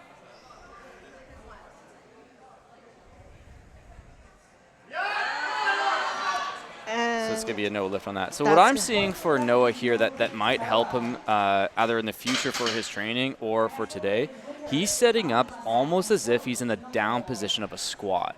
Body is super high, hips are super low, and then when he tries to pull, his hips shoot up, which isn't going to allow him to get that bar off the ground where he wants. Where we might want to actually get his hips a little bit higher up, get his chest a little bit lower so he can drive his hips and his legs down and forward into the bar as hard as possible. Great lift. So Winter is successful with her second attempt there at 170. She made a 10-kilo jump from her last attempt there. And next is Ishan doing 175. Ooh, okay, so this is 3 reds and the collar? Yeah, Yep. 3 reds of the collar. So Exciting. That three red lift one is where one day, folks. Nice. Little turny, but doesn't matter if that bar spins this way. As long as it goes up, it's okay. It's a good lift for Ishan. So he's had a very successful day so far. He had a little bit of a fight there, but honestly, that's what second attempts are going to be like. He's got room. Yeah. He'll probably take a 180 or 182.5 would be that nice 405 deadlift. And that's probably what they're nice, looking yeah. for.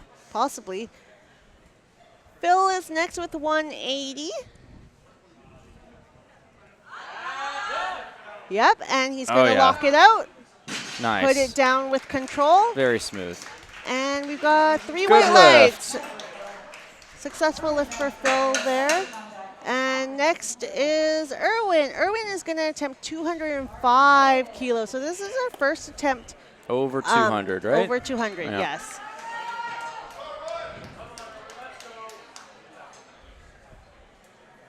Erwin's got technique dialed down. For Yeah. Sure. Oh, yeah. This isn't his first meet. You can tell. Yeah. Okay.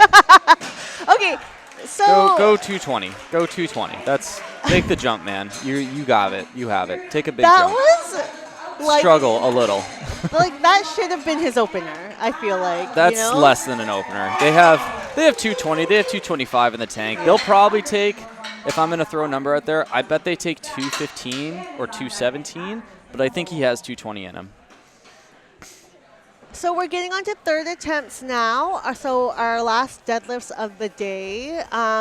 Leslie is going to be attempting 102.5. So I believe she was 97.5 last time. So this is a 5-kilo jump. She very controlled. Last time she set it down, and you said it's all a negative. Her cheering squad is cheering for her. The whole front row. I love it. I love to see it. Last deads are fun because it's just like you're done after Yeah. this. Put it down and then go take a break. Okay. Very so good. This is what. Oh, Oh. So she set it down in a very controlled manner. She got the lift for sure. You saw a little bit of a struggle at the top there, but I feel like that's what last deads are gonna be like. Yeah. They're either you're gonna get them with a struggle, we're or gonna see some you're- hits and misses here, Yeah. big time. Actually, no. Everyone's seconds were super easy. Maybe not everybody's, but yeah, we're gonna see some. It's gonna be hits and misses. You're tired. It's the last lift of the day. Sometimes you might be just going for it. You just want to go home. Yeah. Okay. I want to go home. Okay. Stan needs to get the 125. Yeah. Oh, he got his opener, so Yeah. he's in the meet. He's gonna retake his second here. Yes. It went a little too fast and slipped out of his hands, last yeah, time. so- it was a grip. He just kind of pulled the trigger a little too quickly. Okay.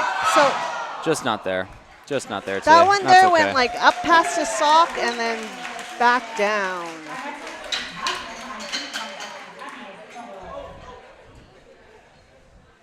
And Catherine, okay, so she was successful at 120, and now she's taking a 10-kilo jump into 130 kilos. I think she's going to get this. She's been very good at deadlifting so far. She was so fast her first time, we didn't even finish talking. Yeah. So this is what I said last time about her toes at the end. As long Okay, as she stays okay. grounded, she should be in a good position. Okay, I do see I saw what you, This is better this time. Definitely better this time, but no problem. Yeah. The weight is not the issue whatsoever. There are no issues in that deadlift, in my opinion, other than maybe a little bit of her weight moving forward, but it was a good lift, and it was a good day for her. Is it possible that she's wearing, like, soft runners? Maybe. Just a little bit of squish and it's moving her, yeah. Yeah, with deadlifting, you want your shoes pretty flat because it reduces your range of motion. And if you have a heel, it's going to lean your weight forward into it, right? Nothing like a squat. Some people squat with the heel, and it can give them an advantageous position, right? So your equipment that you choose does make a difference here and there. So there are deadlift-specific slippers or shoes. You can easily also use like Converse or something like that. Very popular, yeah. Yeah, running shoes probably not, just due to the cushioning there. So she is taking a 10 kg jump from her last attempt, and it's gonna fly. I agree with you. Yep. Yeah, she had 145, 147 if she wanted it. Yeah. Well she done. seems That's a good day. very happy with that one there. A celebration with Coach Francis. That's a good day.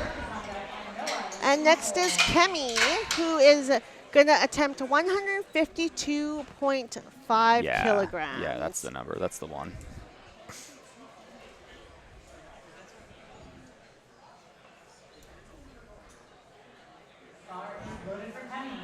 All right, here we go, Kemi.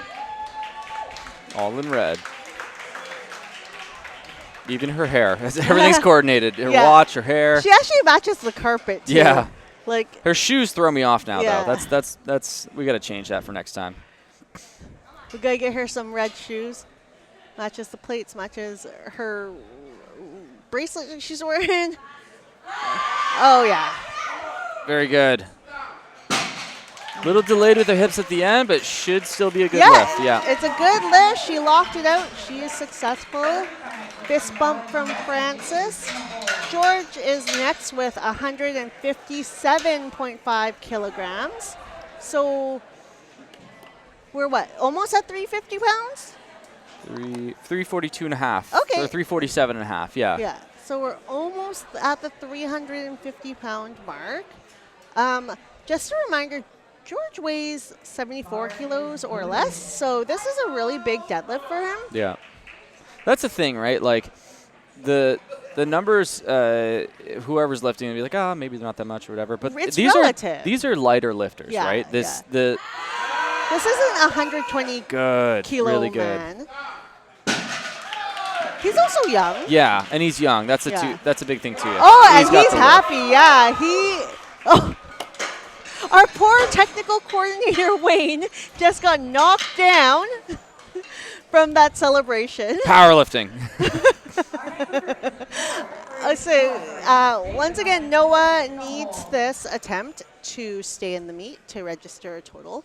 It will be retaken again at 170. Yes.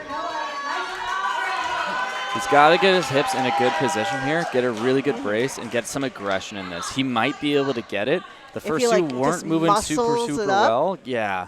Well, not even muscle. I think it's going to be a position thing. Like, position, stay in it, and then go from there. So that's going to be more stability than anything, our ability to resist other forces.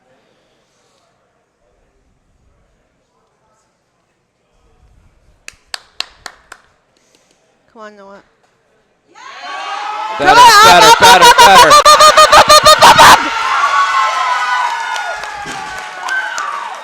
I'm so good at my job. It's crazy. I think they must have heard me. There's no other way. Do you think they're just like listening to the They must be, because every time that's been happening, I've said it, they've done it, it's worked. Buy coaching from me. That's it. That was well done, Noah. an That's awesome amazing. attempt by Noah. He is in it. He gets to register a total. That's fantastic. That was awesome. And next really, is Jacob. really good job. Jacob is attempting 175 kilograms here for his third. Jacob's had a great day. What you get a coaching inquiry by for Noah. This is the best advertising. Yeah.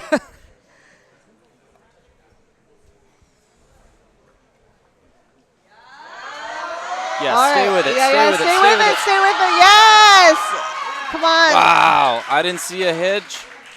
No, ramp. I didn't. I saw consistently going up. Let's see what. That's a good lift. Oh. That's a good lift. Congratulations to Jacob. That was a really good lift. So this is what we're talking about with third attempts, right? You got like there will be fights, there will be grinds, but when you get it, it's like some good stuff.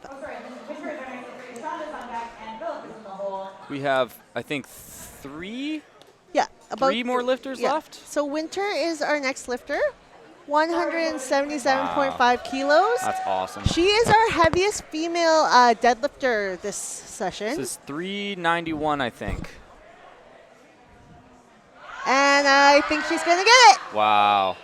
It's a big moment for in women's powerlifting, hitting that 400-pound deadlift. It's rare. You don't see it often. There's a handful of lifters I've seen who have done it, and she is very close to it. And she's got room. If she really wanted to, she probably could have done it today. But she... I think she took the smart attempt, though. Yeah. She's on her way to that. I'm not sure if she's done it before, but she's a strong girl, big time. And Ishan is next. So Ishan has lifting 185 kilograms here. This is a 407. large amount of weight. Just not there. Hips just a little too high. Lost a little bit of that wedge. I But will say, it went off the ground. yeah, it did go Went off the ground, and Ishan's had a really good day leading up to this with like not a single drop of equipment. So I'm going to give him applause for that. Our next lifter is Philip Steves, 190 kilograms here. Yeah, I don't like pulling anything over 405 without a belt. Like, I can do it. It's just, it doesn't feel great usually. Yeah. Come on, Phil. The crowd cheering him on, getting there. Phil's had a good deadlift day so far. He's been locking out pretty well.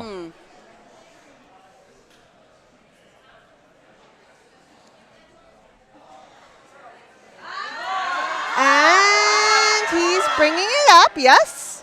Is he locked?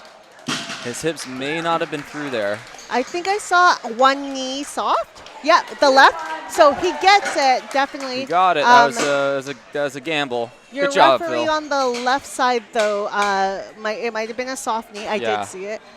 Okay, so Irwin is doing 217.5 kilograms. I call it 217. Yeah.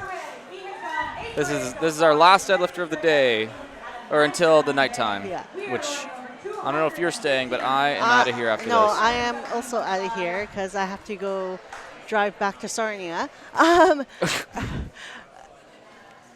Irwin has been having a very good day. He, like you said, it's not his first competition. He's executing really well. Come on, Irwin, 217.5 kilos. He's done a great job thus far.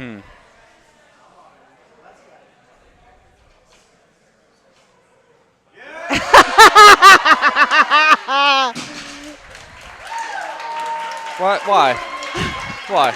And that was a clinic put on by Irwin de Guzman on how to have a really good powerlifting day. He was just here for fun. He wanted to play. That's it. All right, folks, that's it for us. We'll see you next time.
We go? Oh, hi. All right. Good afternoon, everybody. Welcome to session number 3 of the Horseshoe Showdown. We've got 2 flights of lifters this afternoon, starting in about 9 minutes. About 12 lifters per flight. My name is Izzo. I'll be one of your commentators today. My name is Urgis. I will be the other commentator. I am completely new to the powerlifting scene here. This is my first time commentating a powerlifting show. I've done other sports for commentating, but I'm excited for this one. I'm going to be asking a lot of questions. And I'll So hopefully have answers. I've done, I think, a commentary at Nationals this year. That was really fun. Some announcing here and there. Been in the sport about 4 years now, so I've been around. But yeah, I am very excited to kick things off. Our first lifter, see, I also have the lifting cast here, so we can see things up. John Carter is going to be our first lifter, 85 kilos for his squat. So what do you know about powerlifting in terms of like how the meets work, like the flow of them? like I said, I know nothing. Nothing. Yeah, Oh, I know. That's so, fun. That's fun. Yeah, I so get to that's what I'm explain. going to, yeah, I'm going to be asking, like, explain to me everything. Like, I Okay. want, yes, so. All right. So basically, for a powerlifting meet, no matter the level, we're at the local Ontario level here. We're going to do the squat, the bench, and the deadlift. And so each of these lifters is going to have 3 attempts at these 3 lifts. So we start off with the squat. All the lifters have given the referees their opening attempts. They've decided what they want to start off with. And they are going to come up and do their openers. And based on how that weight moves, they decide how much they want to go up. And then they do it again. So they do each lift 3 times. The second lift will be the bench press. And then the third is the deadlift, where they just pick it up off the floor. So that's kind of how it works. There's some nuances in terms of how the lifts are judged. So if they are considered a good or bad lift, we'll talk about that when we get there. We can see our 3 referees that are on the platform. So we have 1 in the center and 2 on the sides. And so they're going to be judging the quality and the standard of the lift. Well, there you go. Thank There you go. for that. Yeah, that's the TLDR of powerlifting competition. But yeah, it should be a good time. We had a great session, or 2 great sessions earlier today. Hello. We had a bench-only session this morning. So another option that lifters have is to compete in only the bench press. So we had that this morning, and then a little later in the morning we had our first session, which was, I believe, the junior men and then some of the open women as well. I think this afternoon it is primarily the men's 105, 66, 83, and 93 kilo weight class. So just the big boys here. Oh, and the 120 classes. Oh, it's a guy. It's all the guys. All the heavyweights. All the big, heavyweights here. all the There big you boys go. this afternoon. I think some of the lighter men in the first flight, and then the heavier men in the second flight. Should be fun, but you'll get the flow of it pretty quickly. It'll go pretty fast. We've got an excellent spotting loading team, loading the weights on the bar.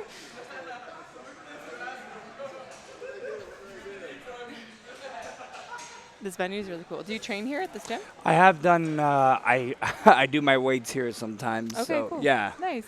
I've trained here. I know Adam, the owner. I've seen Robin a couple times. So yeah. Sweet, awesome. Sounds good. So you'll be able to tell us how this is different from combat sports. Yeah. I could. Yeah, for sure. Yeah, it is different, kind of picking up on the nuances. We'll talk about some of the grading of the lifts, as they say, some of the attempt selections, how these lifters choose to go up in weight. So it will be a good time. Huge fan of the carpet that's going on here. This like red carpet. Yeah, Yeah. that's pretty cool. Kind of old school looking. Yes, I could ask the question. One thing with the lift, do they have to hold it for a certain period of time, or is it like just one?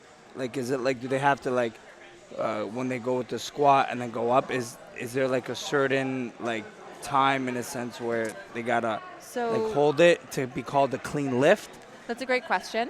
For the squat, you actually have to wait for commands to Right. start the lift. Okay. And so what the lifters are going to do is they're going to go up to the bar, they're going to unrack it, and then they have to wait for the squat command from the head referee. And once they get that command, they can proceed to do their squat. And then when they're done their squat, they have to wait for the rack command. Right. So they have to be kind of listening for these two commands in order for it to be deemed a good lift. And the other thing that's really important in a squat is to hit depth. So Yes. you need to make sure that you're squatting low enough that the hip crease is below the knee crease, and that will be deemed by the judges. So once you've completed the lift, they will either deem whether it was good or bad, depending on those conditions. But they don't have to, like, obviously pause it at the bottom. They Yeah. don't have to, like, hold it. It's just the referees will give the command based on how they are starting. Okay, there you If go. that, Thank you. if that makes sense. Yes, that makes a lot Yeah. of sense. Yes. Yeah. Same with the bench press, where they will get the command to start benching, they'll get a command to press it off their chest, and then they'll get a command to rack it back. So you'll see very quickly it'll start to make a little more sense. So so they have to, in that situation, they can't just go. They have to wait for the command to. Okay, yeah. Exactly, yeah. Otherwise, as we all know, if we've ever done a bench press, very different type of movement if you're pausing it on the chest compared to if you're just bouncing it off your Yes, chest, right? So we yeah. try to standardize the lift so that everyone's doing the same thing.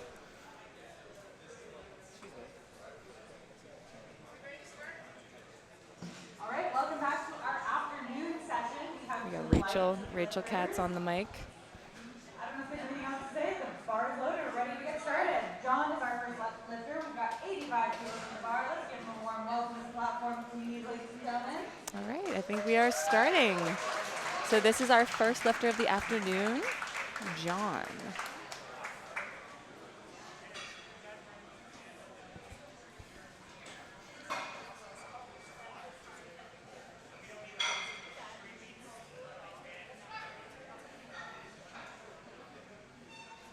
So he gets that command, gets the rack command, and we'll look for the lights.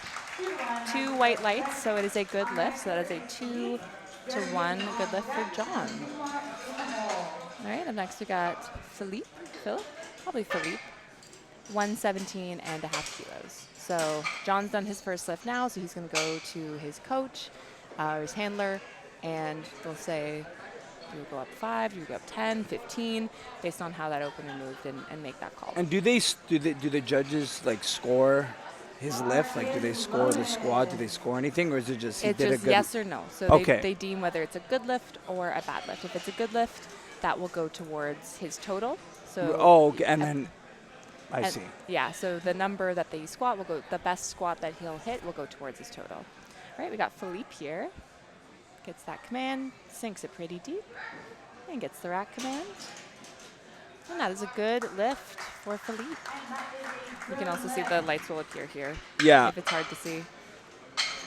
So the other one he had 2. So the judges all 3 judges gave a white. Exactly. Like, with the other one, the judge gave 1 red. So Exactly. okay, I see. Yeah, so this was no hesitation, 3 white lights on that last lift there. I'm not sure what that red was on the squat we saw from John, but doesn't matter. He still got the lift. Yeah. So that's why there's 3, right? So it's very important because the judges, I don't hear, they're not really saying anything. They got to look at that hand signal, right, the whole time? Because are the judges speaking or are they just raising their hands? So the head referee will give the commands, Okay. whereas the judges on the side are basically indicating that they see that the lifter is ready Right. to go. Okay. So you'll see they'll drop their hand when they think that the lifter is ready to go. There we go. This is Jeremy, 122 and a half for him. And that is a good lift for Jeremy. And this is one weight class?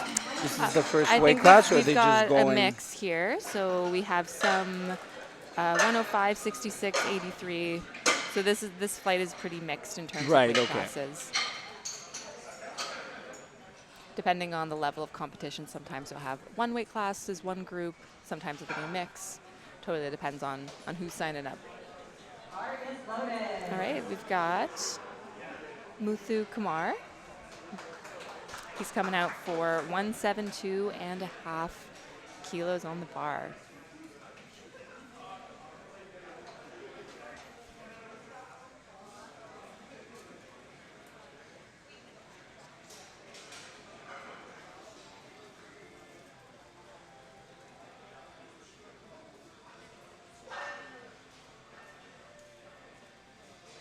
Very easy.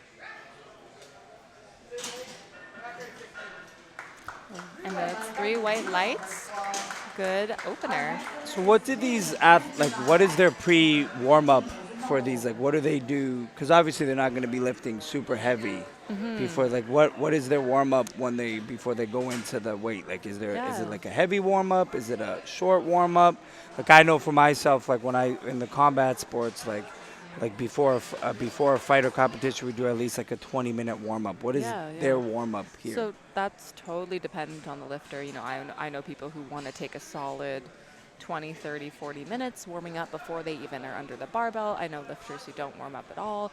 Typically what you'll see is maybe they'll have like 4 or 5 weights that they'll want to hit before. So let's say, you know, we've got Tim here is also taking 172.5. Maybe he squatted, you know, 70 kilos and then 120, 140, 150, 160, and then he came out and did his Right. numbers. So Okay. kind of just Yeah. slowly building up. That's. Yeah, so your body's not totally surprised when you put the heavy weight on your back.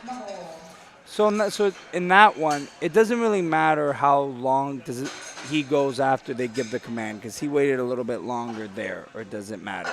It doesn't matter. So each lifter has a minute to complete their lift. Right. So as long as they do it within the minute, they can take their time. If they need to take more time to balance, to brace, they can do whatever they need to do in order to feel comfortable, right? But so long as they wait for that squat command, that cue, then they're good to go. So after that cue, they have a minute? Yeah. Okay. No, that's a lie. Once the bar is loaded, they have a minute. Oh, I see. Yeah. Okay. All right. So they have a minute to get the command, basically. All right, we've got Brandon, 175 kilos. Very nice. That was a very, very smooth squat. And that's a good lift for Brandon. All right, looks good. Up next is Gene. We're jumping up to 190. This is well over 400 pounds now we've got going on the bar.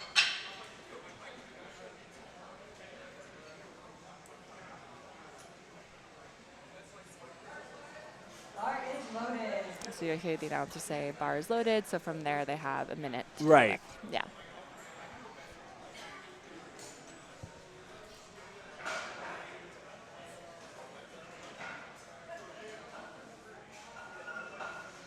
His shoes match the carpet. Love to see it. All right, very good. No knee sleeves for Gene. That is impressive. Is he wearing a belt? Oh, he's wearing a belt. No knee sleeves, very impressive. That's a good lift. Up next, we have Senjin, or Ryan. Ryan is going to open with 200 kilos, so like 440 pounds. So now we're getting into some pretty hefty squats. All right, Ryan's coming up.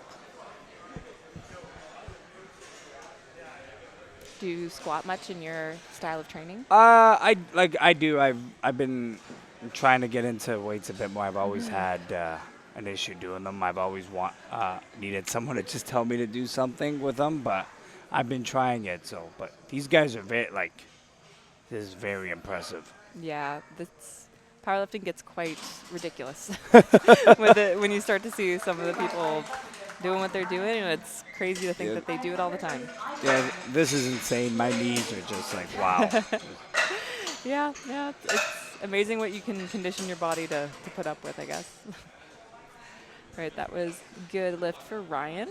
Ivan's going to do 205 for his opener, and then Jordan's going to do 207, and then we're going to go to second attempts.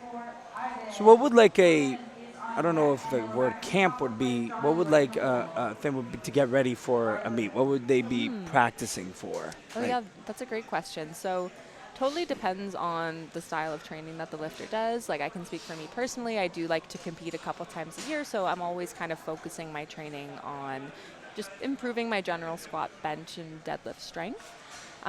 Usually maybe like a month or two in order to prepare for a meet. You're kind of slowly easing into building up to do a heavy single on your lifts.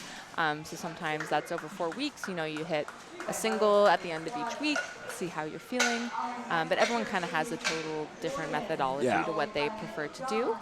But yeah, I think depends on the person. Depends on how often they compete. Yeah. Yeah. All right, the last lifter of this flight is Jordan. Jordan's going to do 207.5. Jordy. with the glasses on too. Very intellectual.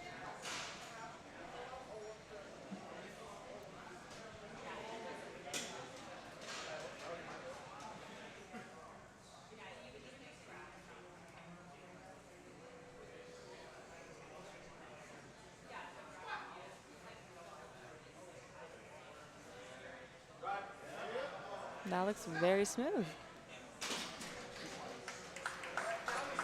Right, that's a good lift for Jordy. Right, so that was all the first attempts for this group of lifters. So now they're going to do their second attempt weights. So we're getting a little bit heavier here. They're going back to the same guys? Back to the top of the order, yeah. So we have a group of 12, I believe 11 or 12 lifters here. So they're each going to do their attempt and then do their next attempt.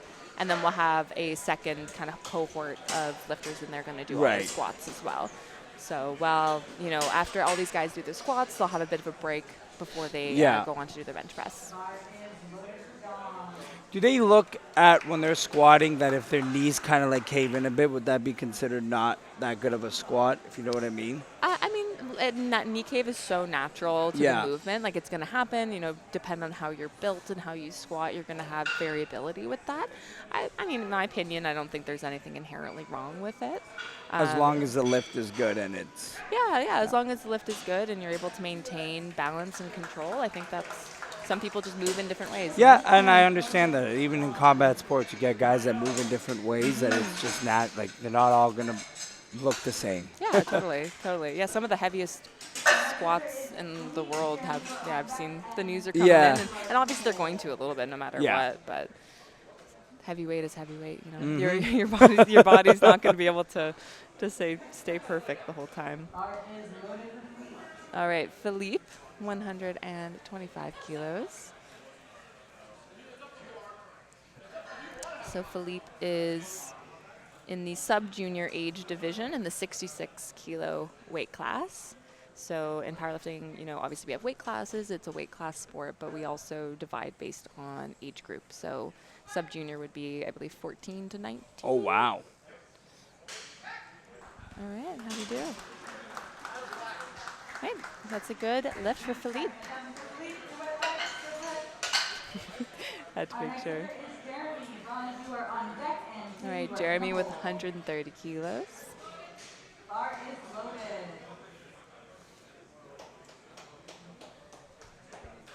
Now I'm sure for some of these lifters, they've been around, they've done meets before. Some of them, it might be their first time. It's always lovely to see people have their first meet. Probably just as nerve-wracking, too. Oh, my God, yeah. Oh. All right. That's pretty fast. That's a good lift. 3 white lights. What would you tell someone in their first competition? What would you try to get them prepared for? Or tell them, hey, like, this is what you should, like, be ready for? Because that's something like when my students would ask me for something, just be like, you're not going to know, right? You just got to be ready for the unknown, basically. What is it? Is that basically the same thing you got to say here? Or? I would say so. I mean, especially if you're not used to, you know, the standards and the rules and kind of the flow of a meet, it can be really difficult to prepare for that. You know, you have commands that you have to listen for, you have standards you have to adhere to. But at the same time, you want to lift as much as you can, right? But just because you can lift it in the gym doesn't mean it's going to always translate on the platform, right? So you have to be prepared. Yeah. Yeah, it's a good lift. Good lift for Raj. Does that have a factor in it, the competition feel, where you might lift a certain amount of weight in practice, but then can the competition factor affect you? Absolutely. And does that happen? All the time. Like, a lot of the times, you know, things in the gym, there's no referee reffing you in the gym. Right. There's no one looking at you. You got 3, 4, like everyone. There's obviously the pressure. Yeah. You know, things can change, but these guys are taking it in stride. All right, we've got Tim with 185, so that's just over 400 pounds for Tim. No belt, no problem. Oh, wow. I love seeing the shoe choices that people make, too. You got some lovely low-top Converse, great for squatting. Oh, wow, he dunked that. That was impressive. Hey, that's a good lift for Tim.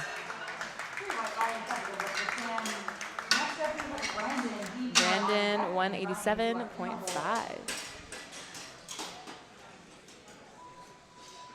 So most of these guys taking, you know, between 7.5 and 12 kilo jumps. Being pretty conservative, leaving some in the tank for that third attempt. Come on, Brandon. We got Brandon. So because now you got me looking at the shoes as well. So shoes really doesn't matter, like in any certain type of that doesn't really matter. Like they can wear whatever they want. It's just more comfortable feeling. They can wear what they want. I'm sure there's some conditions, but the two main types of shoes you'll see for squat is something like this, where it's a bit flatter, so you can really feel your feet on the floor. Another option a lot of people will do is they'll wear some kind of heeled shoe, so it gives them a little more dorsiflexion, maybe allows them to squat a bit more comfortably. That was a good lift for Brandon. Looked pretty smooth. So yeah, those are the main two that you'll see. They're like a small heel or a flat shoe. I see a lot of Jordans, people wearing the Nike Jordans. That's a common one. Yeah. Converse. That was my first lifting shoe was some Converse.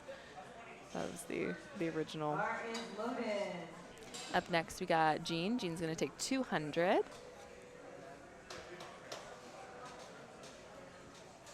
With the red shoes, the red carpet, looking good.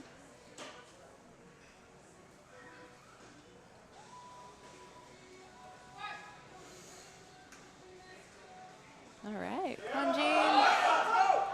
Oh no. So looks like Jean jumped that rack command. So he kind of came forward with the bar before getting that rack command from the head referee. And unfortunately that means it is a no lift. So he had the strength. He obviously stood up with it, but he needs to wait there and wait for that command to happen before it's considered a good lift. Is there any way, do people try to train that in a sense when they're doing like a heavy lift? Do they have like someone like there? Because he did the lift, but it was like, you could tell where it's like he wanted to get it off. It was like almost seconding. Yeah, right? Yeah, that's absolutely true. Up, up, up. That was good. That was Ryan with 205. That is a good lift.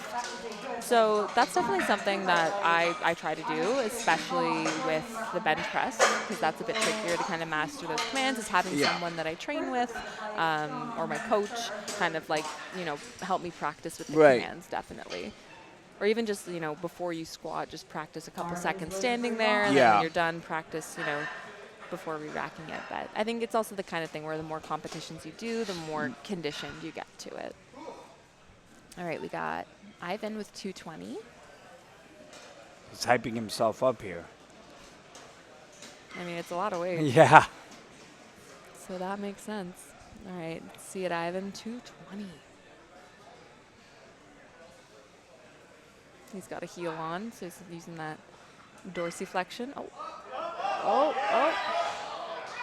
All right, Ivan. That is a good lift. I wonder what he'll go up to next. He looked really strong. It looked like he tipped forward a little bit. So I'm sure with a small adjustment, he could probably do quite a bit more. We'll see what his coach has put in. All right, and then Jordan also taking 220 for his second attempt. And then we are on to our third attempt squats for these lifters. And when they finish these attempts, do they have to move up a weight, or can they stay at that weight? Oh, yeah. So if they get the weight, they have to go up. They have to. Yeah. Well, they don't have to take the attempt, technically. But in the scoring system, if they get the weight, it'll automatically go up 2.5 kilos unless they put in another attempt, and then they can go up more. If they miss the weight, they could still go up if they want to, but you just can't go down. Right, okay. All right, Jordan. That was a good lift. Very solid second from Jordan. All right, so now we're on to the third attempts for our first flight of lifters. So we've got John. John's going to take 100 kilos for his third attempt. So John is a sub-junior in the 105 kilo weight class. Very tall young man. Really tall. Yeah, I saw the spotters put the rack height up, and I was like, oh, Yeah. that makes sense. Bar is loaded for John. All right. Third squats are my favorite lift to watch. How come that? How come? There's so much heart that has to go into it. Yeah. Same with third deadlifts, third anything, but I think there's something about the squat that is very special to me. It's my favorite. All right, John, let's see it.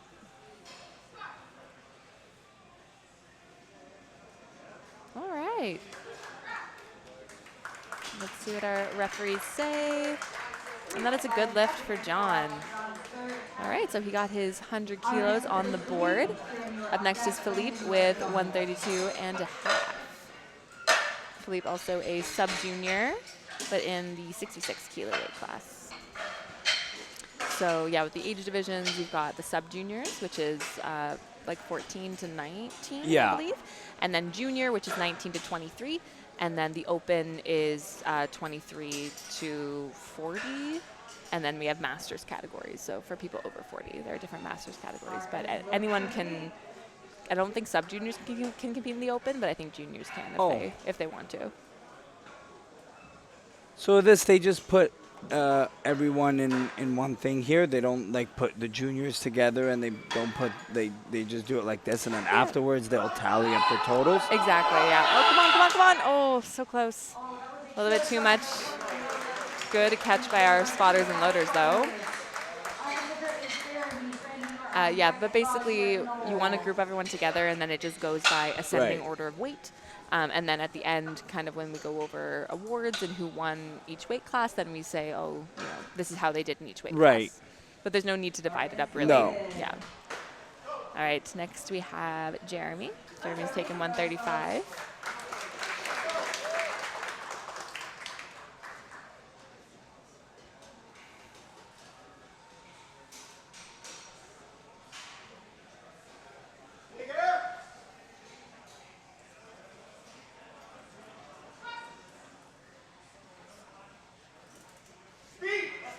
There we go. Pretty confident with that. That's a good lift. When the judges have their hand up, because I noticed in that one they had it up a little longer. Are they looking for something before they give them the command to go? Like, are they looking for like a proper stand, like a proper hold? Yeah, exactly. So they're waiting for basically the stance to be standardized. So their knees have to be locked out. They have to be standing upright, so they can't be too bent over. You have to make sure their hands are appropriately placed on the bar. And then once they see that their stance looks appropriate, then they'll give them the start command. All right, Brandon is going to take 192.5 kilos.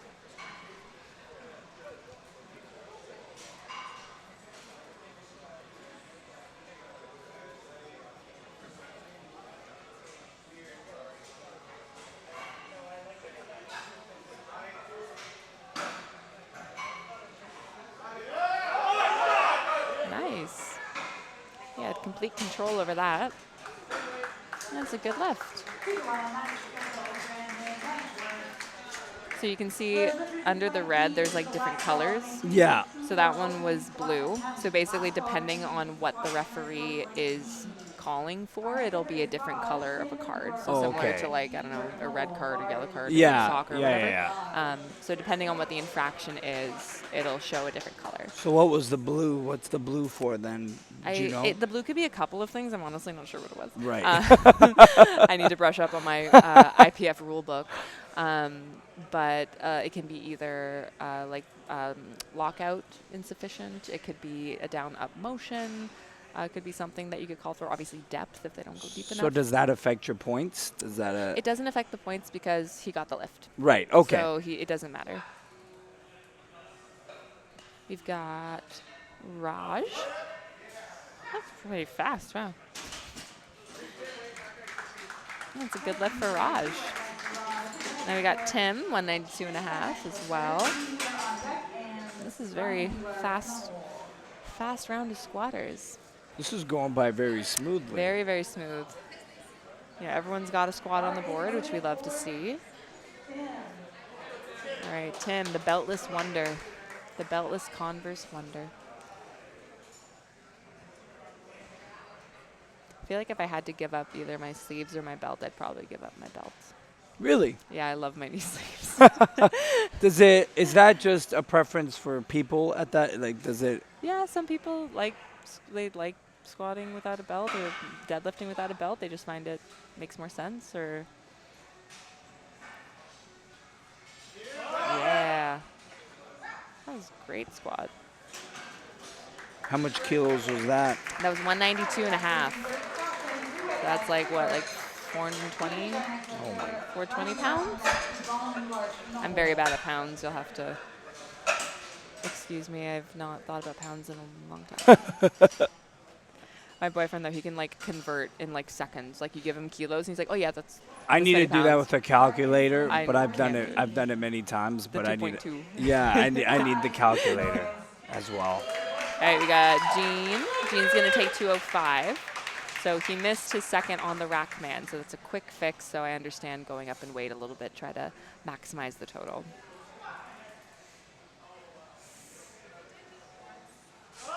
Oh, he fell a little backwards with it. A little too much. All right, we got Ryan next, 210 kilos.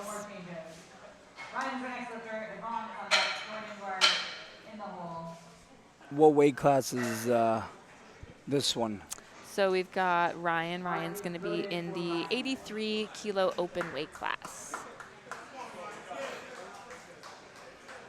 So I believe there's 10 weight classes. I should know that.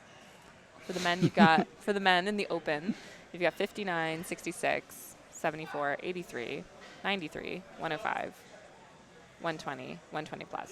So there's 8 weight classes, not 10. 10 in the juniors. That's a good lift for Ryan. All right, and then our last 2 squatters of this flight is got Ivan, and then we got Jordan. So Ivan's going to do 225, and then Jordan's going to do 227. And I think 227 is 500 pounds. Wow. That number I know. I know, like, by the hundreds. All right, this is Ivan. Ivan wants us to make some noise. He's getting excited, which we love to see. We got some barking.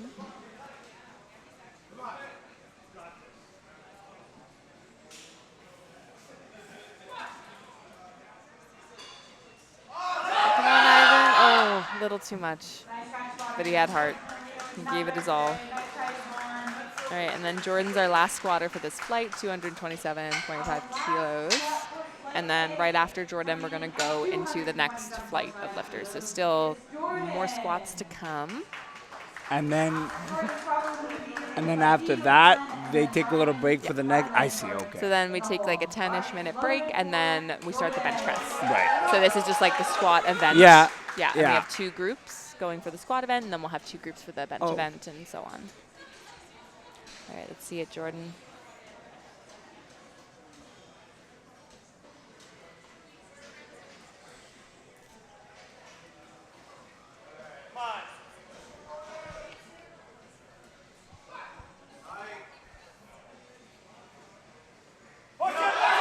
Yeah, there we go.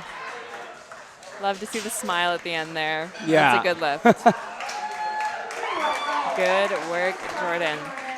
All right, so now we're into flight B. So we've done all of these guys. You can see green means good, red means no. And now we're on to flight B. So we got Glenn with 65 kilos. And then a lot of these guys, do they go do the bench as well, or is it a whole different? Oh, no, so they're going to do all 3. Oh wow. Yeah, so all of these guys are signed up for full power, which means they have to complete all 3 That's lifts incredible. in order to have a total. So in order to have a total for the meet, you need to get at least 1 squat, at least Yeah. 1 bench, and at least 1 deadlift. You just have like 3 chances to do that, right? If I did half the weight here, I'd call it for a day. You're never gonna see me for a month. I'll be It's done. taxing. It's a all right. Let's see it. We've got Glenn. Glenn's gonna take 65 kilos. Masters. He's Masters 4. M4, which means he's over 70 years old. Yeah, in we also have a masters Okay, category as well. yeah. So We love to see it. I love to see the oh, masters lifting. absolutely.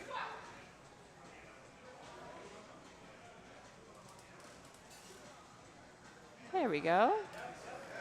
Very good lift. Great job, Glenn. That was a good lift. So these meets is it's not like all advanced. It could be first timers. Like Oh yeah, absolutely. So Very nice. anyone, anywhere, you want to do a powerlifting meet, you can sign up. That's really cool. I'm encouraging you all. No matter what level you're at, no matter what age you're at, just do it. It's fun. It's a good time. But then you get addicted to it. Yeah.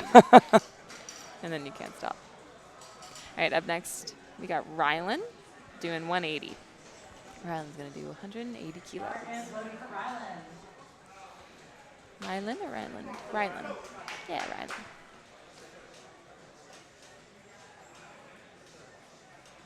Shake a shake it.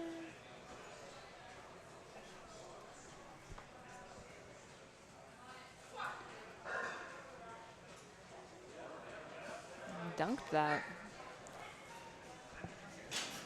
That was very fast, very smooth, and it's a good lift. Up next is Huzefa with 185. I just saw one of the power lifters. He was eating. Is that something like? Can they have like a meal, or would usually a power lifter do like a snack to not eat too much, or is Totally it like depends on the person. right? Totally depends. I get it. I've seen people eat like full bowls of chicken and rice and like full meals between like bench and deadlift. I couldn't do that. Yeah. Personally, I have to wait till after. But some people No, they need to feel food. You know, they need to be fed. I get it. Yeah. I was the same way in competition. I could have a full burrito bowl and then just compete right after. Could not be me. But power to you. All right, Huzefa, 185. Unfortunately, no lift. So we've got 2 reds on the side. So that means that both of our side referees, it was a red card, so it means that they did not hit sufficient depth. Right. So he has the option to retake that, or he can go up if he wants to. But in order to get a lift, make sure to sink it down a little bit more. All right, this is Nick, 192.5 for Nick. Handled by Ian Adaptive. So in that situation, would he try to go higher? Or would he try to would that be like a coach's game plan? It kind of depends. I'd say if it's one of your first meets, I would say just retake it, make it good, and then go into your third attempt with more confidence. Yeah. That's what I would do. I think that's usually the best option. Unfortunately, no lift for Nick. I think the same issue with depth. So that hip crease just not being low enough. So we'll see what his coach puts in. But basically, yeah, the option to take it or go up a little bit. That totally depends. What's the depth that they're looking for? Like, what are they looking for that? In the rule book, the depth needs to be that the hip crease is visibly below the top of the knee joint. Right. So obviously it's, you have to use your best judgment, but basically they want to see that your hip is below your knee. Yes. Yeah. So this is Lucas, 197.5. Very good. I like his socks. They're great socks on. That was a good lift for Lucas. Another Lucas. Back-to-back Lucases. So Lucas N is going to take 200 for his opener. What's the craziest, as the kids say, sock game you've seen in a competition? The craziest sock game. I've seen some fun ones. Some dinosaurs, lots of dinosaur socks, people like that. I saw someone wear My Little Pony socks, but it was like it was a man, like an adult man. That's awesome. That was really something. Yeah, you see it all. Yeah. All right, we got Lucas, 200 in the pink Converse. Very good. Very smooth. All right. That was a good lift for Lucas. Next, we got Keith, 202.5. Oh, I know Keith. Keith trains at my gym. I believe this is his first meet, so we're rooting for you, Keith. Bar is loaded. Also lifting the glasses, much respect. Much respect. Takes a lot of skill. I can't do maybe benching. Maybe I could bench in my glasses, but Yeah. like with deadlift, they're falling off. And I don't want to have to deal with that. All right, let's see Keith. Wow. Pretty speedy. He dunked that. That's a good lift. Very impressive. locked and in. And if that's his first lift, that is very Yeah, impressive. a lot of the time too, it's really important that like your squats go well because they kind of also build your confidence Yeah. for the rest of the meet. You know, I've had meets where squats go great, and then I feel like I'm on fire the whole day, and then I've had meets where squats didn't go so great, and it kind of. Do you think squats is the most important one? I would say yeah, because it kind of sets the tone. Right. Right. It sets the tone. It builds your confidence. You know, it's for a lot of people, it's a really important way that they build their total because you can squat a lot more than you can bench. Yeah. Right. But I think the most important thing is that it really sets the tone for the Yes. day. Yeah. All right. We got Elazar, 210 kilos. I like his outfit. The lime green is really something. You can't miss him. Like I would No, you not can't. miss him in a crowd. Even the socks. Very good. Handled by Adam Katz. All right, that's a good lift for Elazar. And then Boyd is up next at 215.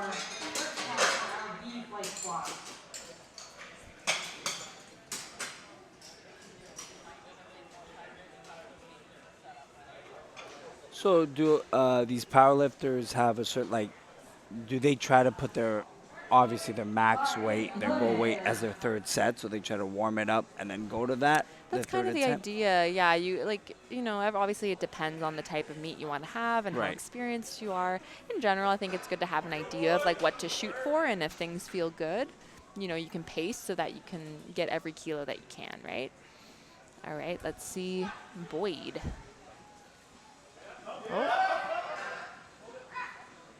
Oh, I don't know.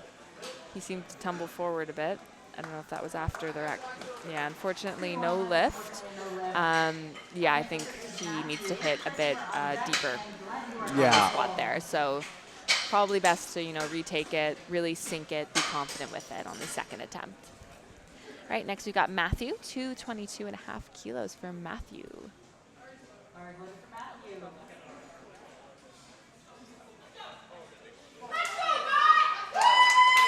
So I noticed a lot of these guys putting their weight belt in their belly button. Is there a certain preference to where you put the weight belt, or is it just what you feel? I think it's totally based on preference, like your own anatomy, Yeah. like what feels the most Yeah. comfortable. I know for me personally, there's not a lot of wiggle room. It kind of just sits between my rib cage and my hips. But some people, they can move it up Right. and down a bit better. Nice. That was a great squat. That was pretty smooth. That's a good lift for Matthew. All right, we got Matthew fans in the house. And our last lifter for the first attempt is Chris with 235 kilos. And then we're going back to the top of the order, and these guys are going to do their second attempt. So, yeah, you're getting the flow of it. I'm getting the flow of it now. And it's going by at such a good pace. Really. Yeah, our spotters and loaders are so fast. We're really being efficient at the Horseshoe Showdown. They should be a pit team is what they should be. No, seriously. Seriously. It's hard work, too. It's very hard work. Oh.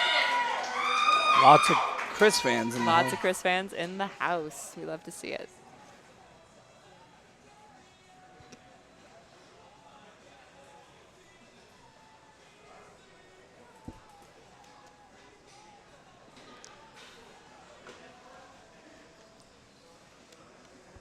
See, he's got the Nikes on.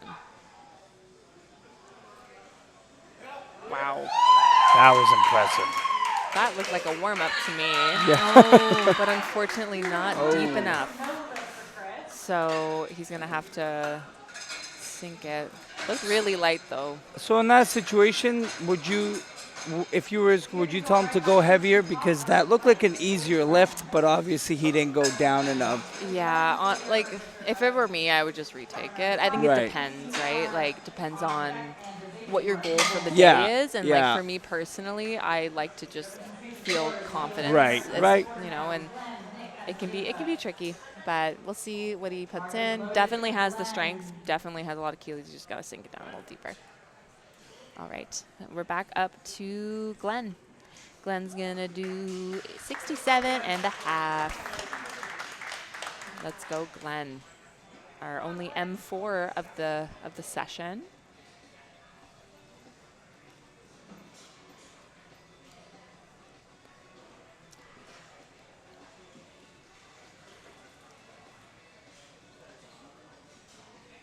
Very tall fella.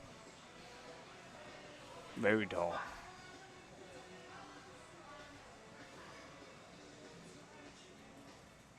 Come on, Glenn.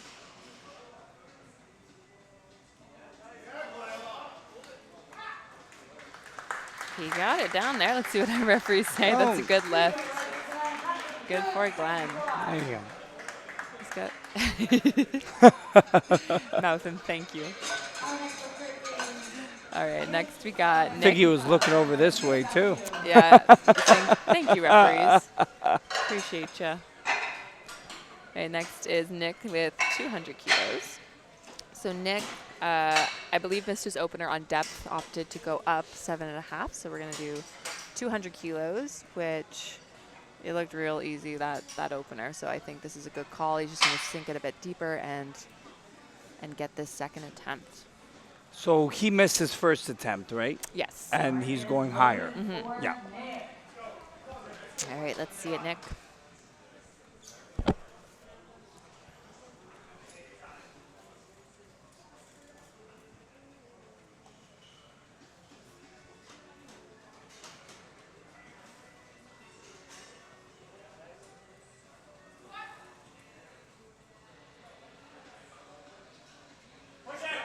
That looked pretty good. Let's see what our referees say.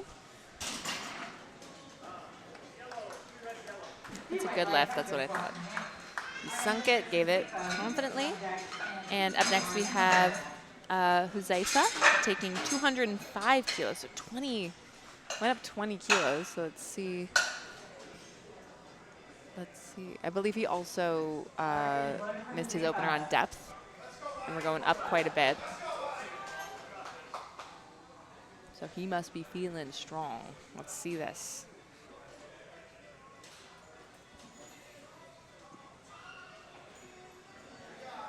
He looks confident with it.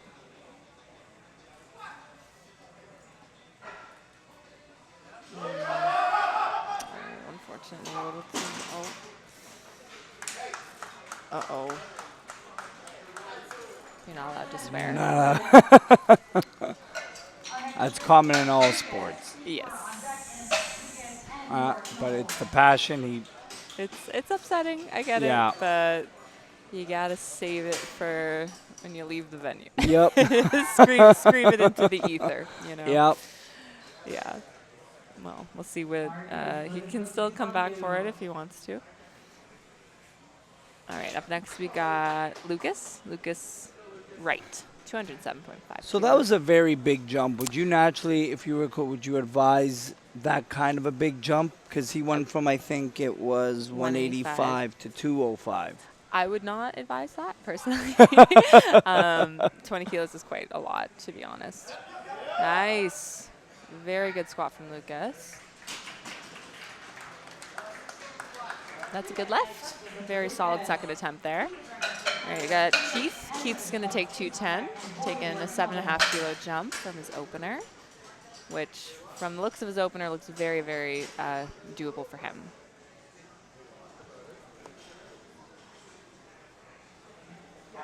All right, let's see it, Keith.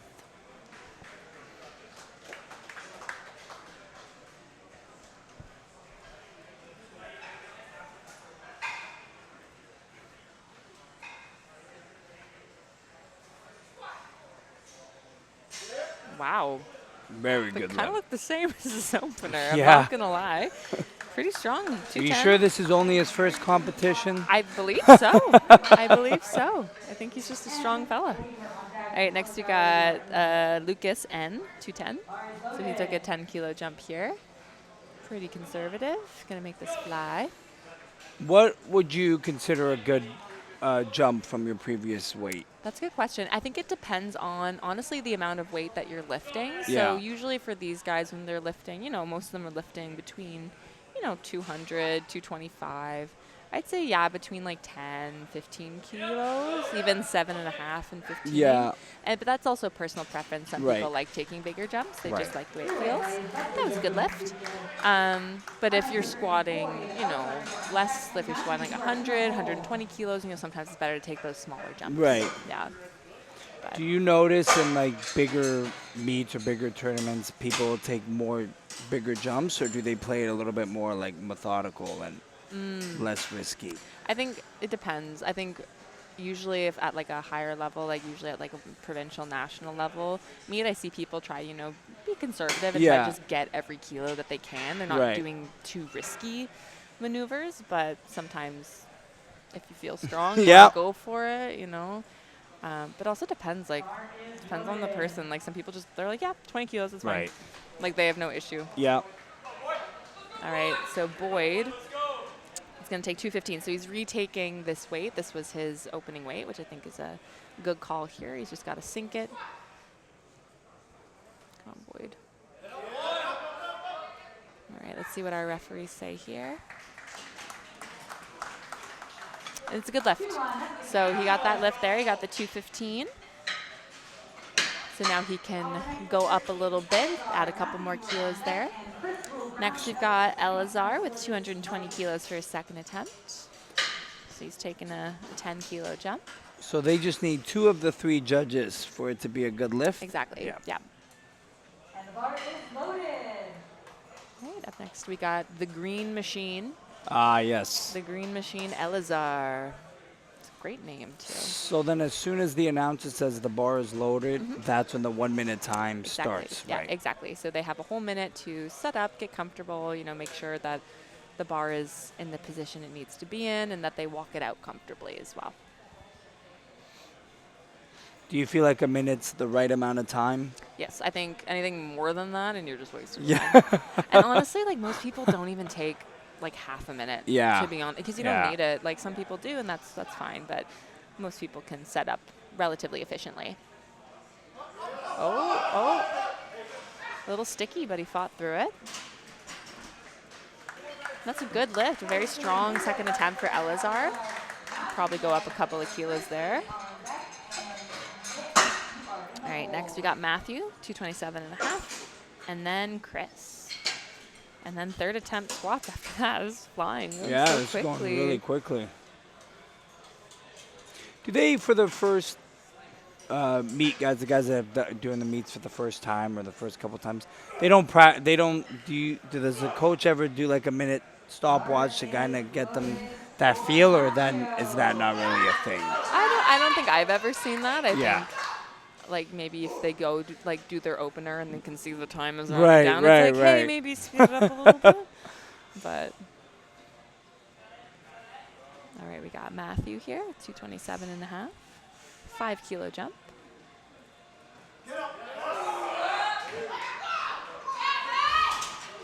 That looks pretty good. Definitely room in the tank there. He's all hyped up. I love it. I love it. So much energy. All right, Yeah. Chris is going to take 240. So Chris, I believe, missed his opener on depth, I think. So, small 5-kilo jump, just not too much, but just Yeah. enough to, stay on pace, but still not too much that he can really sink it with confidence. And even though he missed it, it did look easy for him. Yeah, exactly. So I think he's going to take this just like he took 235, sink it, make it easy.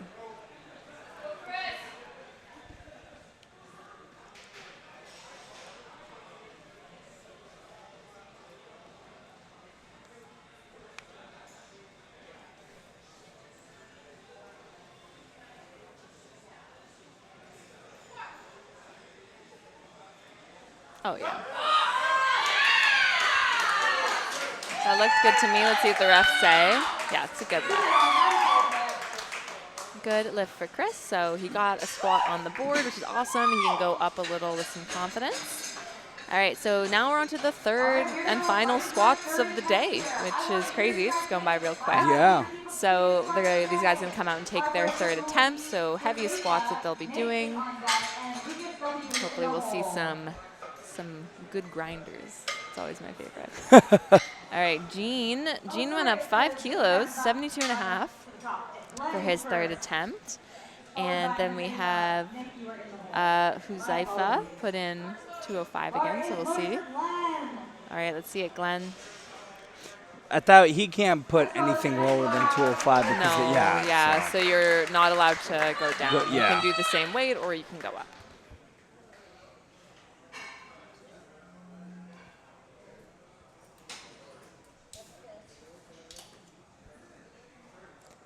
All right, 72 and a half kilos for Glenn.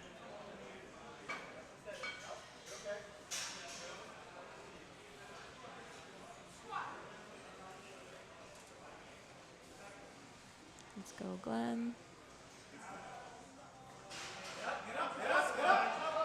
Oh yeah. What a strong man. Took his time, made sure it was good. Let's see what our referees say. Oh, unfortunately no lift. I think he got a blue card. I think it was for the lockout at the top. I'm not totally sure, but either way, that was some really great squatting from Glenn. All right, next is Huzaifa.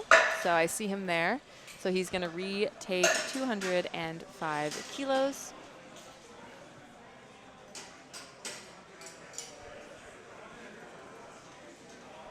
All right, so He looks motivated and ready to go. he's ready to attack it. Maybe you just needed to make a small technique adjustment here, really sink it and get it up confidently.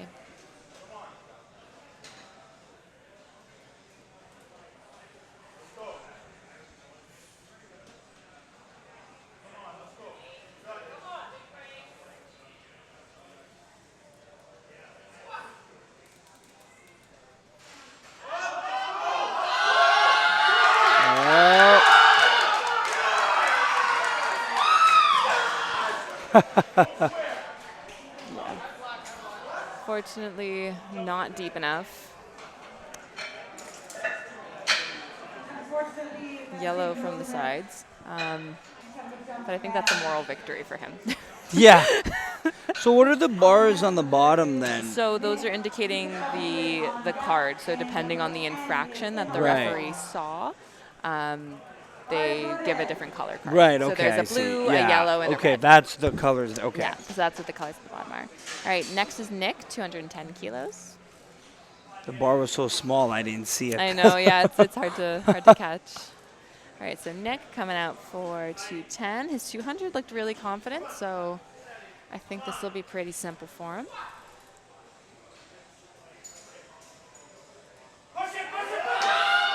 That's a strong squat. Let's see what our refs say. It's a good lift. What's the biggest jump in weight you've seen someone do On squat?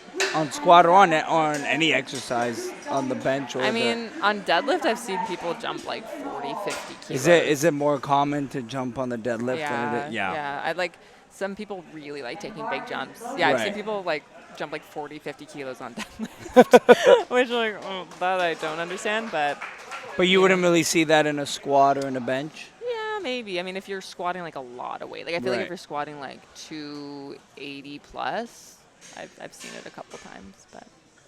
All right, next we got Lucas Wright, 212 and a half. Pretty good socks. Some fun socks on Lucas. Let's. Oh yeah, yeah. It was sticky, but he fought through it. Let's see what the refs say. It's a good lift for Lucas. All three. Yeah, see, that's what you want in the third Right, squat. It's yeah. like it's a little gritty. You had to really fight for it, you know? And he must feel good about himself too, all three judges. Yeah, they all agreed. He got all three of his squats in, confident, consistent. And now we got Lucas N. So Lucas number 2, 215.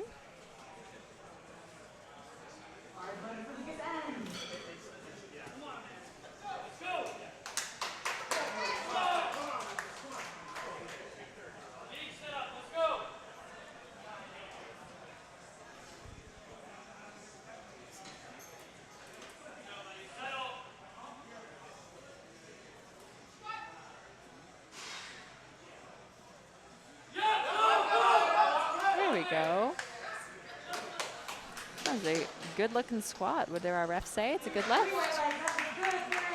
All right, next is Keith. Keith's going to do 220. Now, Keith's kind of on fire, so I feel like this will be pretty easy.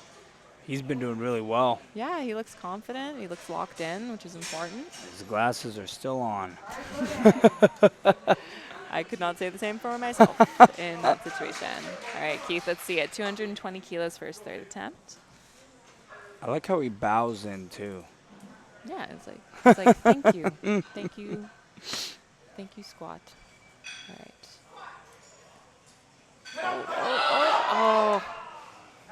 Oh, so close. You know, I think he just sunk it like a little too deep. Like he was really trying to get his hips down, but unfortunately just a little too heavy. And that Good. makes a difference, right? Oh, If you 1000%. think, yeah. Yeah, 1000%. So, but great squatting from Keith there. Next is Boyd, also going to take 220.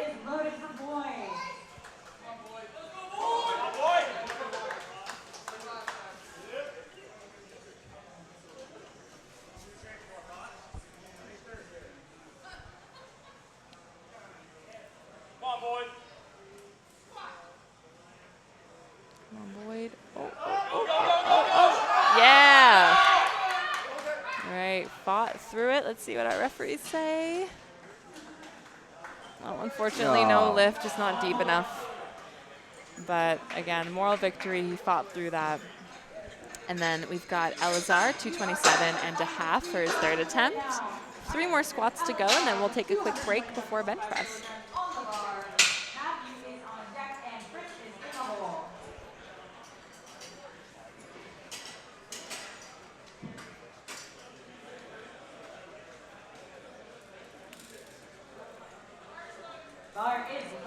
All right, we got Elazar and the mean, lean green machine. My favorite outfit right now. By far. He's really committed. Yeah. I like a man that commits to a color. It's very respectable. Handled by Adam F. Katz of Unbridled Strength.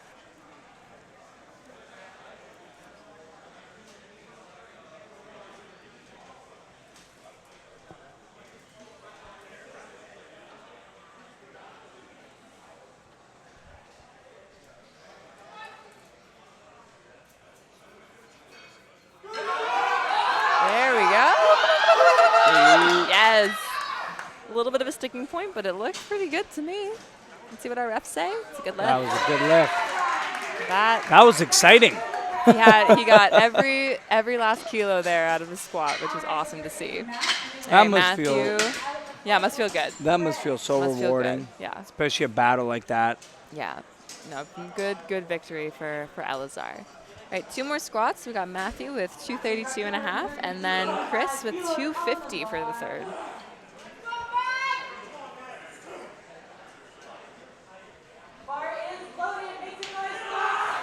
Oh, yeah. He's hyped up. The hype is in the house.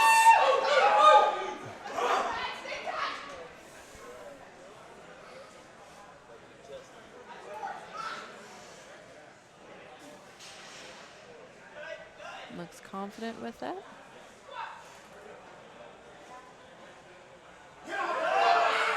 Wow, that was super fast. Let's see what our refs say. Looks good. Wow, that looked easier than his second attempt. Yeah, he definitely has room. Definitely has that room. Was impressive. Sometimes you just need more weight to like push you down. Yeah. You know? That's all you need. All right, our last squat of the day is Chris, 250 kilos. And then we'll take a short break and then hop into bench press. What weight and age is Chris? Chris is going to be in the 120 kilo open. Ah.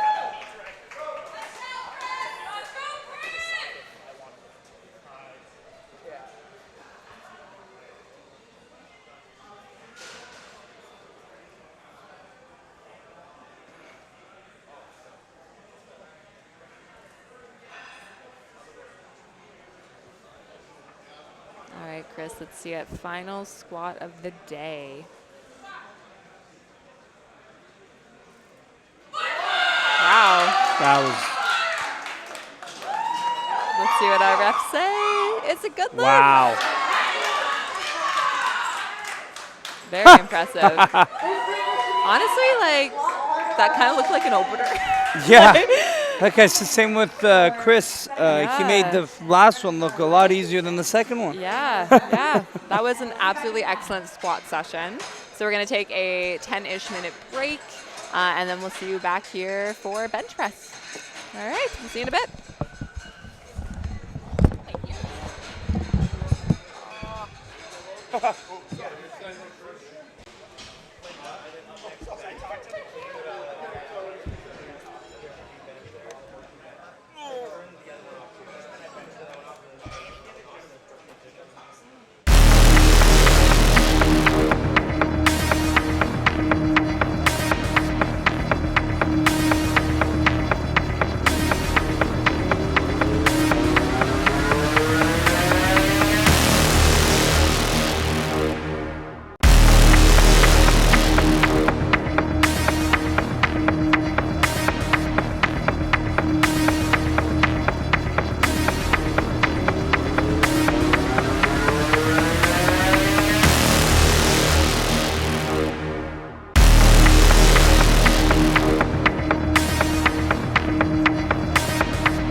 loaded for John.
We are back. We are back with our bench press event.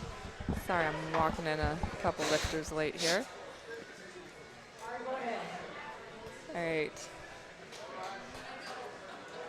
So we are back in business. Event 2, our bench press, flight A lifters. So we've got Raj taking 92.5 kilos on the bar. There we go. Move like that. Are there any new lifters in this one, or is it all the same? So it's the same flight A that we saw, so the first group that did their squats, so they're going to be doing their bench press, and then flight B will do their bench press.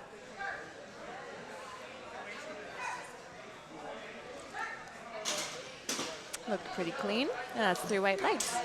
So for the bench press, so for the squat you had 2 commands. You had the start command and then the rack command when you were done. For the bench there's going to be 3 commands, so a little bit more to remember. Yeah. But you're going to need to have, when you unrack the bench, you'll see here, you have to wait for the start command. Once you get that, you can bring the bar down to your chest, and then you have to wait for the press command. The bar needs to be motionless on the chest before you get the press command. And then when you're done and the weight's back up at the top, you have to wait for the rack command. So you need to make sure you listen to all 3 commands in order to get a good lift.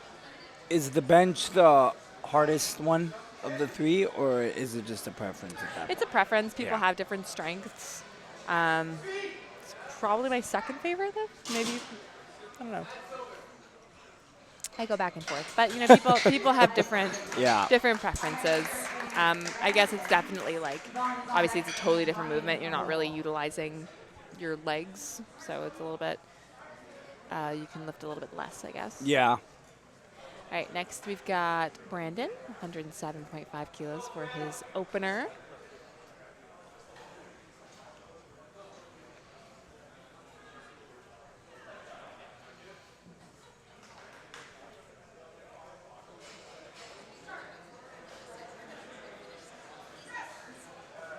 That was pretty smooth.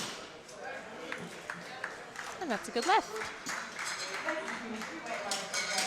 So what are they looking in the lift here? What would be considered a good lift for the bench? Yeah, so basically you have to make sure that your arms are completely locked out at the Yeah. top. Obviously you have to make sure you're listening to the commands. So like a very common infraction would be you press too early. So if you don't wait for that press command, that would be a no lift.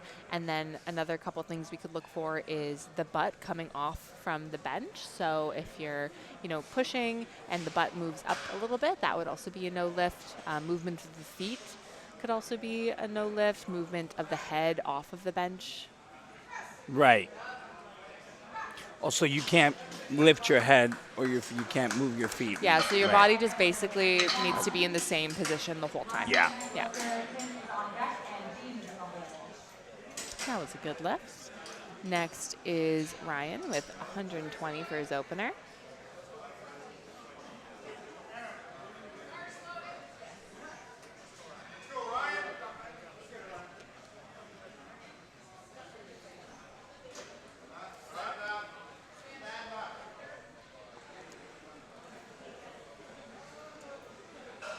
A lot of the guys here are like similar heights. So is it just a preference where they want the bar, or is it like a like where the bar is positioned when they lift it off? Does that make a difference where they want it or no?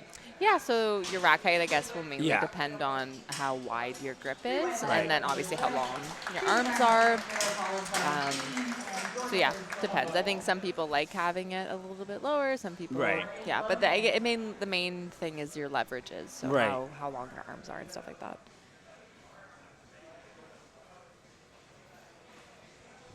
Up next, we got Tim, also taking 120 kilos. Sliding into the bench, getting nice and comfy. He's got quite a close grip. We can see his hands are quite close together. Yeah. But a very strong bench. Okay, that's a good lift. And next we have Gene with 135 kilos for his opener.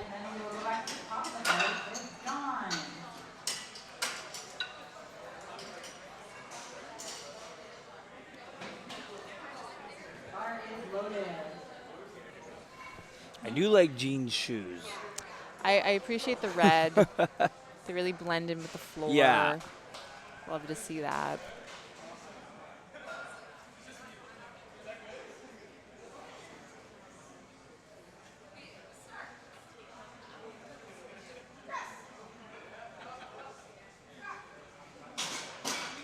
Alright, looking pretty good. And that's a good lift. Up next, so final first attempt here of this fight is Jordan, 145 kilos.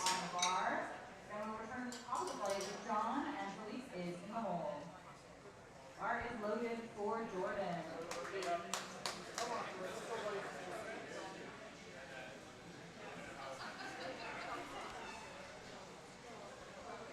So then, because Tim had a closer, so it doesn't really matter where their grip's positioned, or So there is a maximum width, so it can't Right. go any farther than their index finger being Okay, on the ring yeah. of the bar. So Yeah. they can't do like super right, wide. right. But they could hypothetically have it as narrow as they want, so long Right. as it's not exceeding that max grip. Yeah. All right, that was a good lift for Jordan. So now we're back to the top of the order. So we're on to our second attempt benches. So now we've got John coming out for 67.5 kilos for his second attempt.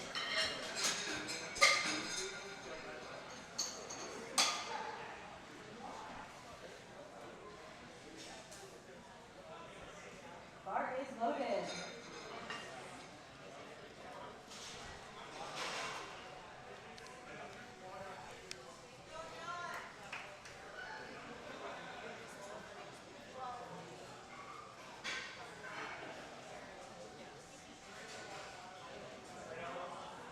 Such long arms.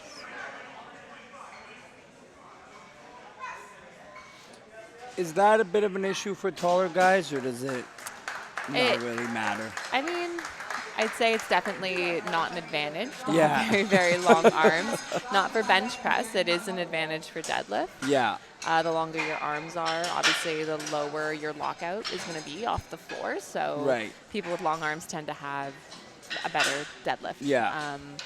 But obviously, if you with powerlifting, something that is advantageous in one regard might be disadvantageous. Yeah. Disadvantageous in another. All right, next we've got Philippe, 90 kilos for his second.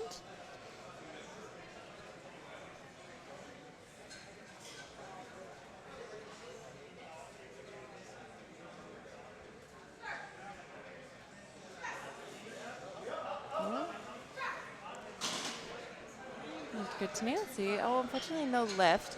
Might have been for his butt coming off of the bench. Is that what the yellow was? Maybe. I wasn't able to see, but it looks like that's what the referees called it for. So Yeah. that's an easy fix. He can come back and make that adjustment and get that lift. Up next is Raj, 100 kilos.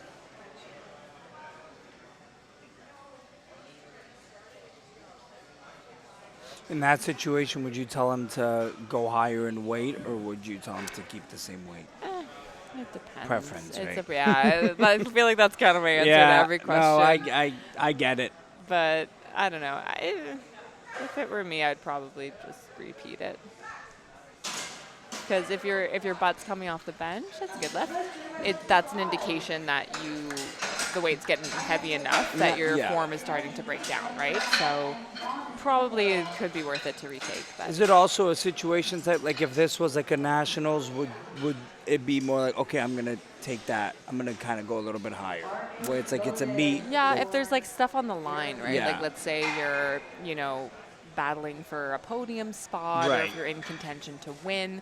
I think a lot of the times if there's something on the line like that, it gives people more incentive Yeah. to take risks.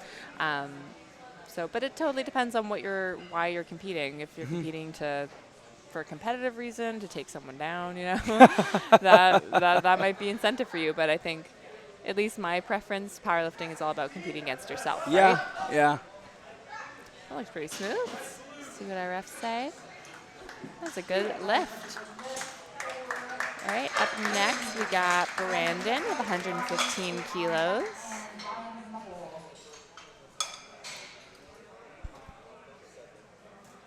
Bar is loaded.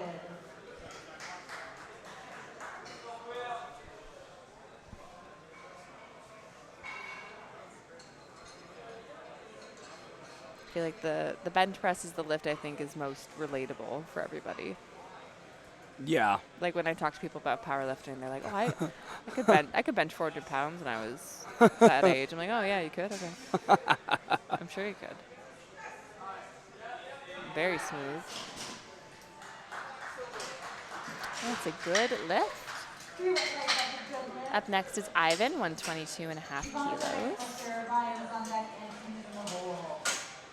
The bench press is the hardest for me, so I find it fascinating when people lift so heavy. Yeah, it's the hardest for me too. It's not intuitive for me. It took a lot of work to make bench something that I quite enjoy, but it wasn't always that way.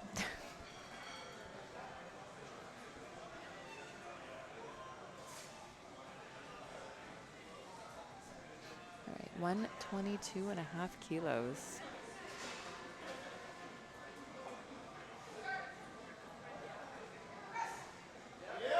A little sticky, but he fought through it. And that's a good lift. So during the switch, do the competitors then try to like work on their bench and like warm up a bit with the bench, or do they just stay and hang around? I was looking a bit in the area when they did the break, but Like between attempts? yeah, but between the switches of the exercises, so like from the from the 10-minute break. So, once like they're done squatting, they'll start, maybe they'll take a bit of a break and then they'll start thinking about warming up Yeah. for the bench press. So usually for bench, I in my experience, it doesn't take that long to warm up for. Right. Maybe like 15 minutes or so, but you want to start thinking about, okay, what do I need to do in order to get warmed up? That was a very good second attempt. That was Ryan, 125. That's a good lift. Up next is Tim, 127.5. And Jordan is in the hole, and Jordan will round out our second attempt for this flight. Bar is loaded for him. All right, let's see. We got Tim, 127.5 kilos.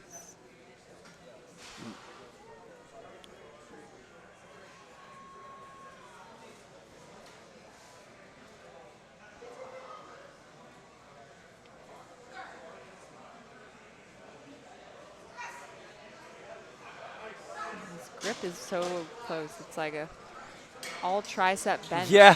But very strong, a very, very strong bench. Very impressive. Next, we've got Jean, 140 for Jean.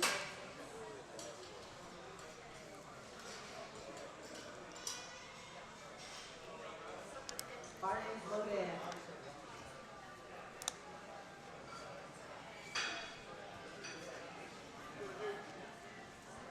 All right, and then after Jean is Jordan, and then third attempt benches for these guys. 140, that's just over 300 pounds. That is impressive. It's a couple of pounds.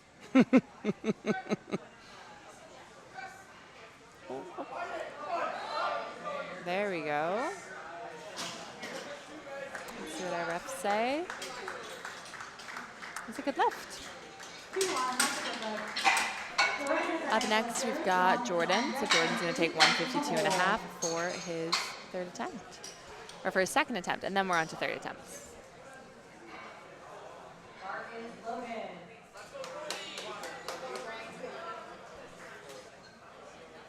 All right, we got Jordy here, 152.5.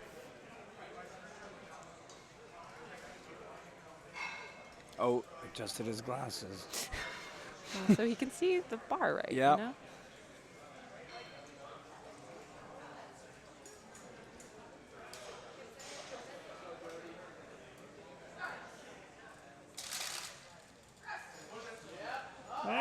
Ooh. Bit of work, but he got through, All three said it's good. and it's a good lift. He makes a bit of a face at Christian. Up first is John. All right, we'll see what they put down. I think he's got a couple more kilos. He's got a couple more kilos. All right, so now we're back to the top. We're going to do third attempts for these guys. So 75 kilos for John.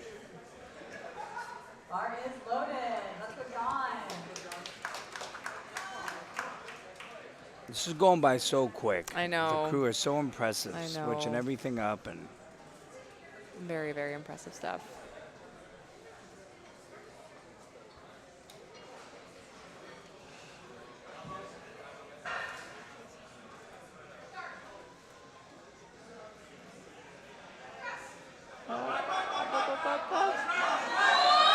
oh, That was a long fight. Yeah. I really admire that. He gave it his all. He was shaking, just a little too heavy, but that's okay. A good fight from John.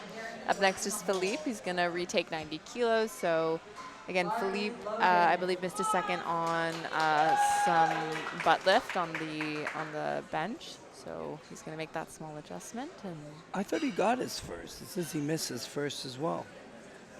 oh, he did. Okay, so Philippe is gonna get this. So he is in the game. All right. I wasn't able to see the side. Let's see what our refs say. Oh. Unfortunately, low lift. Oh, man. That's too bad.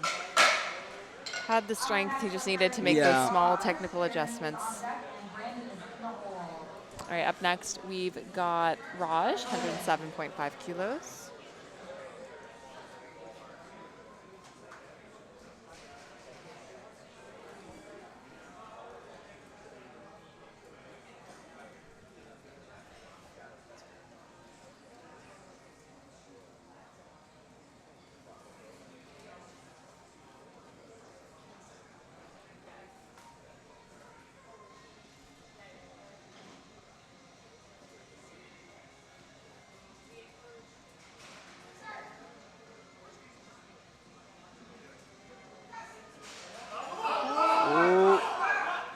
Oh, A little too much. Gave it a good fight, but unfortunately a bit too heavy. Next, we've got Jeremy. We're going to do 112.5 kilos.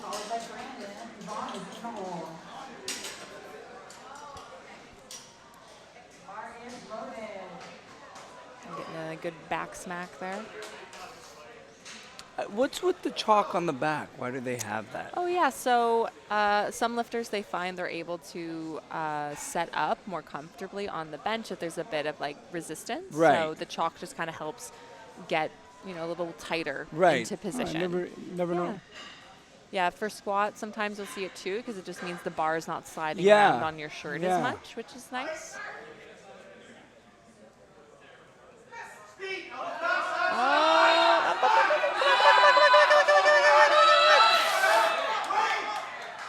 That was a fight. Let's see what our refs say. Oh, it's a Ooh, good it's lift. a good lift. It's a Look good at lift. I think we got every single kilo out of that bench press. Yeah, and that must feel good too. Final lift. Absolutely. Every single kilo. All right, next is Brandon, 120. And there's 2 more after him, or? I believe Oh, there's more. 5 There's a more bunch after more. him. Yeah. So we're just finishing up the third attempts for this flight. Brandon's going to take 120 for his third attempt.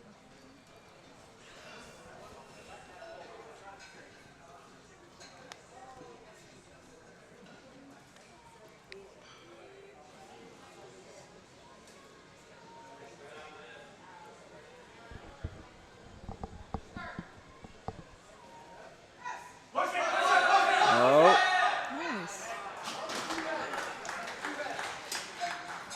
Right, that's a good good lift. lift. So, do you know which judge would be which, or is it just? Yeah, so the one on the right is the judge sitting on the right side, and then on Okay. the left is the judge on the left side. And then the middle is The judge okay. at the front there, yeah. So the middle is the head referee, Yeah. so they're the ones that are giving the commands as Right, well. right. Yeah. All right, up next we've got Ivan, 125 for Ivan.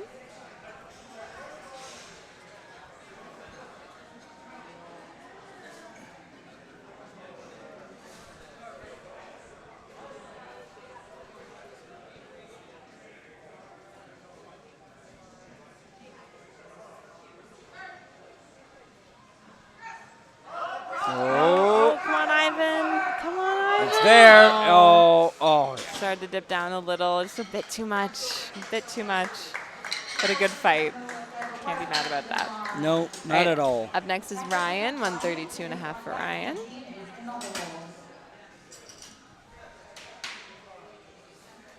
Another back smack. Adds a lot of effect. It's very dramatic. I like Yeah. it. I'm a fan. I don't know if I could personally partake, but I appreciate the energy it contributes.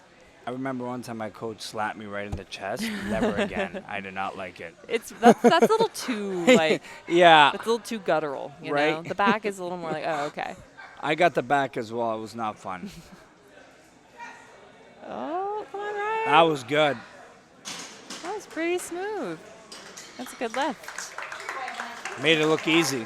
Yeah, lots of room in the tank. And that's the other thing, you know, you don't want to empty the tank too much because these guys still got a deadlift, right? Yeah. So if you kind of put too much into it, maybe you run the risk of emptying the tank a little too early.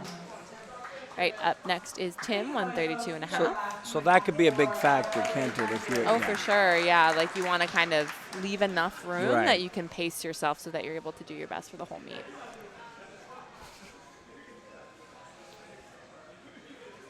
Ryan's doing a weird dance. Spotting loading is hard on the body, guys. All right, come on, come on, come on, come on, come on. Oh, wow, those triceps are working hard. Let's see what our refs say. That's a good lift. clean lift. Good work, Tim. It's incredible. Close grip, beltless king so Right. far. He's kind of just like, that's kind of tough. Like squat without a belt, close Yeah. gripping your bench. Yep. He was probably gonna do some impressive deadlifting too. All right, next we got Gene. Gene's gonna do 142.5 for his third. And then Jordan will be the final lifter of this flight. Come on, Gene. Oh. A little too heavy, but he gave it a good fight. All right, we got one more lifter in this flight. We got Jordy taking 155, so they opted for a small 2.5 kilo jump, which is probably the right move here.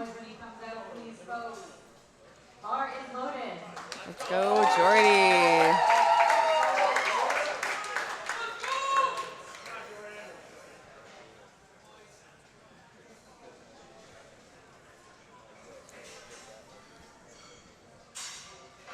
Just in his glasses again. You gotta be in position. Yep.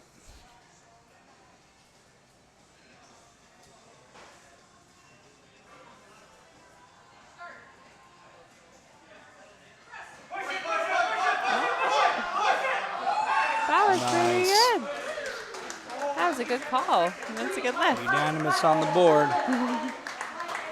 He's excited too. That was good. He looked a little nervous after a second Yeah.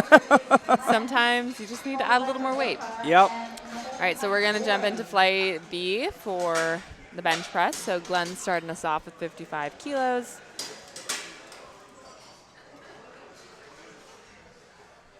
Bar is loaded for Glenn. Let's go, Glenn. I'm not trying to be biased, but I think he's my favorite so far. Glenn's got heart. Yep. Glenn has got heart. Very impressive. Masters 4.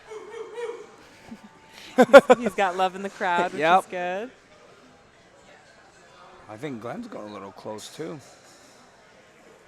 He's a tall guy, too. He's got some long arms. Yeah. So. What's his deadlift opener? His deadlift opener is 105, so he's got a big deadlift. Oh, really? Yeah, 105 kilos for his opener. All right, let's see it, Glenn.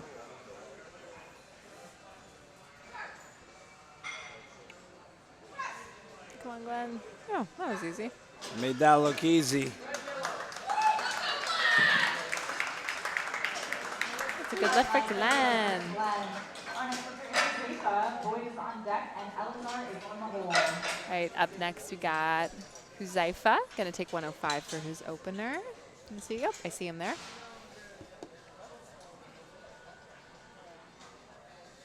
Bar is loaded for Huzaifa. All right, Huzaifa's gonna take 105. Huzaifa is asking for a liftoff from one of our spotters and loaders, Ryan. So he's just going to help him get him out. That's of the rack. allowed? Absolutely. Yeah. So you can have one of the spotters help you unrack the bar, and then he'll get out of the way so that the head ref can give the start command. Oh, yeah. Pretty clean. Okay, that was a good lift. And no swearing. Not on the platform. Nope. Not on the platform, but no, he'll have a good bench and deadlift session. So Huzaifa, he didn't get a squat in on the board, so he won't be able to register a total, but obviously he's still going to compete, try to make the best of the day, have a good bench and deadlift session. So you have to complete it all to make a total? You have to get at least one of each okay, lift. I Yeah, see. so you have to get at least a squat, one bench, and one deadlift. Right, and that was Boyd with 115. Looks pretty speedy. Made it look easy. And then we've got Elazar up next with 117 and a half. The green machine Elazar. Ah, yes. I need to think of a new bit for that. I've said green machine too much. I'll think of a new one. The electric. The Neon Wonder. Is that The neon? It's quite neon, yes. The electric wonder, handled by Admuff Katz of Unbridled Strength.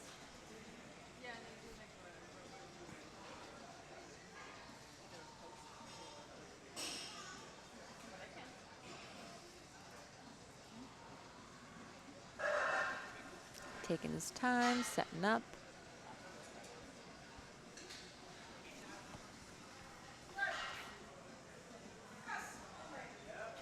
Nice. Oh, it was smooth as butter. That was a good lift. All right, up next we've got Matthew. Matthew's going to open with 125. Matthew, after every lift, made me want to run through a brick wall. Honestly, that's, yeah, and I love having that energy at the meet. Just firing you up. It's ready to go.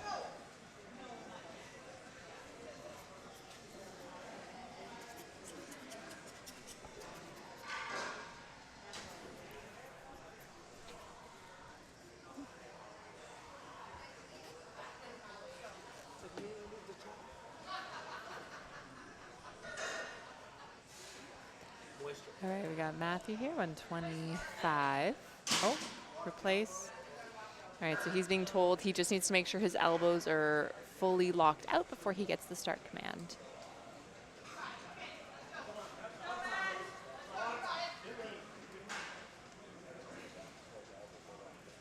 He's There we go. Not a problem for Matthew.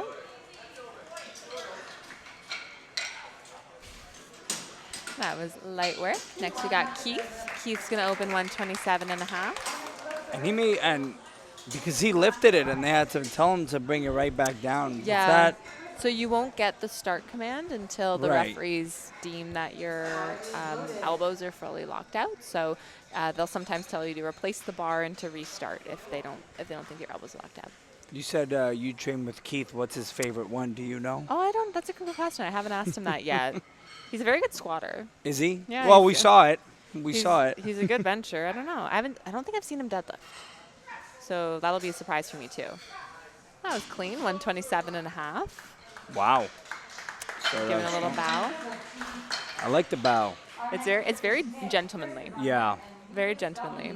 All right, up next is Nick, taking 130 for his opener.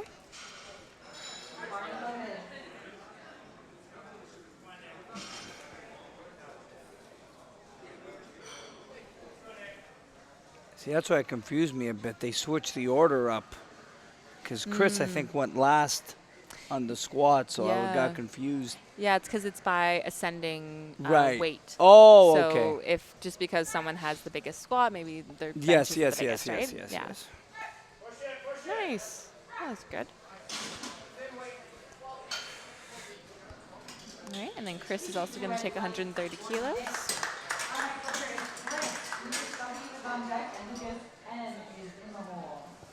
Oh, yeah, we got the flight of the two Lucases. All right, we got Chris coming out for 130.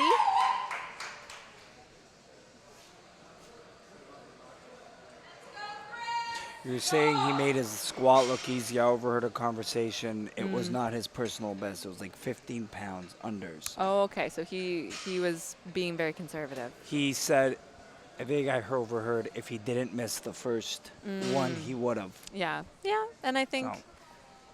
that sometimes that's the strategy that makes sense, right? Yeah.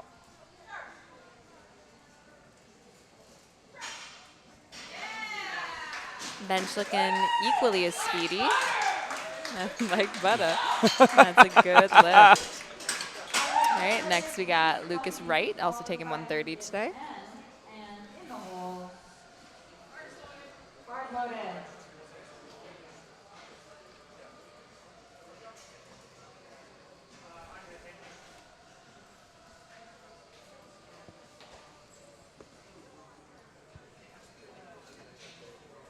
See, I don't understand why people watch the World Cup when this is happening. You know? I'm not a fan of the World Cup, so I'm with So- you. I'm with you. No offense. Not trying not to offend any soccer fans. I'm just I saying am. powerlifting is happening. You know, there's a local powerlifting meet in Burlington, Ontario. Yep, Why do you care about what Argentina's doing? You know? exactly. Yeah. Even though there's no game on today, but I agree. Right. Yesterday. Yes, Yeah, it was yesterday. yesterday. Yeah. One of our meet directors was up late watching the game, and I was like, dude, you're directing a meet tomorrow, but it went into overtime. You know, what can you do? Yep. All right. Next we got Lucas N 145.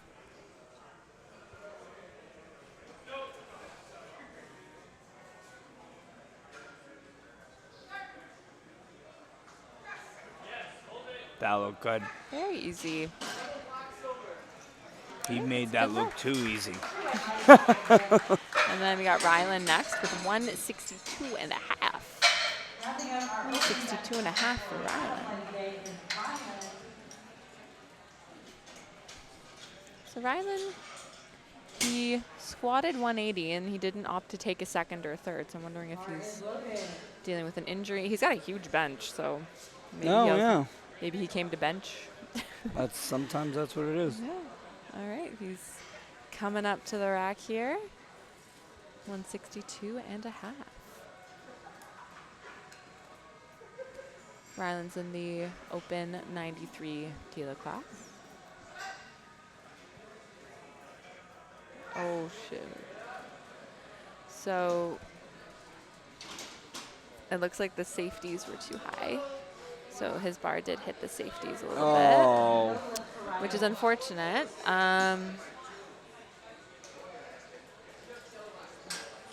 So I think we'll just have to adjust the height of the safeties so that does not happen Yeah. for his next one.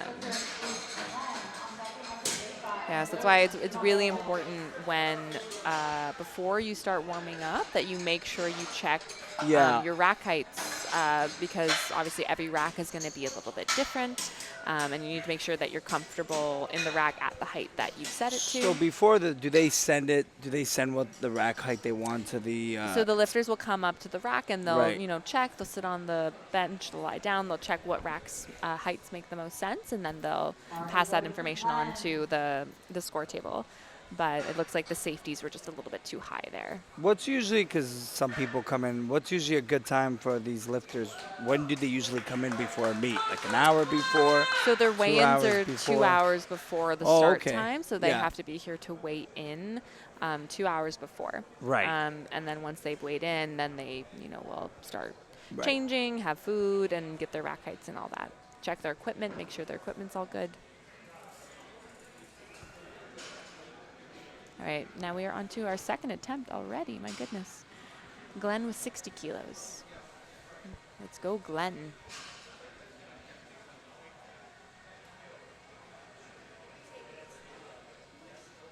He made the first one look easy. Let's go, Glenn. Oh, yeah. Let's see what our refs say. Oh. Fortunately, no lift. So I saw a couple of things there. I'm not sure what he was called for. It looked like his head came up off the bench a tiny bit as the bar was coming down. I also saw a little bit of movement before he got the rack command. So I Right. think either of those things Yeah. definitely could have been called.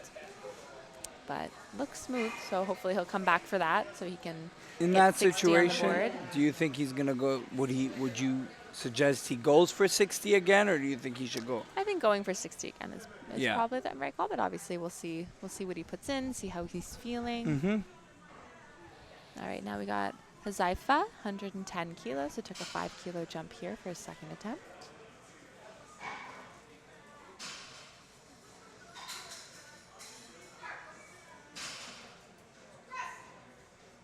Looks pretty spiffy. Let's see what our refs say. That's a good lift. Very clean left. All right. Having a pretty fire bench session so Yeah. far, looking good. Next we've got Elazar, 125 kilos. You thought of a name yet? I bet his favorite drink is a nice crisp limeade. Just a refreshing, just Instead of the tasty. Kool-Aid man, the limeade no, the man. limeade man. Yeah. The electric lime Elazar. Handled by Adam Katz, who I must say has an excellent haircut going on right now. Big fan of that.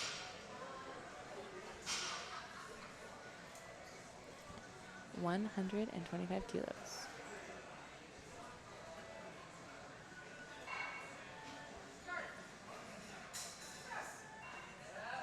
Very, very clean second attempt. Exactly how you want a second to look.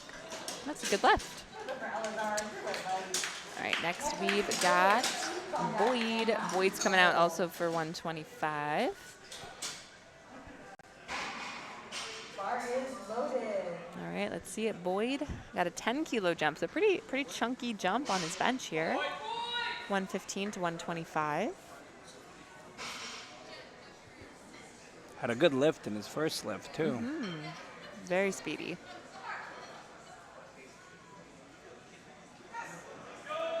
Oh, yeah. Oh, yeah. Very strong fella. Let's see what our refs say. That's a good lift.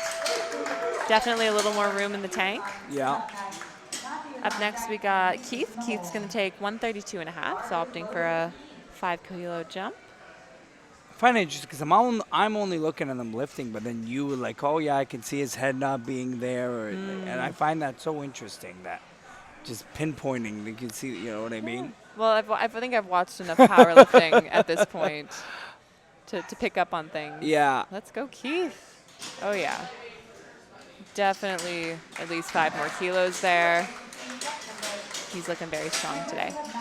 And then we got Matthew taking 132 and a half. Bars loaded.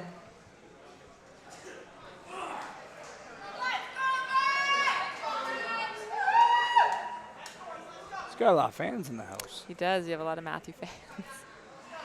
We love to see it. I think it's very special to me when I see people show up for their friends and their family. It makes Yeah. it a lot more meaningful.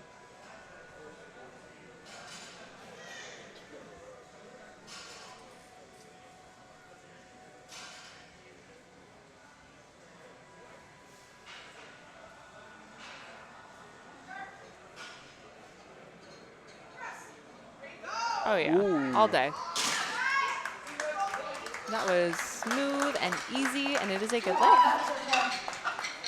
Right, up next, we've got Nick taking 135 kilos. Yeah, this is charged. I can move it a bit closer now. There we go.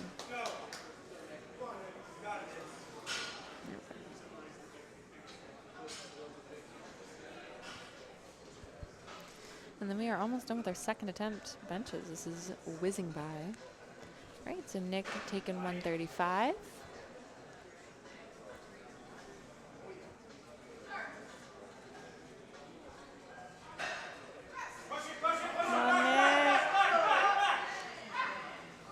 All right, that was gritty. That was a fight. It's a good lift. And then we got Chris up next, 137 and a half. Bar is loaded.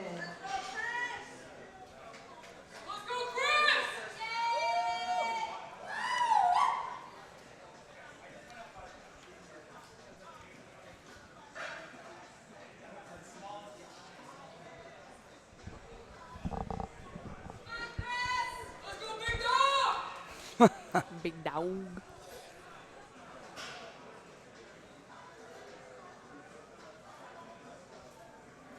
Very close grip for Chris.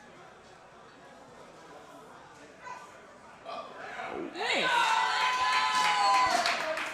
Very, very smooth. And that is a good lift. Lucas W is up next. Lucas N is on deck. And Same lift for Lucas. All right, next is, Lucas Wright, also taking 137 and a half. You know, I've really taken to calling everyone big dog these days. Yeah. No matter the size, no matter the age, gender, everyone's just big dog. So you don't know their name. What's up, big dog? That's the thing is, if you don't know someone's name and you're embarrassed to admit it, What's up, dog? say, hey, big dog. Yeah, Hey, chief. Hey, big dog. It's great. It works every single time. every time. Except for Rachel over there. She's a little dog. There we go. That was a good lift. 2 to 1. Yeah. Bit of a fight. We'll see what they put in. Maybe an extra 2.5. And then up next, we've got Lucas number 2, Lucas N, taking 155. And then Rylan after him. loaded for Lucas.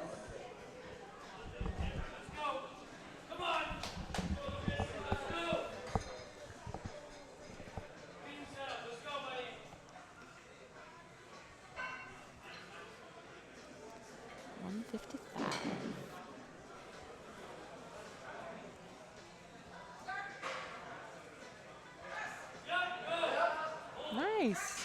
Very smooth. Definitely some kilos left there. Oh, that's a good lift. All three on the board for Lucas. Right, now Rylan is opting to retake his opener. So Rylan had an issue with his opener. The safeties were a bit high, so I think hopefully they brought them down. Would this mentally affect someone after the first of being a safety thing and then? Yeah, I mean, it's an easy fix, right? Yeah. At least it's not like a strength issue. So, you know, he's confident that he knows he can do this. It's just a small adjustment that needs to be made. There we go. Let's see what our referees say. Unfortunately, no lift. I think he hit the rack on the way up, Oh, which was the problem. they will consider that a bad lift? Yeah, so interference with the equipment Right. is considered a no lift. So Sorry, no lift. is what I yeah, meant to so say. he'll have one more chance to take it again. So he can come out for it another time, get a good bench on the board. Right, now we are back to the top. So this is our third and final benches for the day. Glenn's going to retake 60 kilos. Yeah. Let's go, Glenn. The fan favorite. He's kind of a beast. Yeah. Absolute beast. So Glenn needs to keep his head down on the bench and just do the exact same thing.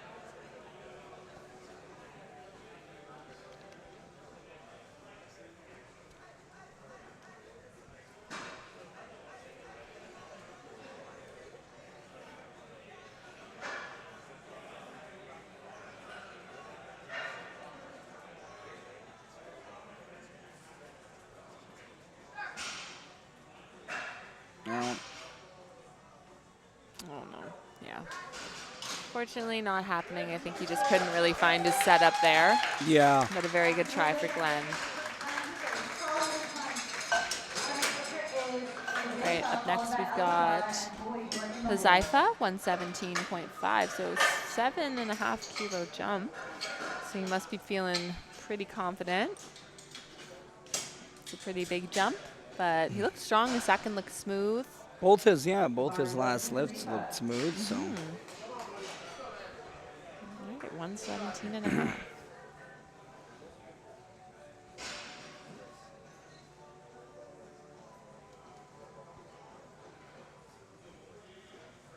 He's asking for the lift again.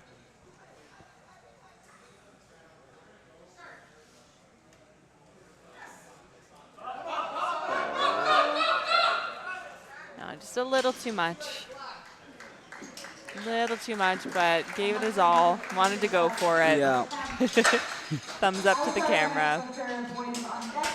And then up next we got Elazar, 130 for Elazar.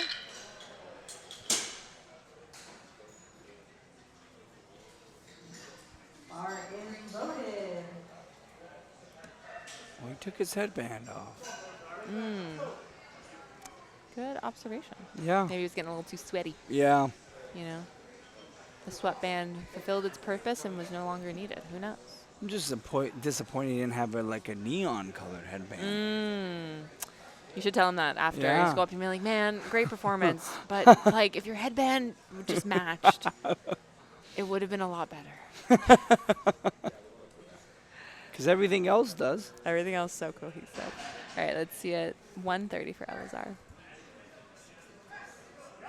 Come on, come on. Nice. Stunning. Stunning. That is textbook third attempt bench That must be so hard when you're struggling like that, and it's like to not move your head off the bench. Yeah, yeah. It's practice, practice, practice. Yeah. Getting your technique down. All right, next we got Boyd. Boyd's going to take 135. 125 didn't really look like a problem, so he's No. opting for another 10 kilo jump. How would you practice like those little things, like keeping the feet, keeping the head on the like? Is it just like a reminder, kind of, like is it the coach trying to remind you, like, hey, make sure you're doing this? Yeah, Is it- some people it's never really an issue. Some Yeah. people they really have to learn. I'd say, a little too heavy. Good hustle, good try, Boyd. I would say, like, you just have to bring the weight down until you can do it Right. well and then build back up from Right, there, right? right. Yeah. So if that means even, okay, you're doing 10, 15, 20 kilos less than you normally do, you Yeah. gotta just, train to standard and then go up from there, right? All right, next we got Keith, 137. Now his 132 looked pretty springy, so I think this won't be a problem. There we go. 300 pounds for Keith. That's a good lift. All three judges agreed. Awesome. Keith's having a great day. Yep. Now we got Matthew, 137. I think it's Nick. Nick. Oh, yeah, sorry. Nick, 137, and then Matthew, 137. Yeah. Everyone's taking 137 for their final.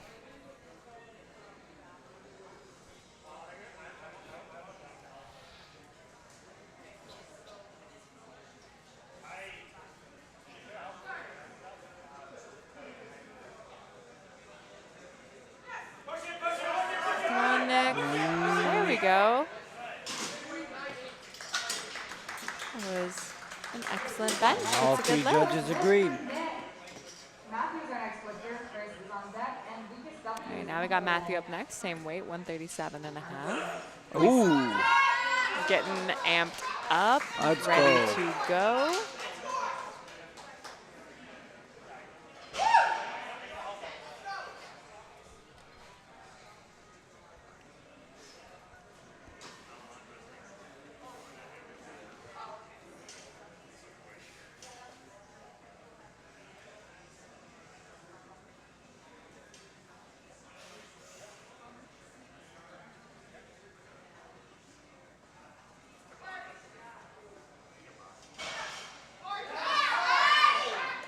Nice. That is a good lift. Two judges agreed for that, and he's amped up. Matthew's on fire today. Yes, he is. Waving to the crowd. All right, next we got Chris, 142.5 for his third bench. And then we have 3 more benches, and that will be it for the bench after that. All right, Chris, our close grip king.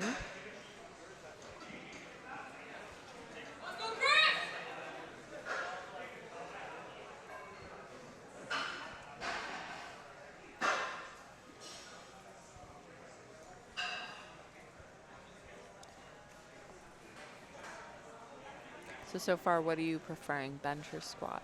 I like to squat. Oh yeah, okay, good. I like to squat. Yeah. I would agree with you there. I'd be almost. Oh, there you go. Is that your favorite, the squat? Yeah, that's my favorite. That was excellent. Perfect attempt selection there. And then we got Lucas Wright coming out with 142. I love how he shakes all the judges' hands after. It's like, thank you. Very respectable, yes. Yeah. Got to give the refs some love. They're putting in long days, doing their best.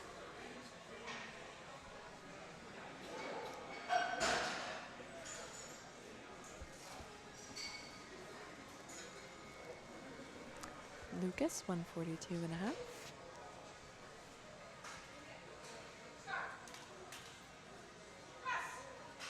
Lucas. Oh, there. That was a fight. Let's see what our refs say here. 2 at Good 1. lift. Yep, that's a lift. Excellent work from Lucas.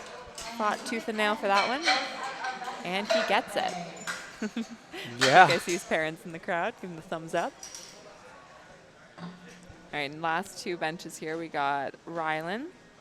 So Rylan's going to take 162.5 again. Let's give Rylan some love here. All right, so he's going to The first 2 set of it them. up. been He has the equipment. strength. Yeah, like he has the strength. We know we can do it. It's just gotta Yeah. set up, get in position. Oh, yeah. That looks good. Gets the Let's rack see what command. the judges think. And And it's a good lift. We can see that sigh of relief. Yeah, that must feel so good.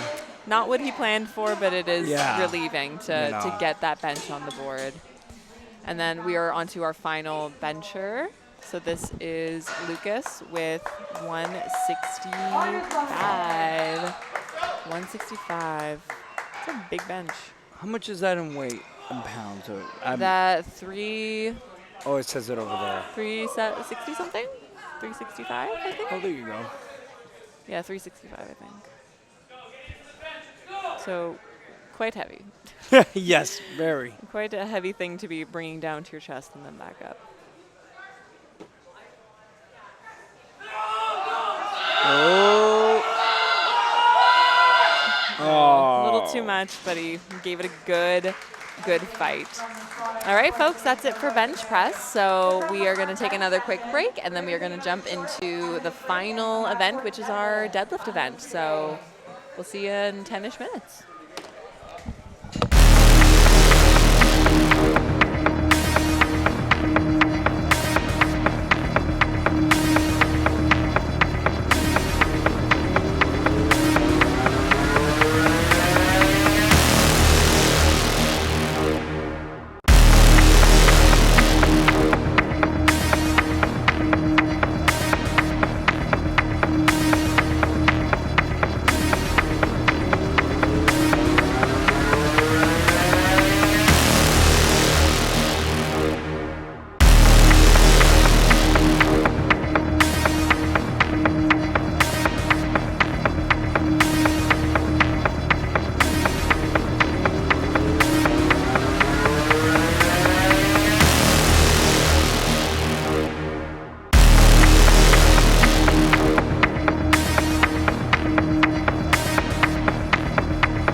squat, we've gone over bench. Now we're on to Yeah. deadlift. Deadlift is the third and final lift that all these lifters are going to do.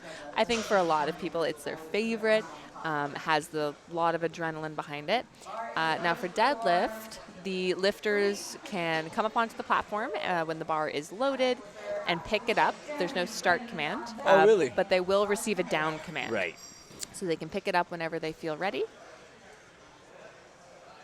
And then the head ref will give the down command. That was 142 for Philippe, and that was a good lift. So what's the criteria for this? What would be considered a like a lift that doesn't count? Like what? Yeah, so for the deadlift to be considered a good lift, a couple things have to happen. So obviously they have to get it all the way up. Right. And when they lock out their deadlift at the top, their shoulders need to be in a locked out position. So the shoulders need to be back and their hips need to be fully locked out. So if they're hunched over too much, that would not be considered a proper deadlift. Obviously, they can't use their thighs to kind of help push the bar up. So if there's any kind of ramping on the thighs, that would also be considered no lift. That was 160 for Jeremy. Pretty easy. Another thing that can happen is if it's a very hard, difficult lift, sometimes the bar can go down a little bit and then come back up. That's also not a valid lift. So if there's any kind of up-down motion of the bar in any squat, bench, or deadlift, that would not be considered a good lift. Right. Bar is loaded. Another thing that I think quite a few people do forget about, but if you actually drop the deadlift from the top, that could also be considered a no lift. So not only do you have to like lock it out, You have and to wait, go down. you have to make sure you're controlling it on the way down as well. All right, we got Brandon taking 195 for his opener. Looks pretty good to me. And the stance doesn't matter? So the lifters can stand however they see fit. Obviously, there is a maximum being the plates are there, right? So they can't stand any wider than that. And obviously, the minimum being, well, your feet go together at some point. So they can stand however they see fit. The two typical stances you'll see is a conventional, where their feet are kind of like hip width distance apart. And then you have a sumo deadlift, where the feet are a bit wider and the toes are angled a little more out. So it's just personal preference. Some people feel stronger one way or the other. And do they have to have a neutral grip? They can't do the reverse with the one hand and the one. No, they can. They can could do like one over, one under. Yeah. That's very common. Okay. We can see, Raj here is doing a mixed grip, 197.5. That was pretty smooth. Another common grip technique is a hook grip. So that's where you put both hands kind of over the bar, but you're kind of like hooking your fingers over your thumb. So that's a very common technique as well. Again, up to personal preference. I don't like hook grip. It hurts. Is that because you're activating the four fingers? You're just kind of like, you're not really using your muscles in your hand as Oh, much. I see. So you're Okay, kind of so just you're kind of relying just- on yeah. like the pressure of the bar That sitting looks in your painful. hand. It is. It is. If you're used to it, it can be very effective. But it's not for me. I also just feel like my thumbs aren't very long, and it just doesn't work. But I think if you can utilize it, great. I think it's very beneficial, especially if you're lifting a very heavy deadlift like this, 200 kilos. 200 kilos, no joke. 200 for Ivan.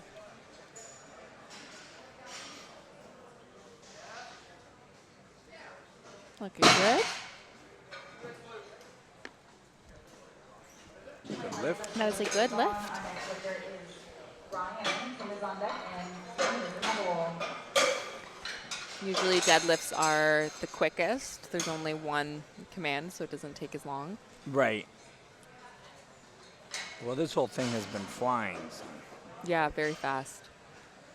Honestly, biggest part of that is our awesome spotting and loading crew right now. They are being very, very efficient. All right, we got Ryan coming out with 215 kilos. So he's pulling a conventional stance. Looks good. Pretty fast. That's a good lift. Next up, we have Tim, who is on deck, and George November display. Tim is in the hole. And then we got Tim up next, 230 kilos. So now we're getting into the 500 That's plus pound territory. no weight belt. And no belt. No belt, no problem. That's what Tim says. Coming out with a lovely looking sumo stance there. The SBD socks.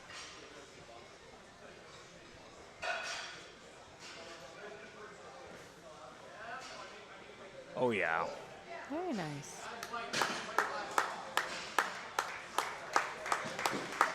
All right, that was a good lift. Nice lift, Tim. Dean is up next, Jordan is on deck, and John is in the hole.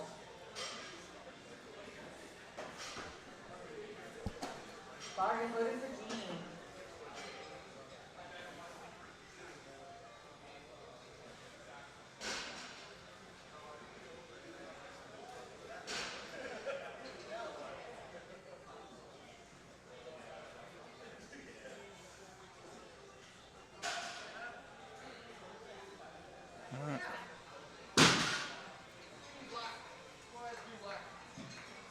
Unfortunately, no lift. He did use a little bit of his legs on that one. Like Okay, he tried yeah, to use so- his thighs to try to like put up the weight. Yeah, so sometimes if there's Oh, this. a bit of support with the thighs, that can be deemed as a no lift. I saw that a bit. So. That's probably what it was. But again, that's a small technical thing that can be adjusted, so hopefully he'll come back and make that look easy. All right, we got Jordy up next. 250 for Jordy.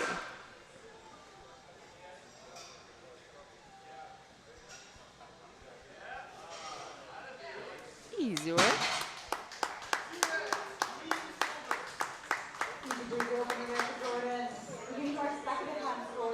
All right, and then our openers are done for flight A, so we're moving on to our second attempt deadlifts for this flight. So John's going to come out with 147.5 kilos on the bar.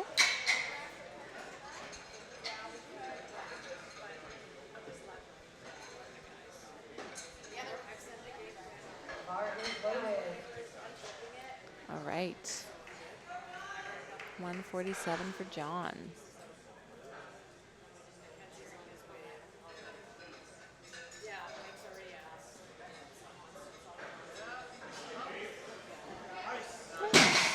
Very smooth. All right, that is a good lift. All right, Philippe coming out for 152.5.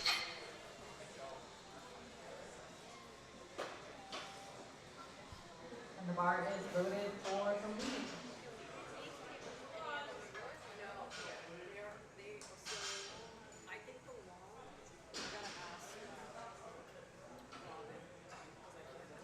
All right.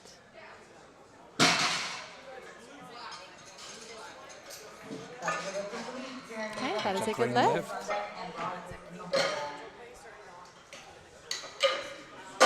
All three judges agreed with that lift. Next, we got Jeremy, 170 kilos. Have you deadlifted ever? Me? Yeah. Yes, I have. Yeah? Yeah. What do you think? I love the deadlift. I do. I think it has a lot of applications, even outside of powerlifting. I think it's a Yes. good movement to Yes. train. 170 for Jeremy. Nice. Clean lift from Jeremy. All three judges agreed.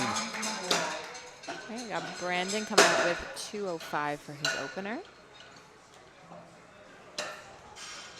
What's the weight he's lifting? How much weight is he jumping up? So 205. Let me pull up the lifting cast so I can see what he did for his opener. Oh no, it exited off. Gotta get back. I'll bring my laptop next time so we have a screen. Nice. Very smooth. There we go. And the judges agreed. That's all three judges. Right, up next with that Raj. Raj is taking 215. He opened 197, so it's a pretty chunky 17.5 kilo jump. But again, pretty common to see these bigger jumps Yeah. on deadlift, I would say. All right, Raj taking 215.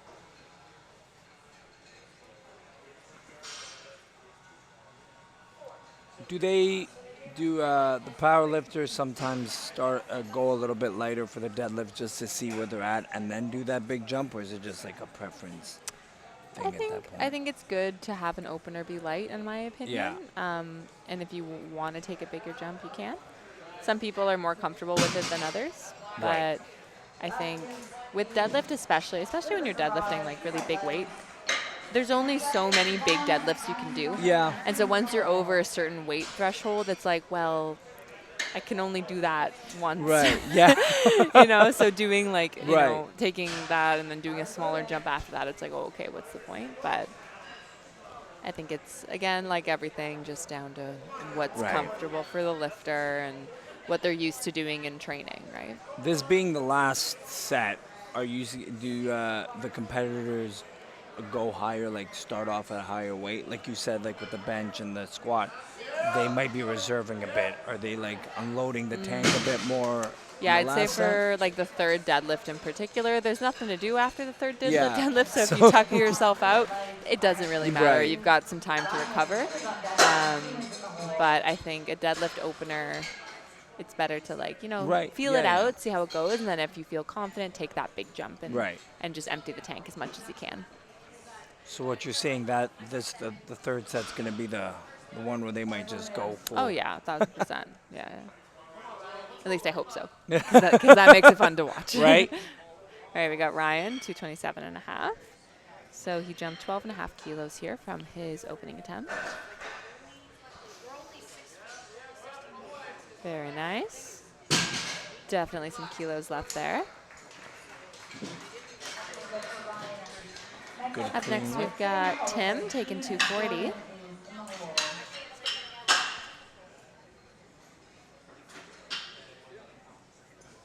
Did Tim do a big jump as well? Tim's taking a 10-kilo jump, so not crazy. Yeah. Pretty moderate jump here. The beltless wonder. One of the beltless wonders. There's a couple beltless wonders in this session. Yeah.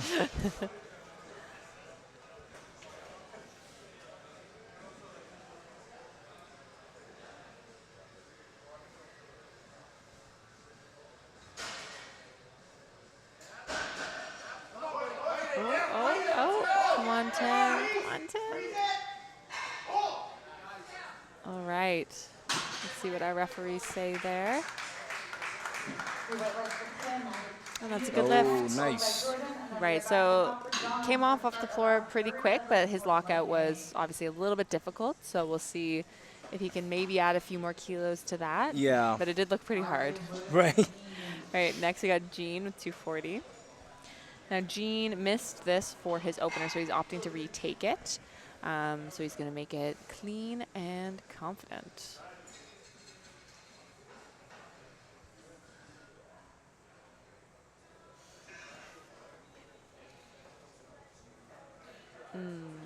Yeah. Let's see what our referees say.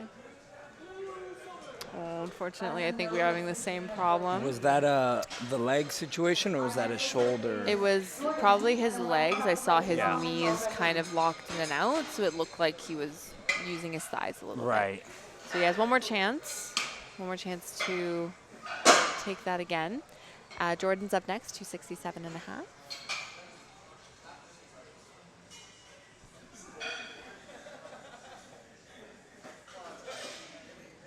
Bar is loaded. And then after Gene is our third attempts for this flight. Or not Gene. Jordan. After Jordan.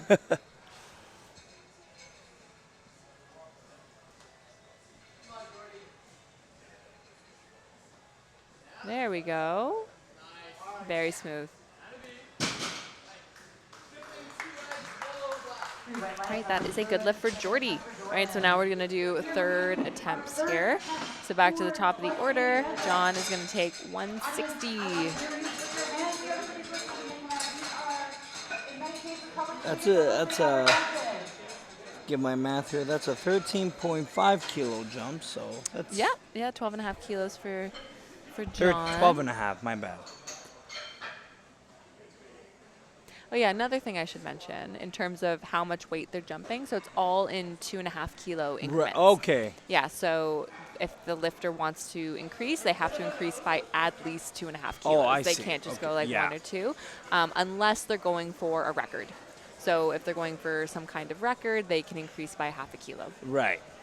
So that's what that brush is for. I always wondered what that brush was for when I'm at the gym. I'm like, what do they use that brush for? Yeah, so for our third attempt deadlifts, the head spotter, Ryan, he's just making sure that the bar is cleaned for each lifter. Right. So, you know, over the 2 deadlifts, a lot of chalk has accumulated on Yeah. the bar. So we just clean it off just to make sure it's clean and ready to go. All right, we're going to see John pull 160 kilos. There we go. That was awesome. Definitely some room in the tank there. And that's a good lift. Good lift. Our next lifter is Philippe. Jeremy's on deck and Brandon. All right, Philippe's going to take 165. Philippe, a 66 kilo sub junior. So still a teenager, pulling 165 Yeah. kilos at 66 kilo body weight. That's a lot. More than double his body weight as a teenager. All right, again, cleaning the bar, make sure everything's good to go. That is really impressive.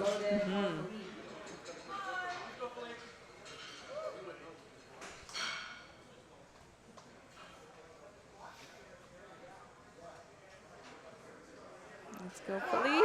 Oh, wow. That was good. Definitely more in the tank. Very happy with that.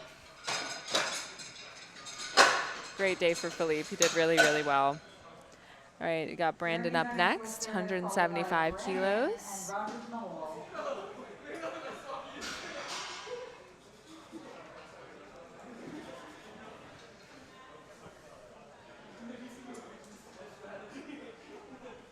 Bar is loaded for Jeremy. Oh, sorry, Jeremy. Yeah. I don't know why I said Brandon. I think because been they a said long day. Brandon's in the hole. Oh, perhaps. I've also been awake since 4 in the morning. Words are blurring. Mm-hmm. All right, let's see this, Jeremy. 175 kilos.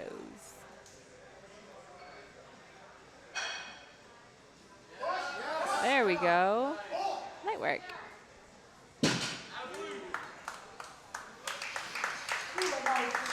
And it's a good lift. I think he's going to shake the ref's hands here. Very classy. Hey, now we got Brandon with 215. Brandon is up next, followed by Raj. Oh, fake out. Oh, man. And attention lifters in place. One time I competed, well, last month I competed, and I went to give a fist bump to the ref, and then they like put their hand out, and then fist bump, and it was just like this back and forth Oh, situation for way too long. I was like, oh, okay, I'm going now. You just turkey it at that point. Oh, I should have turkeyed it. Yeah, that would have been the best option, but I was delirious from having just competed. Yeah. All right, Brandon, 215. Come on, yeah. Oh, he knows. He knows. You love to see that, like when a lifter's in the middle of a lift and they realize it's good, Yeah. and they just get excited. That's. I love seeing that. Raj, followed by Ryan, and Ryan is All right, Raj coming out for 225.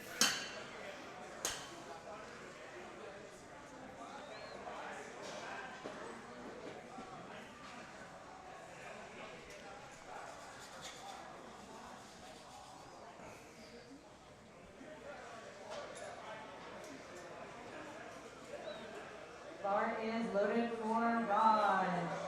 All right, come on, Raj.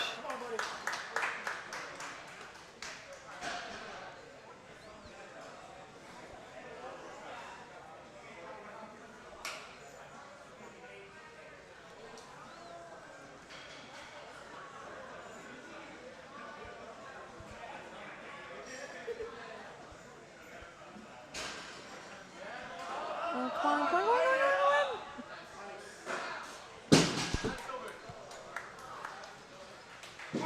Oh, that's a good lift. There you go. Congratulations, Raj. Followed by right, Ivan coming out for 227.5.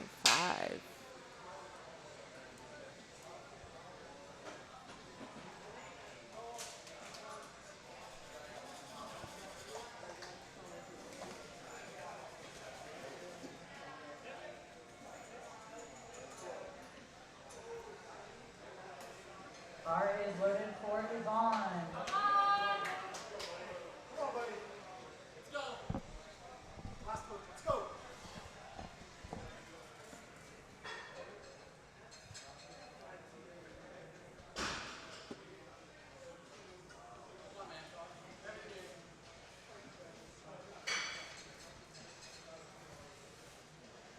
Come on, come on, come on. Oh, a little too heavy. Oh. Yeah. I feel like that's the difference I notice with sumo is that you got to really have that patience and break it off the floor. If it doesn't come off the floor, it's kind of tricky. All right, we got Ryan, 232.5.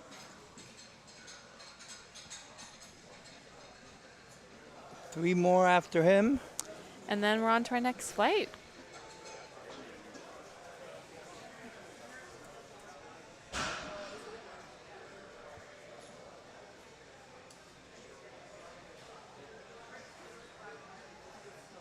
Bar is loaded for Ryan.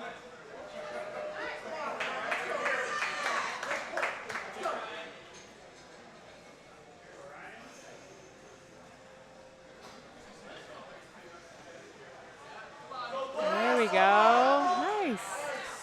Oh, yeah. Very, very solid. That was a good lift from Ryan.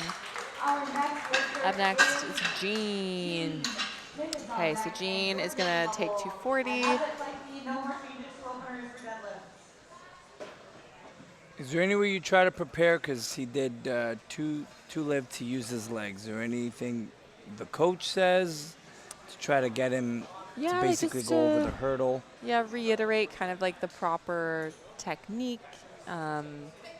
Reiterate those changes, those adjustments that need to occur. Right. But, you know, he's done it twice already. He definitely has the strength for it. It's just making sure that lockout is really what it needs to be. So let's see this. Come on, Jean.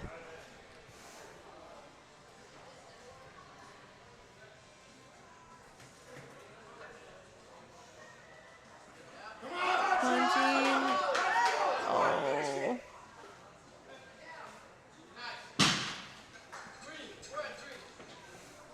Unfortunately, no lift. I think same issue with that lockout, which is too bad. But regardless, Jean had a strong day. Just unfortunately, that small little technical thing. Oh well.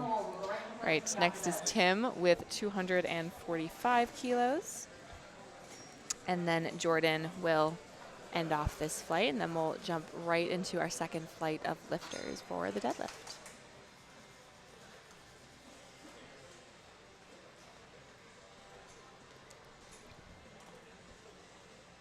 Bar is loaded for Let's see how he does with this. He struggled a bit on his last one. Yeah, let me see. So they decided to go up 5 kilos, so small jump, but, you know,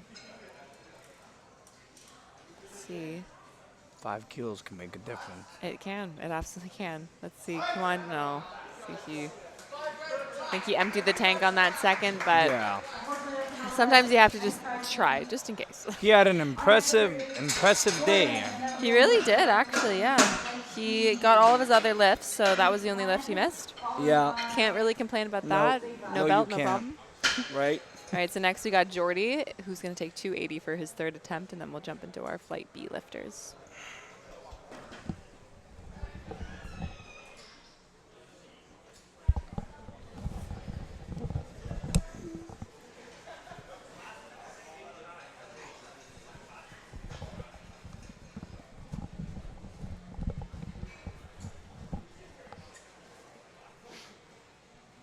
Bar is loaded for Jordan, our final lifter of Flight A. Make some noise. All right, let's see this Jordy. Let's go. You love to see a guy having fun. You know? Right? That's what it's all about. It's always definitely good. All right, come on, Jordy. Yeah. Oh, yeah. Yes, go, go, go. Nice. That was textbook. See what our refs say, and it's a good lift. Yep, and the refs agree. Yeah, I think that was perfect. Absolutely perfect. That lockout just tough enough, you know, so you had to take it seriously, but pretty easy work for Jordy. All right, so we're going to go into Flight B, so our final lifts of the day, of the meet, which is crazy. This day has absolutely flown by. Yeah. It's been so much fun. Like, this has been crazy. Everyone's been having a good time. Everyone's been showcasing their strength. So we've got Glenn coming up with 105 for his first deadlift.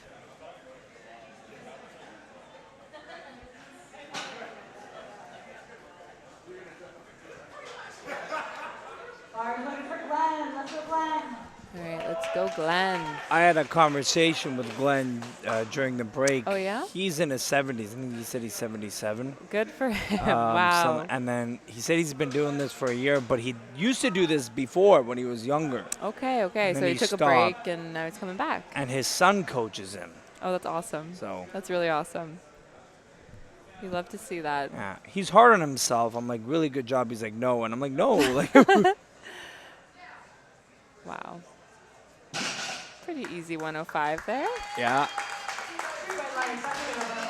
that was good for Glenn. I like how he thumbs up the referees when Yeah. they give him the white lights. He's like, thanks, Thank man. you. Pretty good. All right, we've got Huzaifa next, 165 kilos for his opener.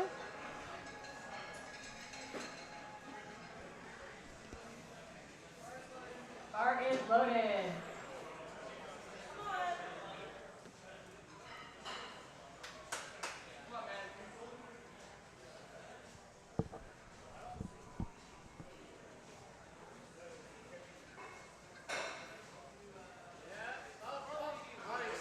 There we go.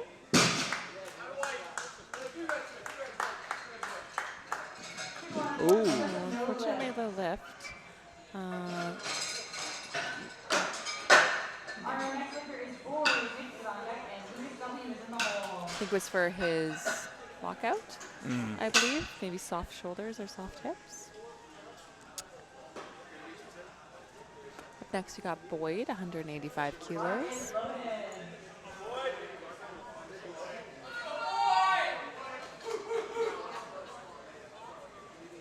Boyd's ready to go. There we go. No belt for Boyd either. There we go.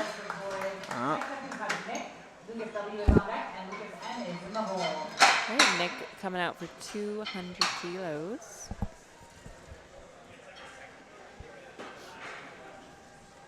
Bar is loaded for Nick.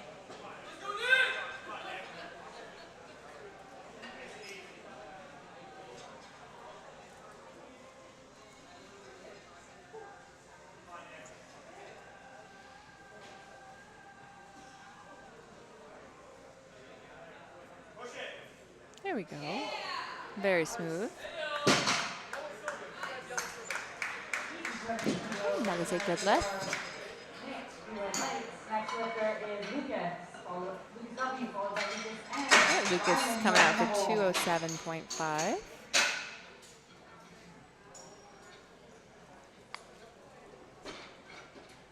Bar is loaded.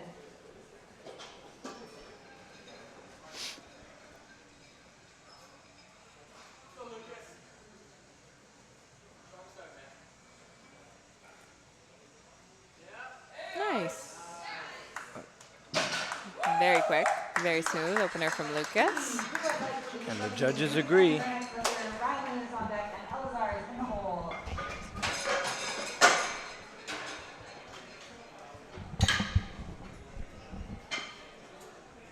Up next is Lucas N. All right, 220 for Lucas.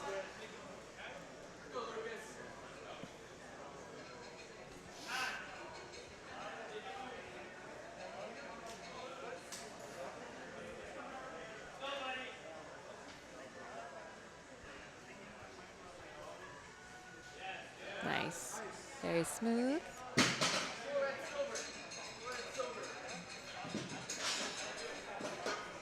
Judges good agree. lift. Yep. All right, next we got Rylan with 227.5 kilos. And Matthews were in the hole.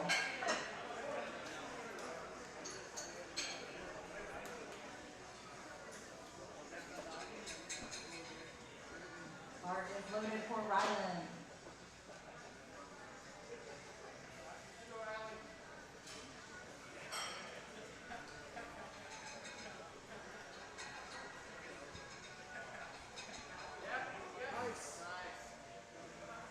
All right. Looked pretty smooth. That was a good lift. Yes, it was. Our next lifter is Elazar. Matthew is on deck and he All right, is Elazar coming out with 232.5 for his opener. Pretty hefty opener.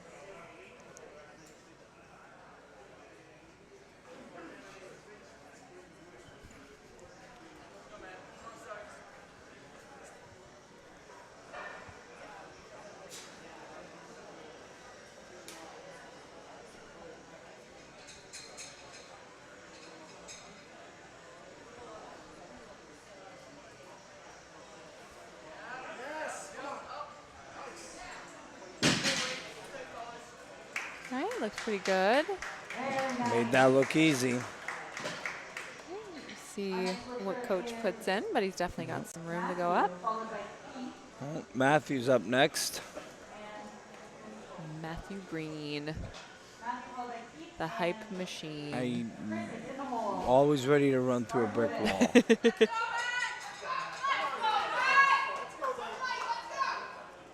No, he's also at 222. 232. Oh, sorry, I At didn't see two- that. Oh, yeah, you're right.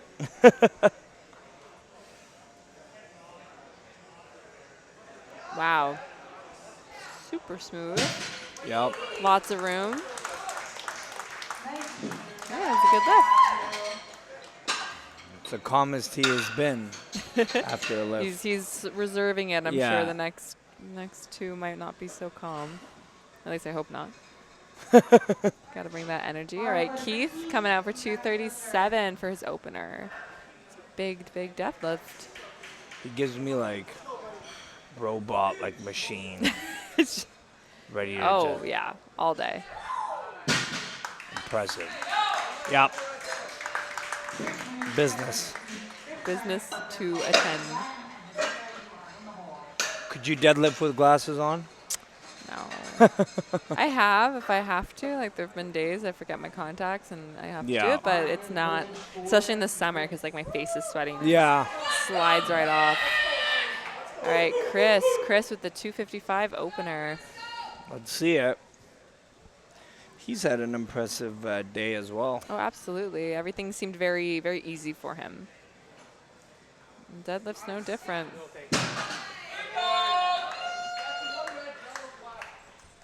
All right, it's a good lift. What would you, when you're competing and you're doing these sets, what do you do to try to keep yourself like going during the deadlift, the squat, the bench press? Like, do you feel like you get tired in between sets and rest, or do you feel like you're in the competition, the adrenaline's pumping? Yeah, I think for me, the adrenaline and the excitement is enough. Yeah. That and I take enough caffeine that it doesn't really matter. Yep. I'm kind of just I'm just excited. Like Yeah. I think the excitement and the pure joy that it brings is enough. And yeah, I think for me it's mostly staying focused, right? Yeah. Like just staying in the game, staying focused, focusing on the next thing I have to do, Right. not dwelling on Right. anything. All right, Glenn coming out for 110 kilos. 77 years old. That's what I heard. I know it's. I heard a 7. So I Okay, know you it's heard in a the 7. Well, he's a Masters 4, so Yeah. he's at least 70. Yeah. Looking strong today. Come on, Glenn. Looks pretty good. Let's see what our referees say. All right, that is And a they good lift for agree. Glenn. And they agree. All right, we'll see what he puts in for his third.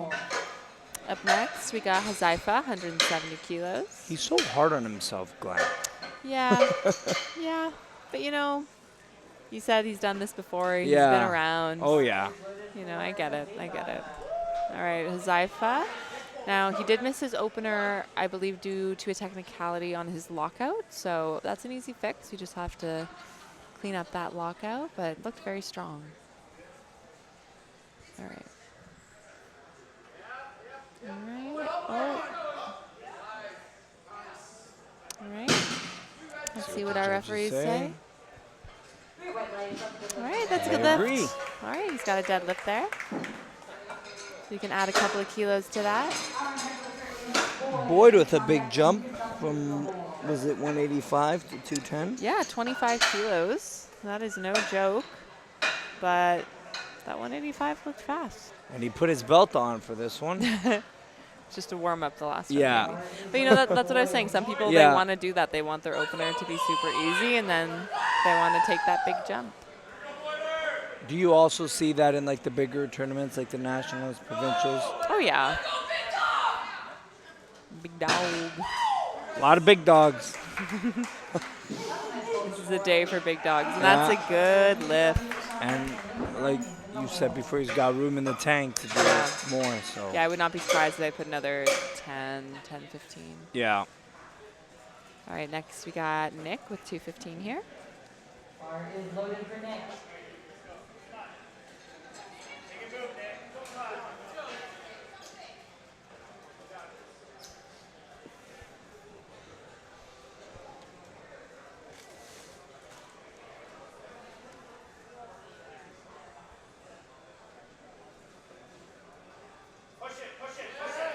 Come on, Nick. That looked really good. He slows down a bit, but he's able to really push through his deadlift, so I wouldn't be surprised Yeah. if they go up another 5 or 7. All right, up next we've got Lucas, 225.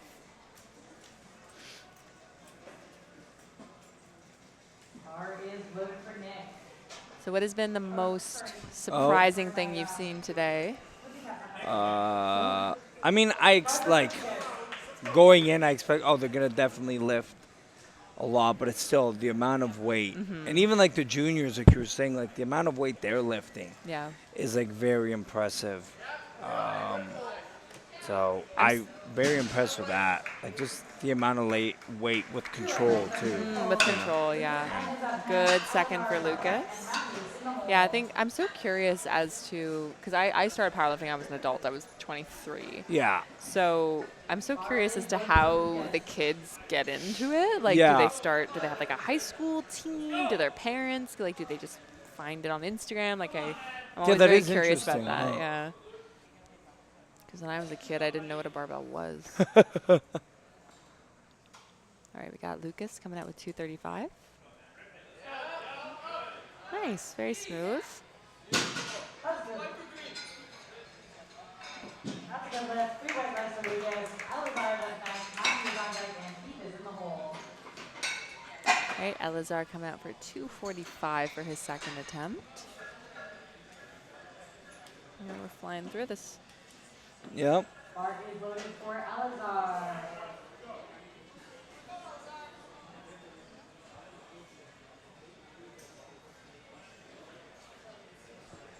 245, so 12.5 kilo jump here.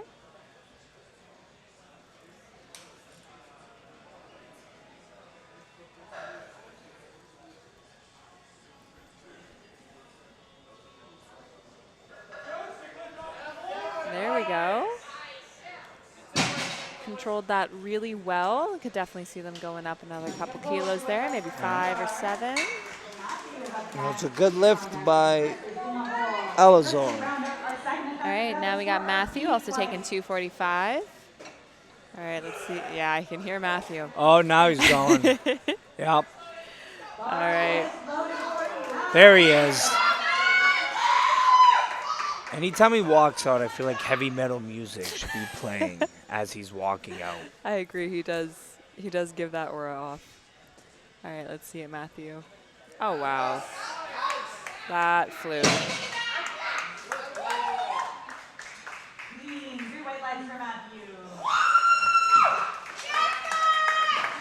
Easy peasy. Definitely room to really send it on the Yep. third, I think. All right, Keith's coming out for 250, so he took 12.5 kilo jump here, which I think is very justified. That opener flew. Yeah. So Keith's going to take 250. Keith in the open 93 kilo weight class. Setting up. Wow. Oh, Very explosive lifter. yeah. I think he can Stoic. definitely do another 10 or 12 there. That was Keith pretty is a easy. stud. He's a stud. Stoic. Keith, I hope you rewatch this live stream so you can hear Urgus call you a stud. All right, we got Chris. Chris coming out for 265 for his second attempt. I don't think he'd react to it, though. He doesn't give me the vibe that he'd react to it too much. He'd just be like, thank you. Yeah. He would just bow to you and be, Yeah. thank you. Thank you. Thank you. I know. Okay, but like Matthew's also a stud. I feel big. Like, yeah, I am a stud. I like how that you've developed characters. Yeah. All right, Chris coming out for 265, and then we are on to our third and final deadlifts of the day.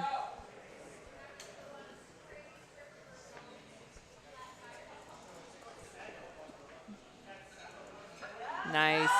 Wow. Easy. Chris is just on fire today.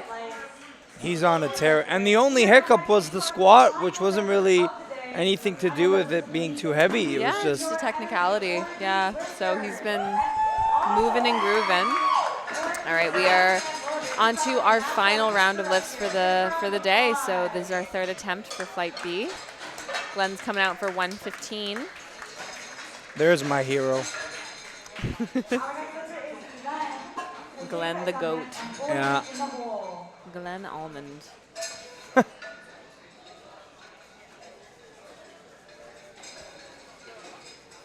Any relation to Greg? Is there another almond? The Allman Brothers. The Almond It's, Brothers. it's an old band name, like music. The Almond Brothers. Yeah. Never heard They're of like that. in the 70s, 80s. Oh, okay. Okay. I'm not old, but I was just gonna. don't You know. don't seem like you're I'm born in the not- 70s. I'm not born in the 70s or 80s. I'm in the 90s, and Okay. but I listen to old music. We like the. Maybe he is an almond brother. Maybe. You never know. I gotta ask him now. All right, let's see this, Glenn. 115 kilos.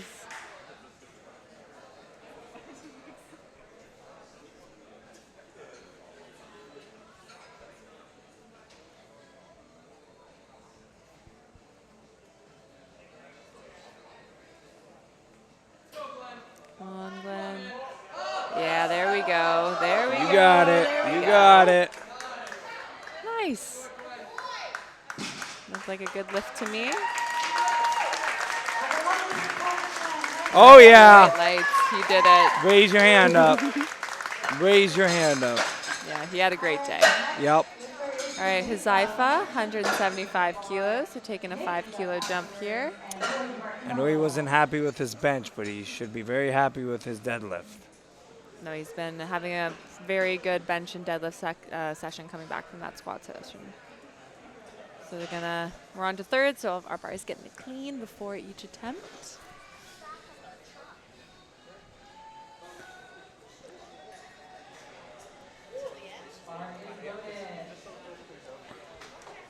All right, Huzaifa, 175.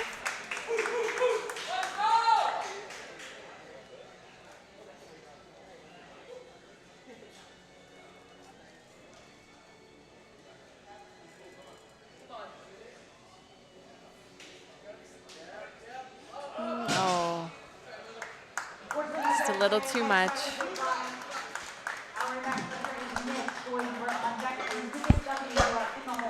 But finished the meet, put his heart into it like a champ.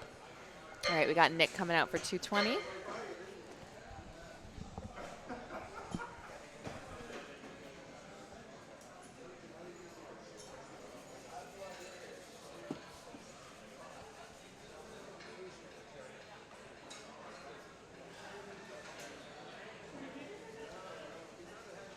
Bar is loaded. Let's go, Nick. 220 kilos.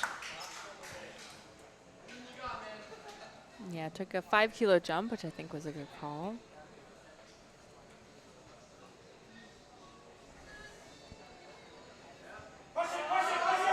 Yeah, come on, Nick. Oh, No. it's a little too much. Almost there, though. All right, up next we got Boyd. He's jumping. 27 Some, people just want to send it, and you know what? 237. Yeah, so he's jumping 27.5 Yeah. kilos. I love it.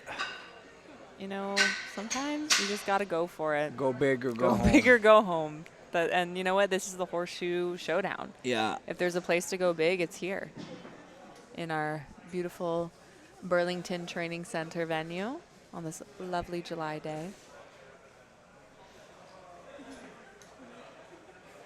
The bar is loaded. Let's All right, go, let's see this boys. Boyd. Come on.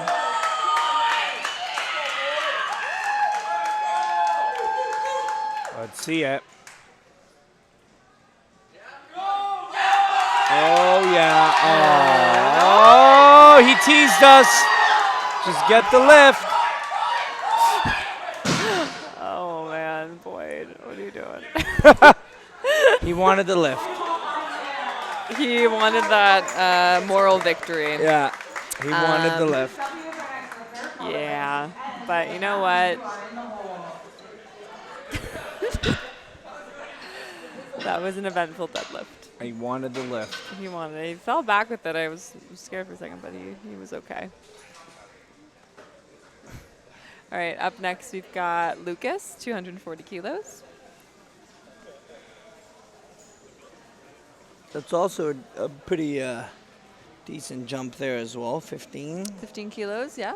Taking a solid jump. Bar is loaded.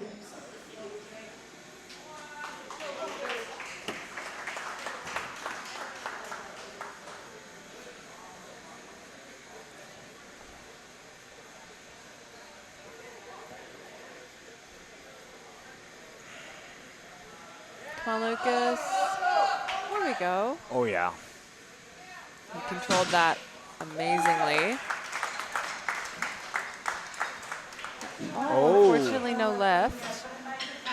What did the judges see there? Or that? I think it was an issue with the lockout at the top and insufficient lockout. Very close, though. Up next, we have Lucas N, 247.5.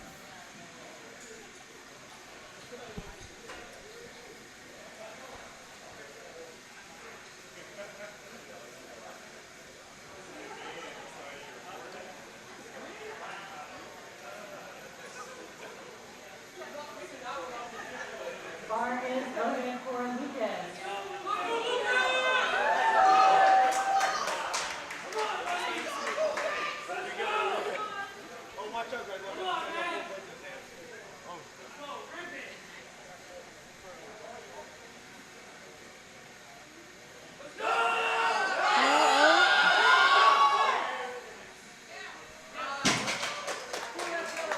Let's see what our refs say.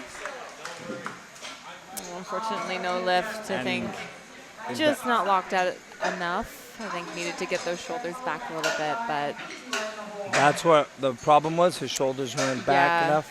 yeah. At least that's what I saw. I don't know, but that's what it looked like. All right, Matthew Breen. 255 kilos for his third attempt. And then just 3 more lifts after that, and then we'll wrap up this session. Hi. They're both hyping. I love it. I love it. Let's go.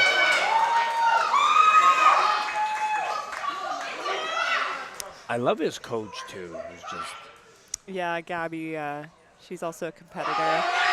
Wow, oh so easy. yeah. Oh yeah. Run through a love to brick see it. wall. Yep. Yeah, Gabby Sabrango, she's handling him. She's a very, very talented powerlifter as well. All right, Elazar, 260 for Elazar. And then Keith, and then Chris. Alazar, Keith is on deck. And Chris The Neon Wonder. The Neon Wonder, Lime Elazar. Man. The Green Machine. All right, 260 for Elazar. So they opted for 15. 15 kilo jump. Very big jump. But let's see him move it.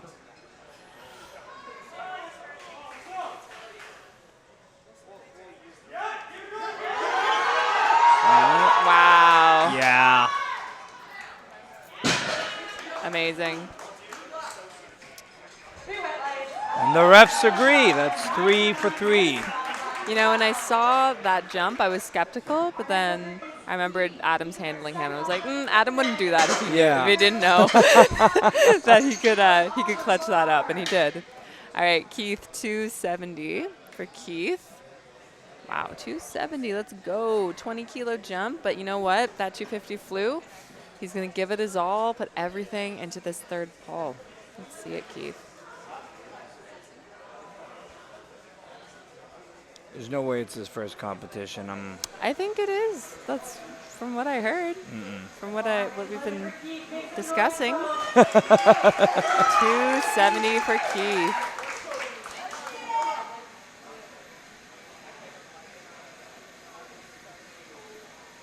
All right, Keith, let's see it.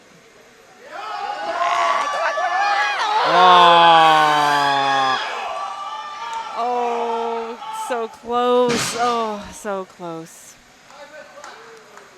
Oh, He's good, he's good, he's good. we're all good. You know, that's one of those fails that, like, it's hard to be mad about. No, 'Cause you just put your whole heart into it. You were so Took a big close. jump. You took a big jump. Yeah.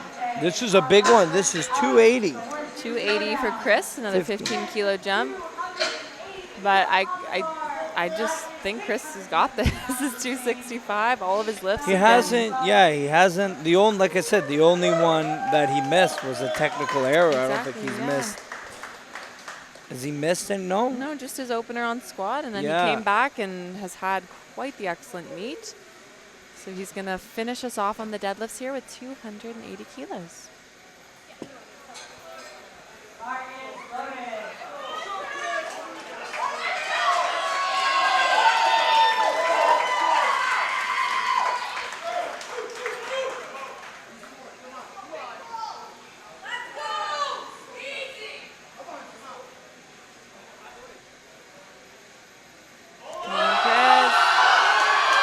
There we go. Oh, yeah. Wow.